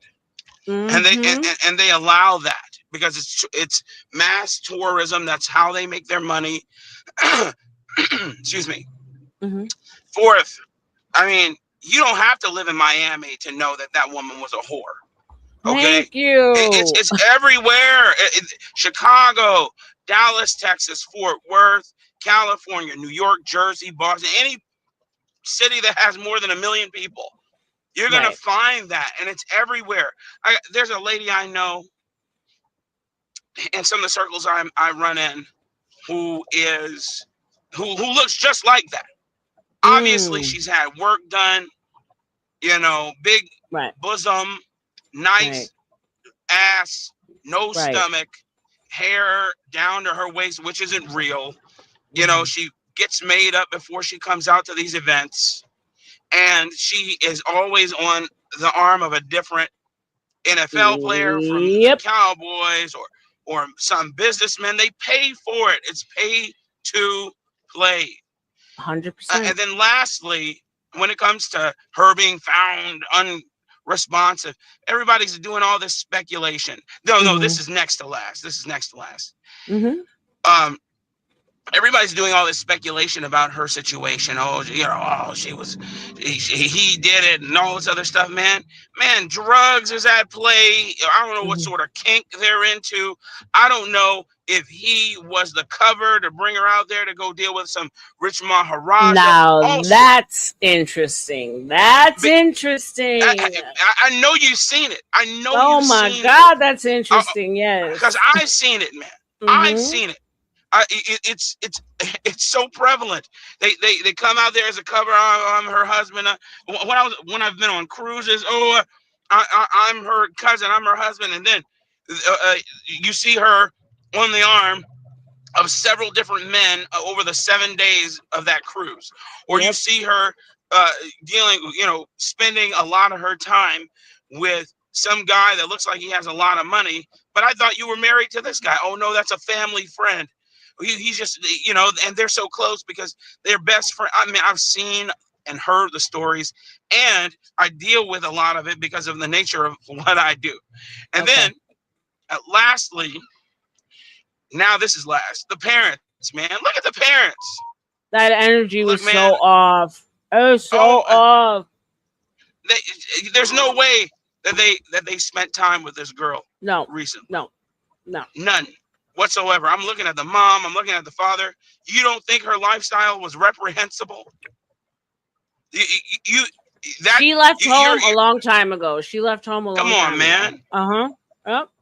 Yeah. So forgive me if I don't subscribe to the JP and Afro nerd isms. They're full of shit. And here's a good thing. Here's actually.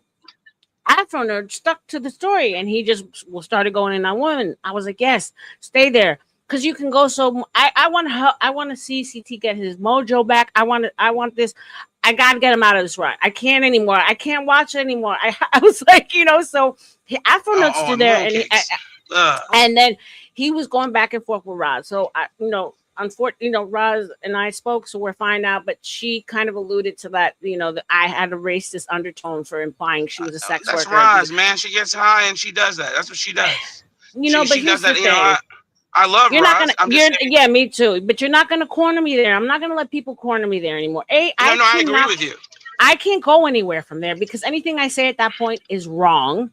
And B, no, we know that that's just not the case. Do not deduce me to that, man. Everyone knows me by now. That is just not the case. That's unfair and it's defamatory. Very true. And you're absolutely right.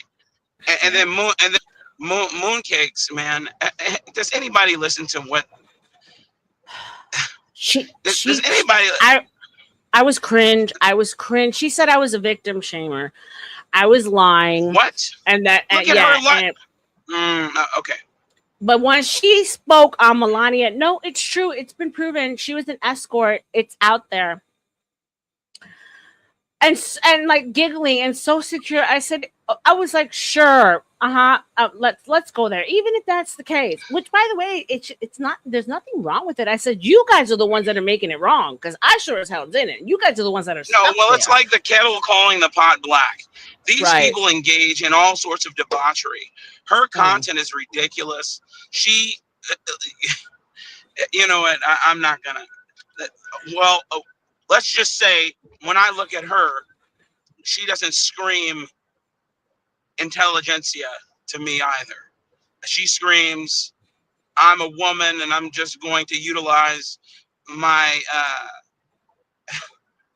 feminine features to get what I want. But present as intelligent, be uber contrarian on every single thing that I say. And I told her, I says, look, why do you ladies do this? I'm like, don't come to this debate sphere or conversation sphere and come with this rhetoric and don't have an objective view because it's tired, it's boring, and I just don't want to be a part of it anymore. Go to the girly panels and go away. Then don't come in men's spaces and come with this bullshit and then trap them in like women shaming, all these terms, all these insults. I'm not doing it anymore. Blacks, I'm not doing it anymore. Yeah, I'm glad they can't do that to me because I don't care. Women, when she's like, women she's like giggling that. No, when she giggles at me, condescending, calls me a victim shamer, says I'm a liar. I knew exactly what I was doing when I'd come on, Arlen. You knew exactly what you're doing when you dropped that in CT's ear. You know what was going to happen. I says, no, ma'am. I said, I can't control how you react to it. I was like, that's your problem. I said, I might have come in. It was so insensitive. I says, well, I'm not here to worry about your feelings, ma'am. I'm just posing another argument to CT that doesn't get stuck in this victimhood. So I said, CT, can you drop her so I can finish my story? I was done at that point. I'm like, I can't. Like, at first I was like, oh, she's cute, she's pretty. Go away. You annoy me. You don't add any value to these conversations, and all you do is you're a derailer. You're a contrarian about air and breathing, and I can't. It's like I was just so done. Guess what? CT had 2 days worth of content. Okay. We had some live action there. We had some energy. We had some juju, and that's what I want to see for him. I hate that he allows himself to get stuck in these like idiot ruts and I don't know. I felt very protective over him, and I missed him so much while he was gone. I felt like I had to do something to switch things up. So you mean the fact that he allows those idiots to manipulate the panel like Mooncakes? I know he does it for a reason. I know that he wants the turmoil so that he can make a buck, and I get it, man. That's his business model. Been knowing CT forever, but I can't. There are personalities there. But even the turmoil is getting boring, Blacks. It's getting boring. I agree with you. It's repetitive. I'm saying there are personalities there that I can't deal with. No. Now, I'll tell you this, and I'm kind of shifting the. No, you're good. You're good. Appreciate topic here. I tuned in that one night, a couple nights ago, where you and a couple of the other guys were going in on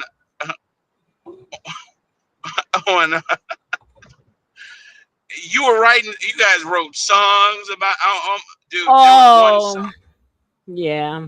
I don't know what the nature of this is, man. I don't know what's going on. I don't have a dog in this fight. But all I know is the songs were out of this world hilarious. I was laughing my behind off.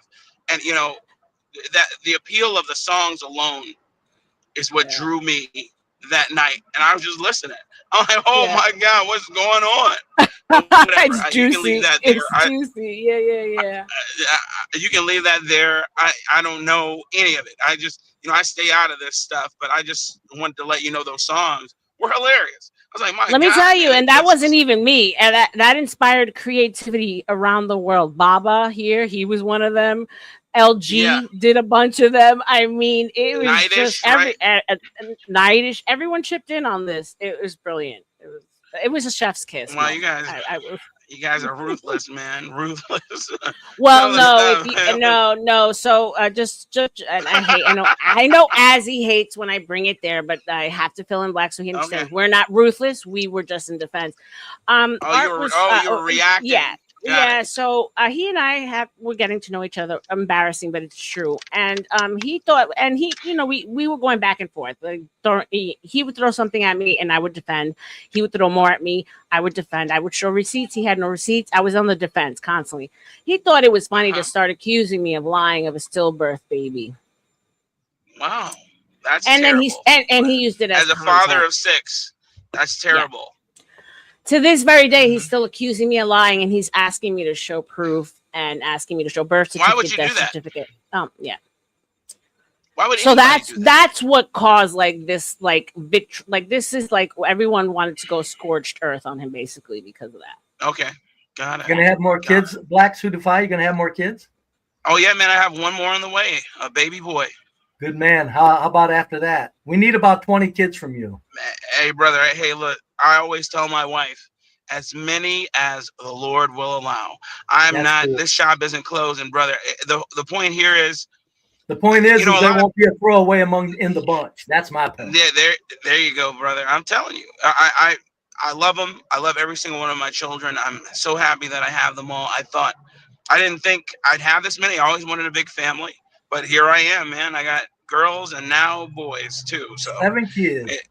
God bless you, man. Holy RLM, I got to kick when you talk about CT being in a rut. RLM, let me tell you something about CT. Yeah. He's a showman. He's a ringmaster. I am one of his clowns. I am a very proud member of CT. Yeah. We're court jesters. No, don't worry about CT in a rut. CT knows the value of his clowns. He knows the value of his rut. Don't ever feel sorry for that bastard in a rut. No. That dude is a mischievous showman on the highest order. Oh, I love him. The minute I gave him this storyline, he was like, "You ready to make?" No. He goes, "You ready to make people mad?" I said, "Let's go." And I'll tell you something about you, Be Brave. I'll tell you something. I've known you for a number of years too. I remember, when we were on, when you were on the on what's his name, the landlord, urban landlord. Oh, John Gold. John Gold. Yeah, his name was eluding me. I don't know why. And you said, and I told you in the chat, you're one of those guys I'd love to work with, at a job. Absolutely, man. I meant that with every fiber of my being, man. It would be an honor to work with you on a daily basis and discuss matters of life with Blacks Who Defy, who really has a scope on what one of the smartest man in Panelverse. Right here, dude. Blacks Who Defy. Man, thank you for saying that. I don't think I am. I'm just observant, and I think Be Brave's observant. And I tell you, he would be a pleasure to work with, because I told. When people were asking why is he like that, I said, man, because that's how men are, man. Why can't? Yeah, we just roll. Yeah. Fuck it, man. Who we are. That's how I was in the army. Anywhere where I've ever worked, the owners of the business, and I've worked at a lot of jobs because I'm very, very job hoppy. I get itchy fast, and I've always been begged to stay. Oh no, the owners have always told me that I absolutely improve the atmosphere of their workplace. Absolutely, I can see that. And it's just because of bullshit. It's just because life is too short. There's no grumpiness allowed. Let's get it on. Even if you want to get grumpy, have a good time doing it. Damn, don't be grumpy for real. I'll liken you to some relationships I've had in the military where there are guys that were absolutely despicable to me in an argument. But then would I go to war with him? Absolutely. Because this is the guy that's going to have my six. I know, first of all, he's not a pussy. And second of all, even if we have an argument, man, we are battle brothers, man. We're not going to allow anybody else to enter this arena that we have. We're just like with the president of the United States, man. I don't give a shit who the president of the United States is. Do you ever think I'd allow somebody to come in here and do harm to the president of the United States that represents my country? Never. I don't care if I don't like their rhetoric. I don't care if I don't like their politics. That's the point. I'm not going to allow somebody to come in and destroy my family, destroy a camaraderie, and think that it's okay, because it's not. You know, Blacks, what I wish you'd do more often is, I know it's kind of tricky to work it in, but you're a wrestler, correct? Yeah, I did. I wrestled. You wrestled for your whole life, correct? Right into college? Yes. I think a lot of young men need to understand the value of wrestling in street fighting. I agree. I don't think a lot of young men understand it. And, you know, I know there's a lot of UFC going on, but that doesn't quite wrap it up. And sometimes I hear a lot of people talk about fighting. I'm going, you can talk all the fancy footwork you want, but if you're up against a wrestler, you better watch your fucking moves. You better watch your You better watch every move you make, because they'll break your goddamn back if they get a hold of you. I had a coach. His name was Coach Trailer, man. This guy, best wrestling coach I ever had, man. Ran into him again one time when I was in California, in LA, years ago. But in high school, he was the best coach I had ever had. And there were guys, you know, I grew up in the hood. I grew up with the dregs of society. And they would always challenge adults and challenge you for no reason. And they would always talk about how you can't beat me in boxing. And he would say, man, if I can whoop your ass on the wrestling mat, what makes you think I can't whoop your ass boxing? Basically telling them this isn't going to be a fair fight. Really? You know, you think that all of a sudden when we stand up, the rules change. No, they don't change. You know, it's dog eat dog. It's kill or be killed. There's a takedown on the horizon for somebody. Yes. I don't know. What you know, did you wrestle in, Blacks? So I started off at 155, went up to 171, and then I went up. Ultimately, ended up in 205. And Was then that I got to college. or calorie intake? That was weight. That was weightlifting, not calorie intake. I was cut, and it was man, dude. When I got to college, that was a wake up call, because there were guys that were monsters there, guys who weren't playing about this. So I went to college, and I was playing football and I was wrestling, and I thought that I could do both, and I wound up not doing either because I didn't have the mentality for wrestling, and I didn't have the sob story for football. Well, you're paying for 7 kids without any headaches. So whatever happened to you back then, sure in hell happened to the better. Man, I just made some intelligent decisions, and every day I wake up, I thank the Lord that I did. Hey, Blacks Who Defy. Can we admit a little bit here though that you're smart enough? Yes, sir. You were smart enough to understand that there's a shortage of blacks doing certain things, and man, you said, damn I'm right. getting in on it. Yes, listen, be brave, man. You will never get Jared that tries argument. to tell blacks that. He's saying, I'm not cutting your blacks down. He's saying there's a shortage of blacks doing what needs to be done. Make money. Man, brother, you are preaching to the choir, and this is stuff I coach baseball, and I tell these little bastards this all the time. I'm like, man, I got 12-year-olds and 13-year-olds, and I'm telling them all the time, dude, what's wrong with you? Why do you think that none of you guys play this sport? Only because your mentality is wrong. You got all these black men who have played this sport. Because I got Torrey Hunter, Matt Kemp, just look their names up, man. These guys played in the MLB at a very high level, got paid very well, and a couple others who are still playing. And I'm saying they're all black. They're not Dominican papi. They're not Cubano. They're not Puerto Rican. They're black, and they made it because they like you said, there was a shortage somewhere, and they filled a niche, and they were good enough to do it. And they're trying to impart that knowledge to you, and you guys want to go play football. You guys want to go play basketball. You want to do things, and I'm just using this as an example because there are other examples. But I'm just saying, to your point, Be Brave. There is a shortage of black men doing what needs to be done to get, for all intents and purposes, like the young people say, the bag. What's wrong with you? Why won't you do it? And it's nothing salacious. It's honorable work. Why won't you do it? Shut your mouth and pull up your britches, man, and go do some freaking work. Man, it kills me. I'm sorry. That's okay. And also, RLM, because you were talking, I understand RLM, and I really do fully understand why you do not want to get involved in racial discussions. I get it. Trust me on that.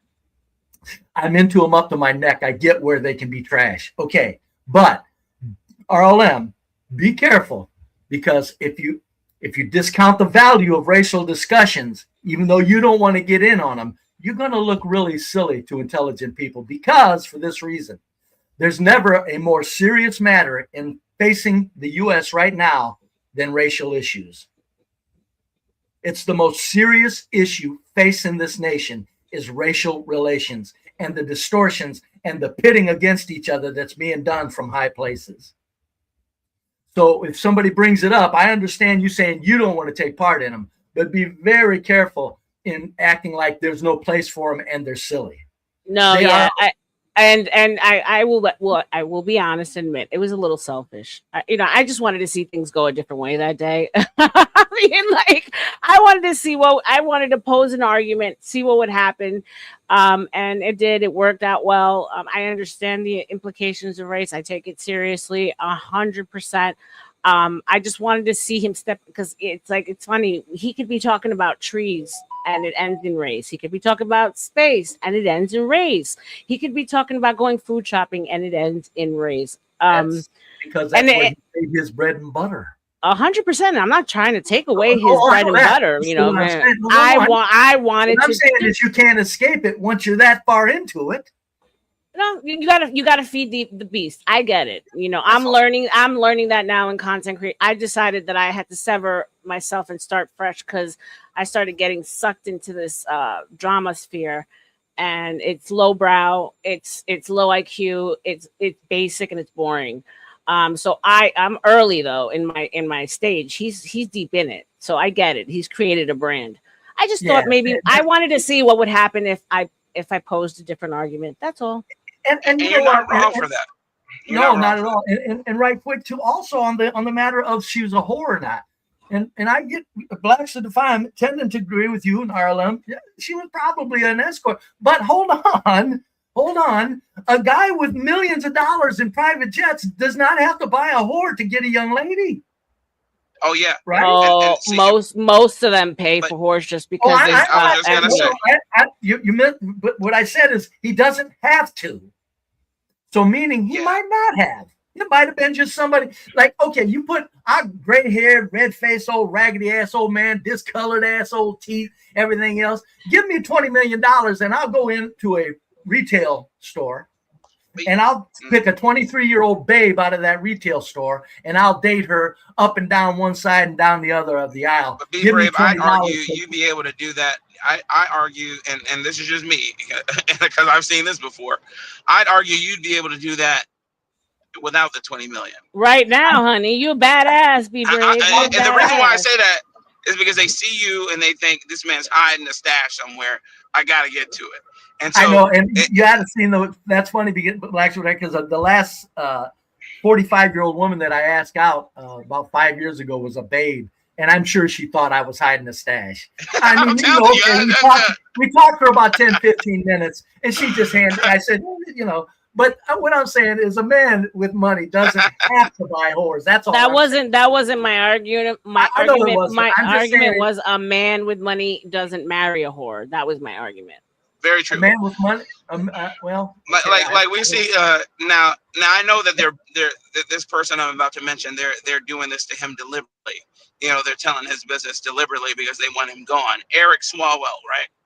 Oh, yeah. They just happen to have pictures of him in the hotel and video Perfect of him timing. in the hotel with Yeah. with ladies of the night, etc., with high dollar whores, etc. You know, and I'm not speaking here or there about the issue. My point in making that observation is that this man has a lot more money than all of us. You know, he's a millionaire by hook or by crook, and he's spending the money on these high dollar whores. Kevin Samuels, rest in peace, when he was around, talked about his early career in sales and how he would spend $5,000 on a high dollar escort just to be on his arm in the room with CEOs and billionaires.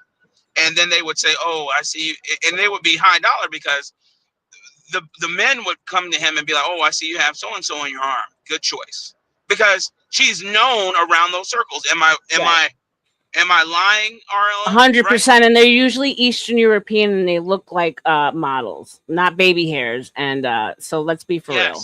And it is what it is. Yeah, exactly. So this woman was trying to be that, and she bit off a little bit more than she could chew, in my opinion. And the guy's net worth might be questionable too. I don't know if he's It is. You know what I mean? I don't think he's. I'm looking at him. You know, how many millions do you think he's got? Actually, they said he's got 45. I think he got a couple $100,000 in the bank. That's excessive. Come on, blacks. I'd give him I'm brother. dead. I'd go 3 million. I'm just saying, man. I've been around RLM. You've been around billionaires, right? You've been around billionaires. Yes. So have I, man. The amount Mickey Harrison. I was with them for 10 years, over 10 years. Mickey Harrison. Yeah. Man, I'll throw a name: Huff Fines in Texas, the Huff Fines family. Holy shit. A couple other people. You know, I'm talking about guys.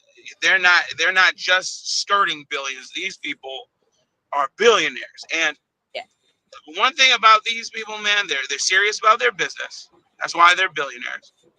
And then two, they do everything in their power to make it not seem like they're billionaires. Yeah. They're not about to get on Instagram Live or TikTok or whatever, make glam videos with a whore. That's very true. But I'd say if he's not 45 million, I bet he's got 5 million in the bank. Maybe one. Maybe, man. Maybe one. I think he's a blue collar guy who made some money. I think he's a but blue-collar the guy sex who made some money doing trafficking something. thing, sex trafficking is where sex trafficking is where I'm hanging my hat. That is interesting. It's all the earmarks of sex trafficking. 100%. But that's just me. I remember P. Diddy was doing it, and this guy was very visible, and he was sex trafficking, taking women over state lines. So what happened? She got dusted because somebody didn't want to be bothered with her ratting something out. I think it was staged. I think she got took, and that was staged. I think he went to a country where he could pay it off to make it look like she, went to the hospital. But the family hasn't seen it. There's no one outside of him to be able to prove it. Tanzania or Zanzibar is a country where you could pay off whoever. That's what it looks like to me. Yeah. Be brave, RLM. The sorts of things these women get into when they are paid high dollar escorts in those foreign countries is dastardly. Yeah, I wouldn't know, and I probably would hate to imagine. The stuff that they get into. It's not human. And so you don't know, we don't know what happened. And I know the parents are, quote, trying to find out what happened, unquote. But this girl didn't know. I don't believe she knew exactly what she was getting into, and here she is, not alive anymore. Man, it's crazy. But I think for me, the fact that they're trying to spin this story and trying to make this like she's like a down home woman who made good, and then all of a sudden the guy with the money did her in. I don't believe that narrative, and I just don't think it should be national news. Do you think she hung her? Do you think she did herself in? No. I No. think whoever they was paying them for her to be in there did her in. Here's a theory. Somebody paid for horrible things and said, well, let's take it let's take it to the furthest conclusion and really do it, huh? Here's the theory, because the thing is I've so I was looking into the story, and it doesn't really talk like a whole lot about how much in contact with her family she was, other than her family coming out just that little bit. Maybe she saw something she wasn't supposed to see. Yeah. I can deal with that. I can dig that. Interesting. Somebody, I don't know who was it. She was living that lifestyle. I don't know who it was that said it, but he said it real well. I don't know. And he said that these rich people, like you were saying, blacks, who are just have billions upon limitless amounts of cash, have done everything they wanted in life, and the only thing left is just to go completely dark for thrills. Yes. He said that's what's going. He said that's what happens, and I forget who said. He said it some years ago. He said, but this is what's going on the world stage that young ladies don't understand. He said, you're getting in with people who have nothing to lose, will never be held accountable, and they've experienced everything, and they're looking for thrills that would blow your goddamn mind if you thought about it. Yep. Like, and it's evil. It's just evil stuff that It's they get demonic. into, man. It's demonic. And some of the, and people think, oh man, someone could never do that. Think again. You see all these pedos that are out here, man. Yeah, but you got to put yourself in the frame of mind of multi-billionaires, man. I mean, there's no thrill that they haven't experienced. So what do they do when they come to the end of everything there is to experience? Exactly. So I'm gonna head out though. Thank you, Clay. Appreciate you. Wanted to get my quick little opinion on that. There is something funny about this story, though. 100%. I agree. There's something not right. Something they're not telling. Something that they're hiding. And I feel like the family is the biggest victims in all of this, other than her. But anyway, yep. That was sure strange. Thank you, Clay. Have a good one. Bye. Bye. That was sure strange the way TMZ, that white father, clear out in front of those people. Why did you see the way he was sitting? Yes, almost like under his arm, and he was looking at them while they were talking, like he was watching. He was either an 8-foot tall man, or he was 2-3 feet in front of them. Weird, so weird. I thought that too. I'm like, this is very weird. It is. What are you talking about? They got a picture of the family, the three. I take it the black guy was her father, bio father. Yeah. And so they got a picture of the bio father, the wife, looking more like a couple than the white guy and the wife. But the white guy is clear out in front of them. It's like, I'm gonna pull it up. Yeah, that guy's 3 feet away from them. Why isn't he sitting beside that woman? It's like weird. Just little stuff like that is what makes you think, what are these bastards up to, man? What are they doing? What are they into, right? Here's an example. Yeah, it's just like I'm thinking, what are the? Because CT was saying yesterday, he said, you know what? Maybe they just want to create racial tensions with this shit. And I'm going, it can be as simple as that. It can be as simple as that. This picture that you're about to bring up kind of looks like creating racial tension. Okay, here's the family that's supposed to be sad. Here's the fucking white guy getting front center attention. It ain't even his child. 100%. I'm so with you on that, Brave. Here, I'm pulling it up now. Lifestyle influencer Ashley after he proposed. Joining me now are Ashley Look at that shit. It was shocking and it was devastating and scary, honestly, because we don't know what's going on and what happened. What did they relay to you at that time? Well, the communication came to us from the Hotel Zuri Zanzibar, where they were staying. It didn't come from the hospital or from the police. Have you guys since spoken to authorities or the embassy? No, We've had little contact with the embassy, but no, not with the police. So were you told anything about the manner as to how she passed away or what exactly led up to her passing? officially, no, we have not talked to anyone from the police or anybody in the medical field at all. Nothing. Nothing has been. What was it that the hotel initially told you guys? That the person, that Joe McCain, who she was traveling with, had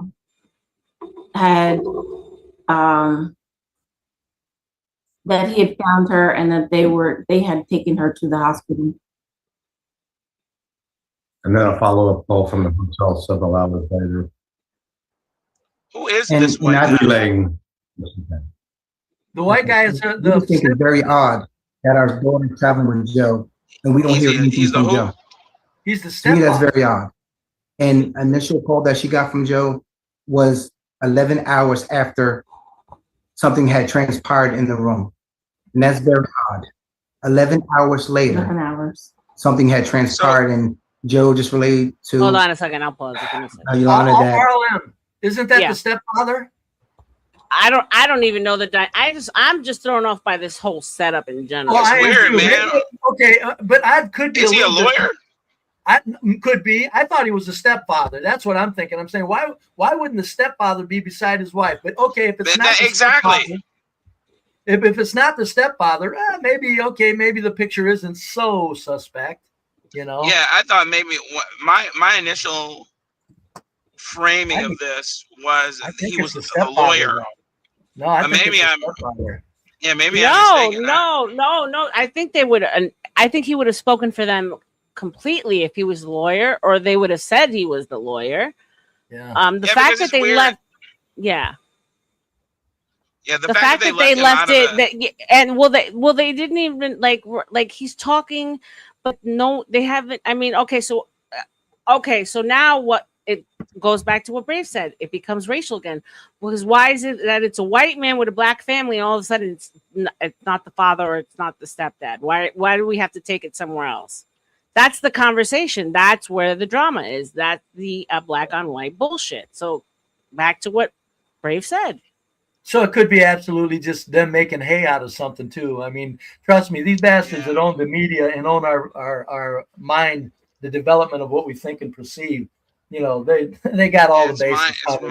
They just throw little intellectual bombs in to stir us up like rats anytime they want. Well, I mean, they're recording us in real time and then spitting out the content at just as quick because they're really going by what we say and then directing the flow of real life everything is we see scripted. and hear. Yep. Yeah, it's Truman Show. Seriously, Yep. real life scripted by courtesy of Palantir. But, exactly. That's why I said earlier to my buddy Joe Cool. I said, Joe, you're a sheep too, buddy. Don't worry. Come on in and join us, Joe. Come on. Shout out to Joe. Shout out. Stop to it, Joe. You're a sheep. Come he on. may even you can do it. he may even be a billy goat. You know, billy goats, they piss on their legs and rub it in to attract the other she goats. Yeah, he's just a sheep. We're all sheep. Nobody's getting out of this shit alive. Nope. And that's for certain. That's for certain. That's why I always say if you look at the same people that create Iran and the Middle East headaches, create our culture, whether who believes that or not. So if that's the case, look at the group of people that are in control of us. Look what they're capable of in the Middle East and Ukraine and Russia. See what they're capable of. Now look what they're doing here. We're pretty fucking lucky sheep, if you ask me. Yeah, we are. Whatever that's why I don't complain about America being in control. I'm telling you, man, we live in the greatest country in the world. I don't know what I don't know. You know, people are upset. Oh, our world prestige is at odds. It's I don't know ridiculous. why we're doing It's this. We shouldn't be ridiculous. doing this. I'm like, what are you talking about? You'd rather China? Winning or losing side, right? You pick. You pick. As a military man, Blacks, when I hear people talk about, and I don't care what the news says, oh, Iran's more powerful than we thought, I still chuckle. Yeah. Yes. Yeah. Yeah. When people say America, the U.S. lost Afghanistan, I said, no, they didn't. They destroyed it, destabilized it, made it exactly what they wanted. The USA won Afghanistan. It was a clear victory. Look at it. It's a hellhole. That's what they wanted.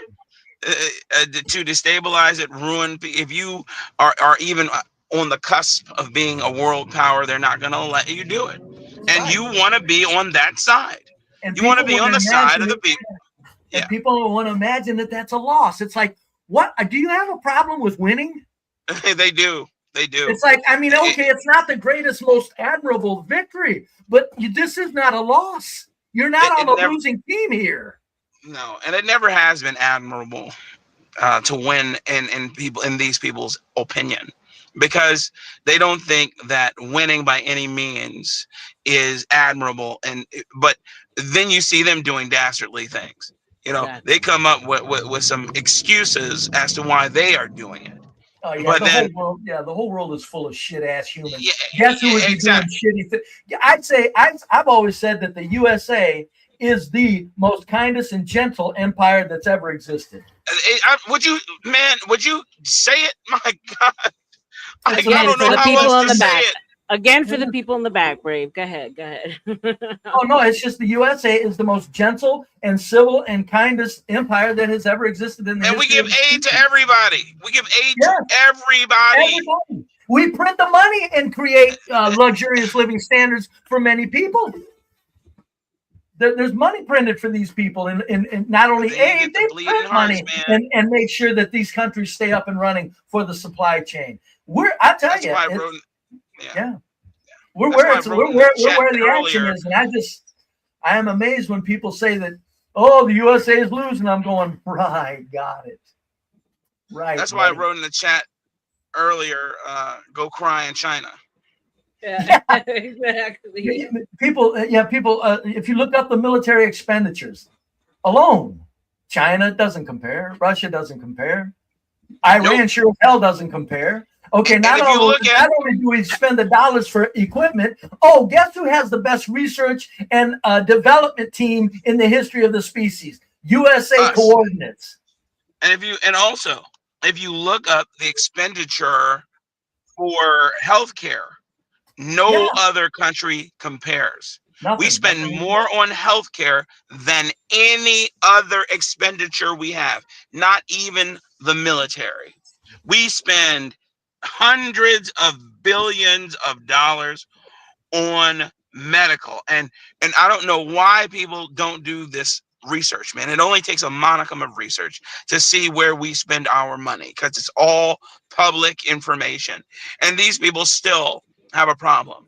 I'm like, man, it's a lack. It's not even just a lack of information for these people. It's a lack of wherewithal, man. Just do the research. You know, I'm not talking about TikTok. I'm not talking about all these flat earth quips. I'm talking about just go find a book, read it. Go read a reputable news article. Glean some of that information. I'm talking about when they're putting actual information into the article. There's news adjacent. You can find the information you are looking for. But people are, man, they just want to be ignorant. They want to not know because they're blissfully ignorant. They want to be upset. I think if you look at I always say that 80% of people are flaming idiots, and what's their worst affliction is self-pity.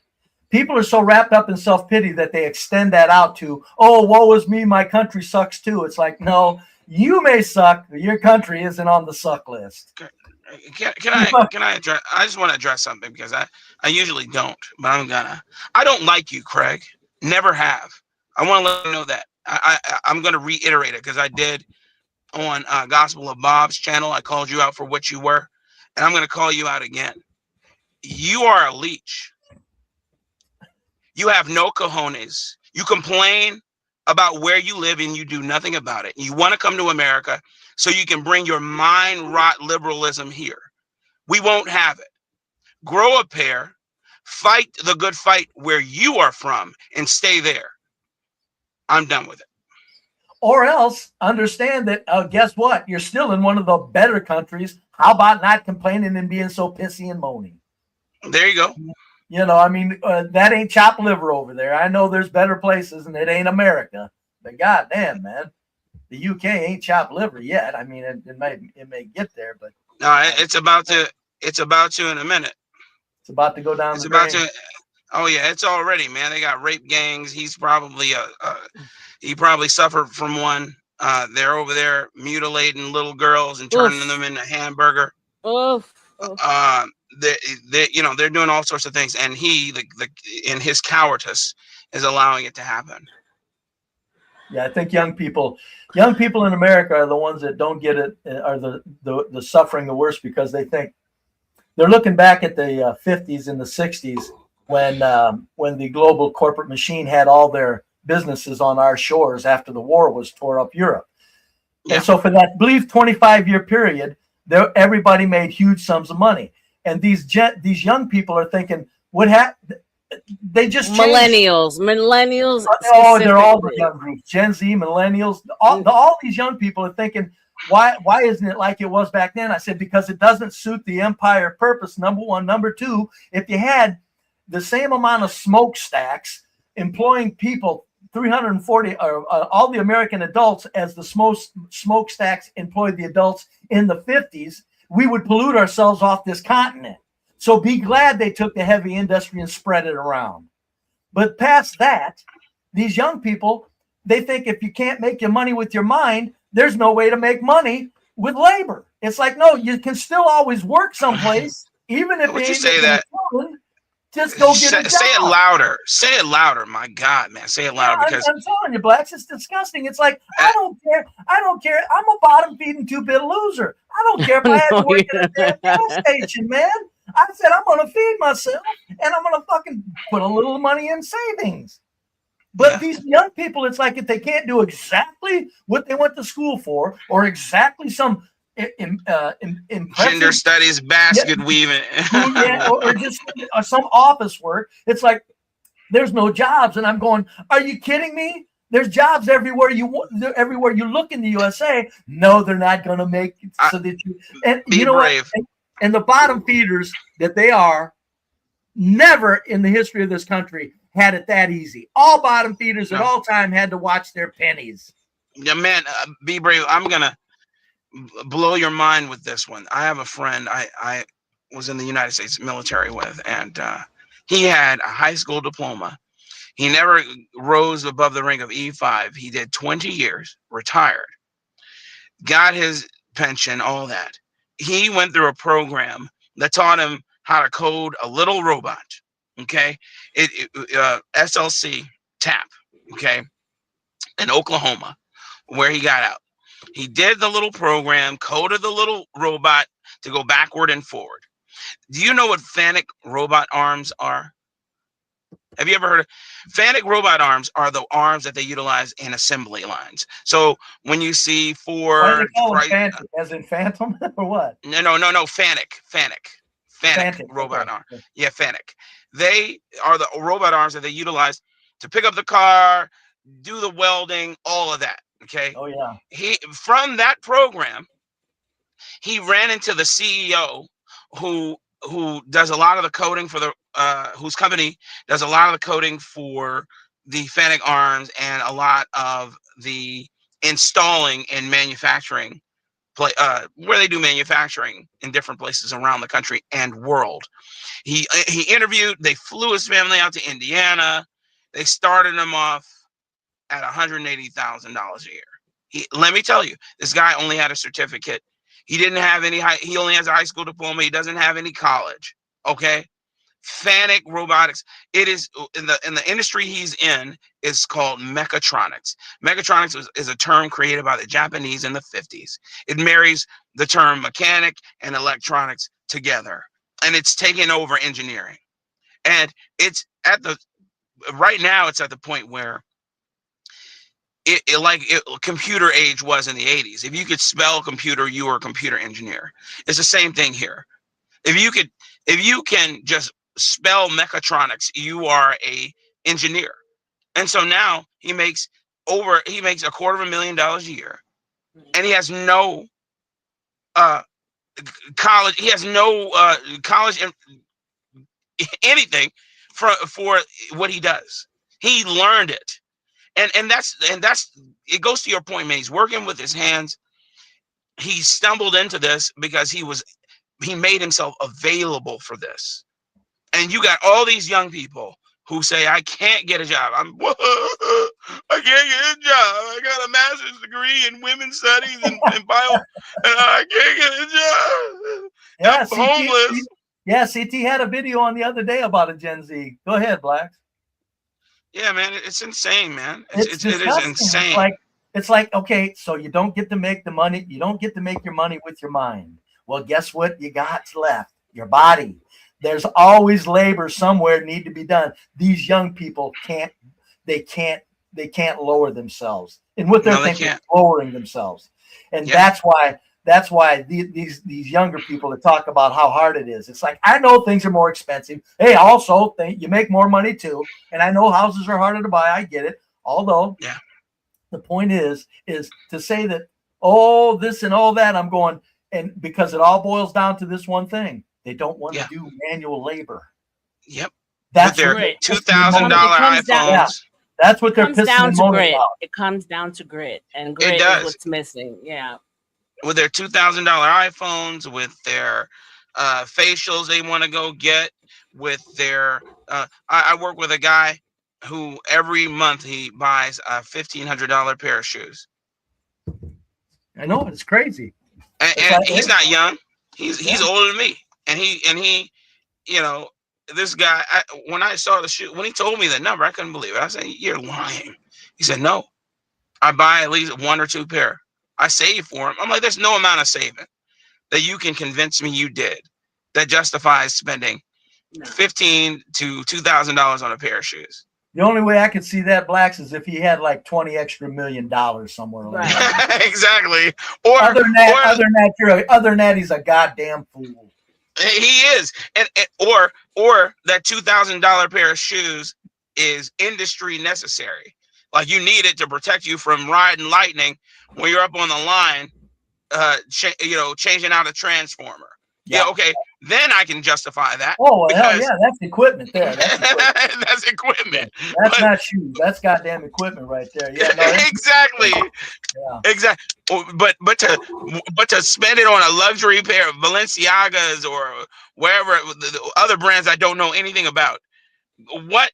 Oh my God. RLM, I'm sure you've seen this living in Miami. They are coming up with a term for that. They are coming up with a term for it. Finally, thank God. It's called luxury poverty. Oh yeah. Yeah. That's the term. Absolutely. That's going to catch on. That needs to catch on because that's what these goddamn young dumb bastards are doing to themselves. Or what's the other term? Oh, guess what? You don't make that much money. Gee, guess what? You might not worry about that fancy clothing, huh? Yeah. I mean, or another term. It's called therapy shopping or therapy something like that. Where you're feeling melancholy, you're upset, and you go spend exorbitant amounts of money. No man should be buying a $1,500 pair of shoes every month, though. That's insane. RLM. You get by how I describe this man. Do you really think that he's a man? Okay, no. Thank you. Thank you, Donna. Retail therapy, exactly. Retail therapy. No, this is 100% facts. 100% facts. Anyway, just to give you, I'm about to, man, RLM, thank you for having me. I hope I didn't steal your show. No, not at all. You gave me content and you gave me a break. I've been going for 11 hours. I'm about to go do some things, but man, Be Brave is always great talking to you, man. Without us being in the fray, it's good to talk to you. There's always a panel that gets us. We get mixed up in. Right? Yeah, absolutely. We do. Well, I hope it happens for me every morning, gentlemen. Absolutely. Yeah. Well, All like right. I said, you can't be perfect, RLM. Of course, you're going to have days where you don't stick to your rules, but you got to stick a little more to the topic sometime. I think more people would appreciate you if you did that. Because I know RLM, I always see what your headlines are. So there's going to be a lot of changes happening, exciting changes happening as far as the channel goes, people who come up, topics, a lot of fun changes. So I appreciate your feedback. Yeah, 100%. Keep it on topic. Go ahead. I've always said on my stream, it's like I said, fellas, we're men. It doesn't bother to call somebody a dumbass once in a while. You don't have to draw this out in such meanness. It's like, but the delicacy though of it all, people. I mean, the offense and the outrage is it's what really weighs people down, and that's the thing. They'd rather not deal with that and just lie, which is unfortunate because people are not being honest anymore because of it. Yeah, but yeah, good luck. I mean, like I said, you're on a stream. Streams are hard, and once you hit your market and you draw in your crowd, that's what you've done. But I think your move to at least try to be more realistic on manners, and at least like Denizen said earlier, when he comes up, he looks for a topic, and then you got people just doing nothing but insulting each other for the time. So I mean, yeah, you certainly want to at least repair on that, young lady. That's for sure. Oh, that's going away. That's going away. You think it's one other real quick thing, and I get off. I want to up my percentage of what I said hypergamies are pieces of shit regardless of their kids. Remember I said only 3% of women? Uh-huh. I want to up that to 8. In other words, I'm not where you're at, RLM. No, you definitely not, sir. I think you're at about 80% of them, aren't you? No, I was about 40%. 40%. Yeah. You know what? Maybe I can jump to 20. Because I'm thinking extreme, and RLM was thinking more like, mildly speaking, RLM, you are correct. There are women in the pursuit of the dollar bill will overlook their child's behalf in a mild way. No, sir. I wasn't using hypergamy in the sense of resources. Strictly survival. Strictly survival. That's it. It's our biological imperative. A woman will put herself before her child, her family, everything. That is what. And so hypergamy, when you deduce it back to its our nature, and because women are naturally hypergamous, it's not resources, it's survival. Well, yeah, that's true. But when you use the word hypergamy, because I agree with what you just said, the instinct, I got that. The instinct goes awry, but or creates better. But when you use the word hypergamy, that's a distinct definition. That's what I'm saying. Because I've been, we all know gold diggers. You could have been one when you were a child. I don't know. You might. Well, because the definition has been expounded, but that was the basic definition of the word. Was hypergamy is our own survival. That's what it is. So we will go up and share to ensure our survival, and we will sacrifice everything for it. Yeah. I just went by modern day. I was just going. No, 100%. But I like to go as far back as possible. Oh no, you're correct. You're more correct going back to base instincts than me stopping at the definition of hypergamy. You're more correct in going to the base instincts, because that is where you will see social phenomenon that could make you sick to your stomach. Exactly. Talk to you later, Arlen. Thank you, be brave. Appreciate you. All righty, see you. Bye bye. So Craig, what happened in the chat? Unique. I don't know what was going on. I highlighted it just so I can make sure that I addressed it once they left. Can someone fill me in? We're not supposed to be hiding any comments, so someone let me know what comments were hidden. Well, Craig and Baba do have direction from me for certain ones, so if someone could just let me know what the actual comment was, I appreciate it. So yeah, what's going on, Baba? Hello? Are you gay? Am I alone? Does anyone hear me? Hello? Is it me you're looking for? Am I alive? Alrighty, so no one's here. Great. 28 in the building. We are approaching 9 a.m. in the morning and the 11-hour mark of video.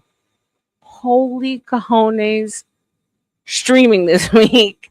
Yeah, guys, shout out to anyone you guys who are here with me in the chat. Been with me, rocking with me all night. Shout out to you guys. If it weren't for you, I would not be here. No, I know I was live. I was trying to see if Baba was here with me. I hadn't heard anything. But thank you, Erwin. I appreciate you. So we've been giving you some great content, some insight as to what's going to be going on with the channel. You guys were so amazing as far as giving me your input, what you would like to see changed, feedback. And what the conclusion that we came to is that the feedback was pretty similar, right? And so a lot of people that came here from day one came here because they wanted to see conspiracy. And even though they stayed and rocked with me and they were loyal to me, shout out to you guys. I really appreciate that.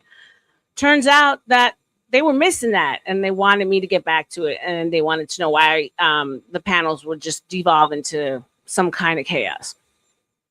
And so that says two things to me. That says, damn, I was on the right path. And that makes me happy because that's where I wanted to be. Always, always, always. It was always my plan. Throw in a little debate sphere, throw in a little bit of current events and fun nights, chill nights. And so that was a confirmation that I needed.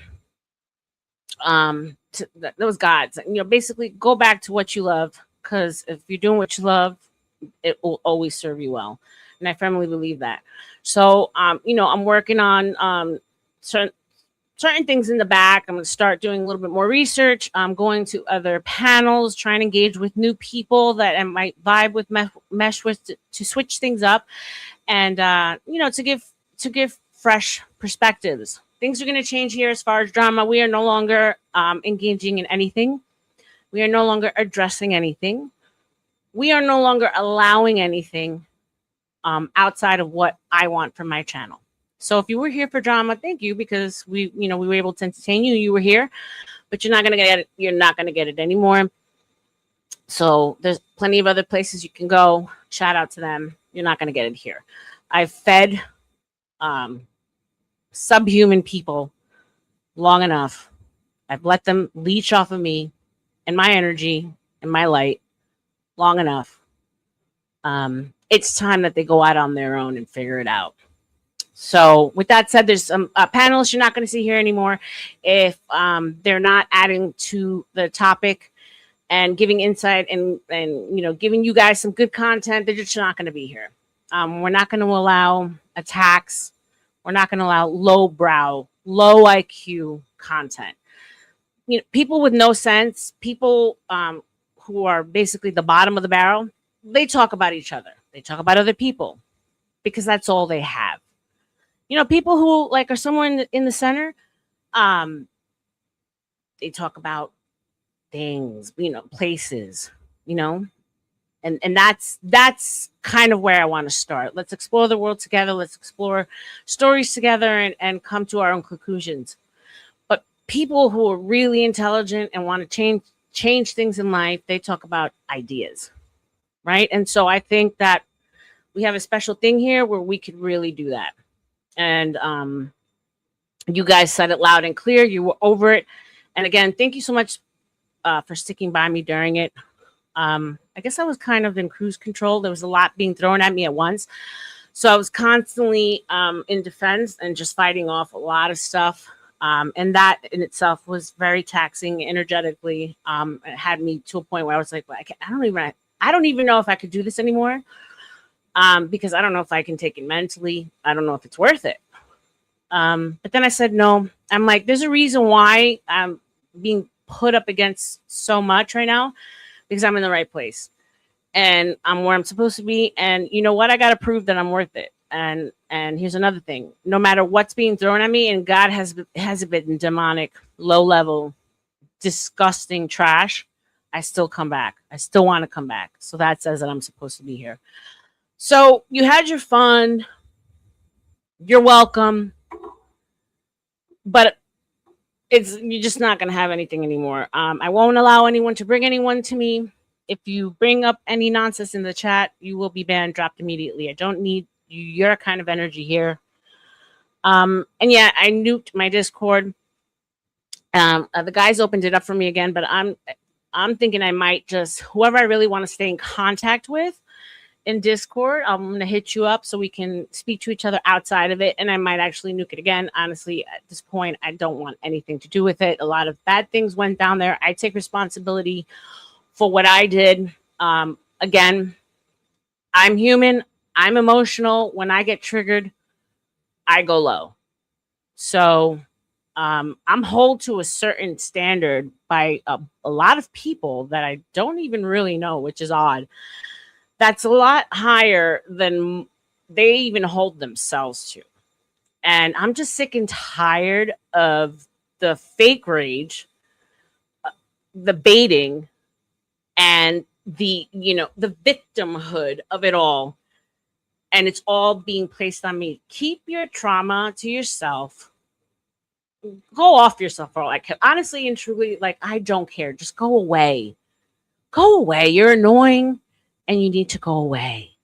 This is a safe space and I'm going to keep it that way.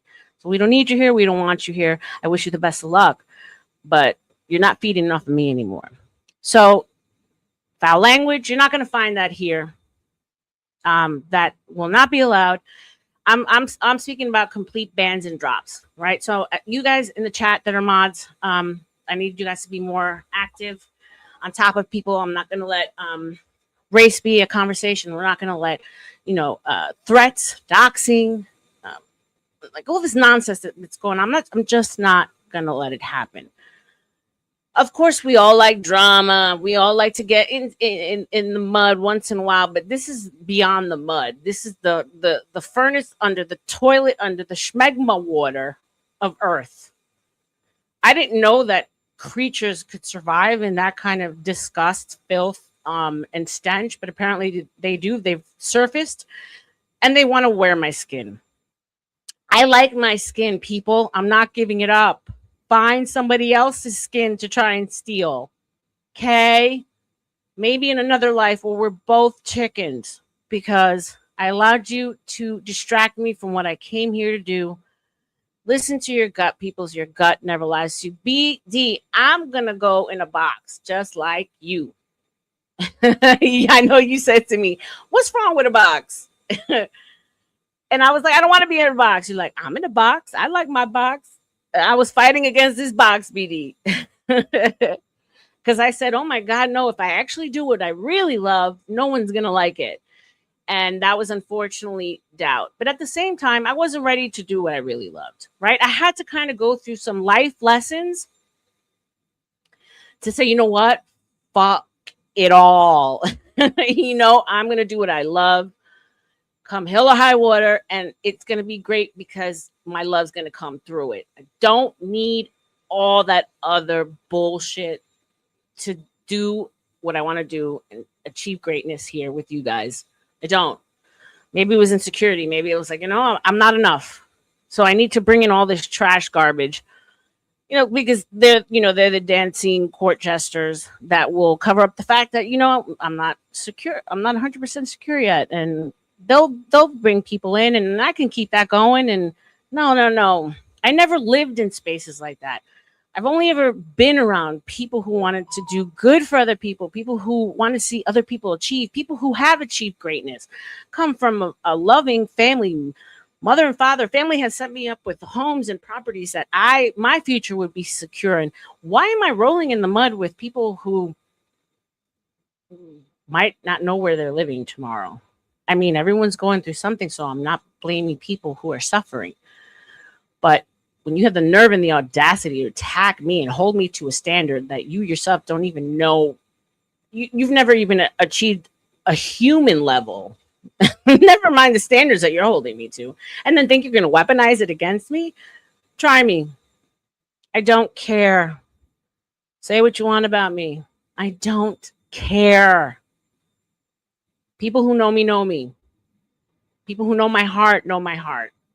I've apologized to the people that I care about dearly, And I do feel bad for hurting people along this way or dragged people along this way, because people who have been kind to me and have really cared about me don't deserve that.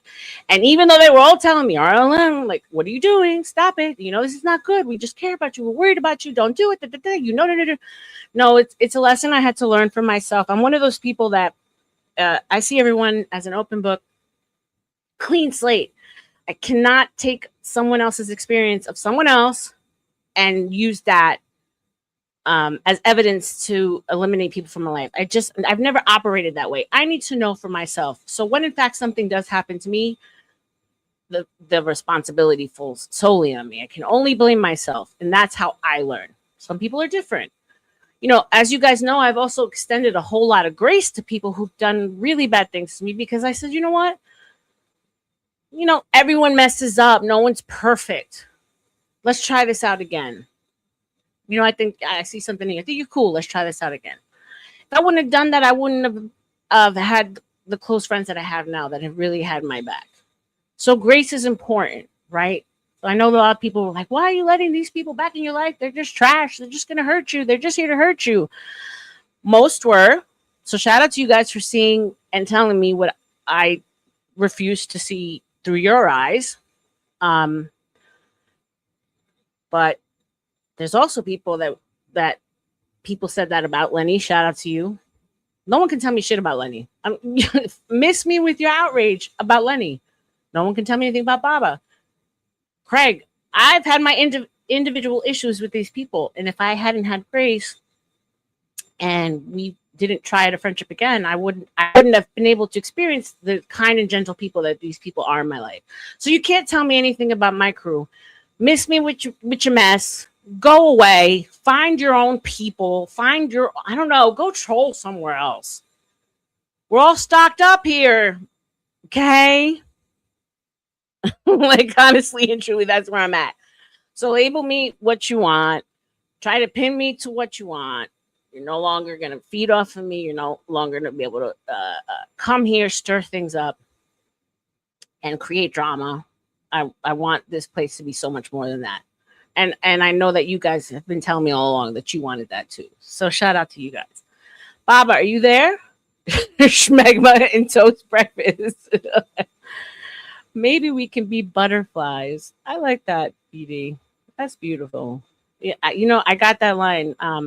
Maybe the chickens, maybe we will be together. I don't know, like brain dead right now at this point. But it came from the movie Vanilla Sky. That was Penelope Cruz and Tom Cruise. She goes, maybe in another life when we're both chickens. And I don't know, that always stuck with me. And so when, you know, there's an opportunity passed for somebody or myself, or, you know, say la vie kind of moment, I'm like, you know, maybe in another life we'll cross each other again. But in this life, this house is clear.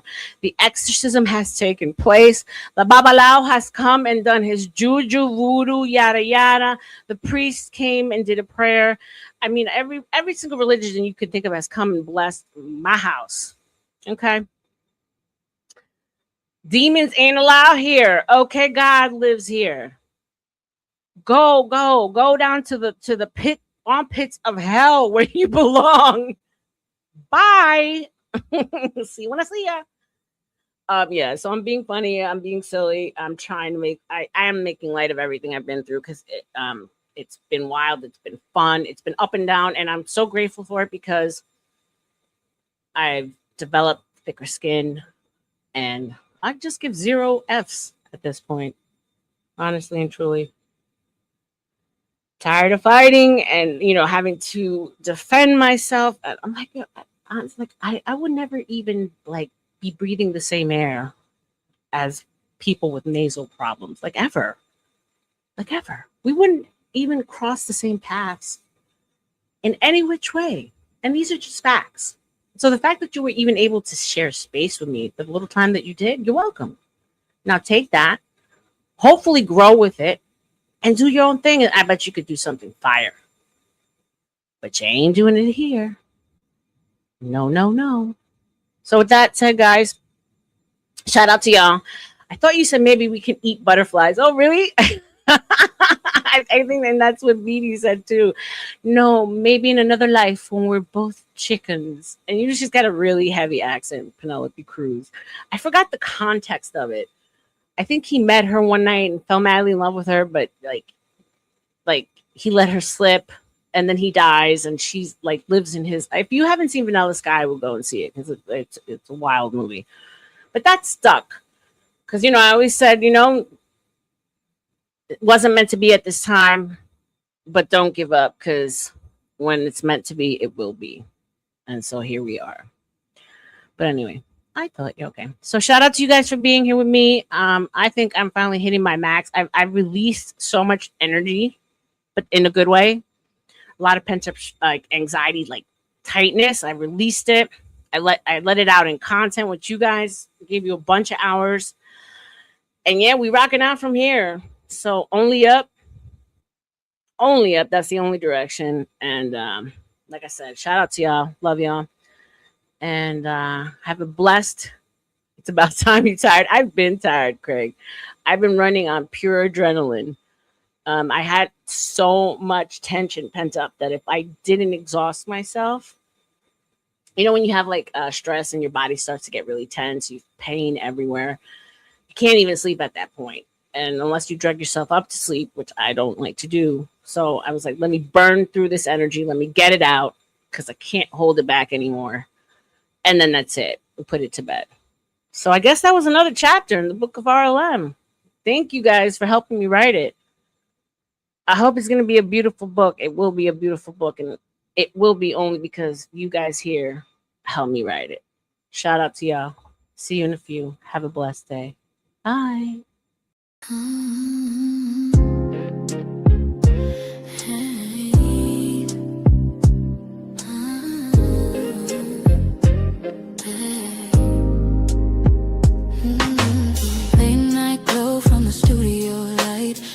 Voice drifting through the midnight. When she walks in, every head turns slow. Beauty in the room, but the mind steals the show.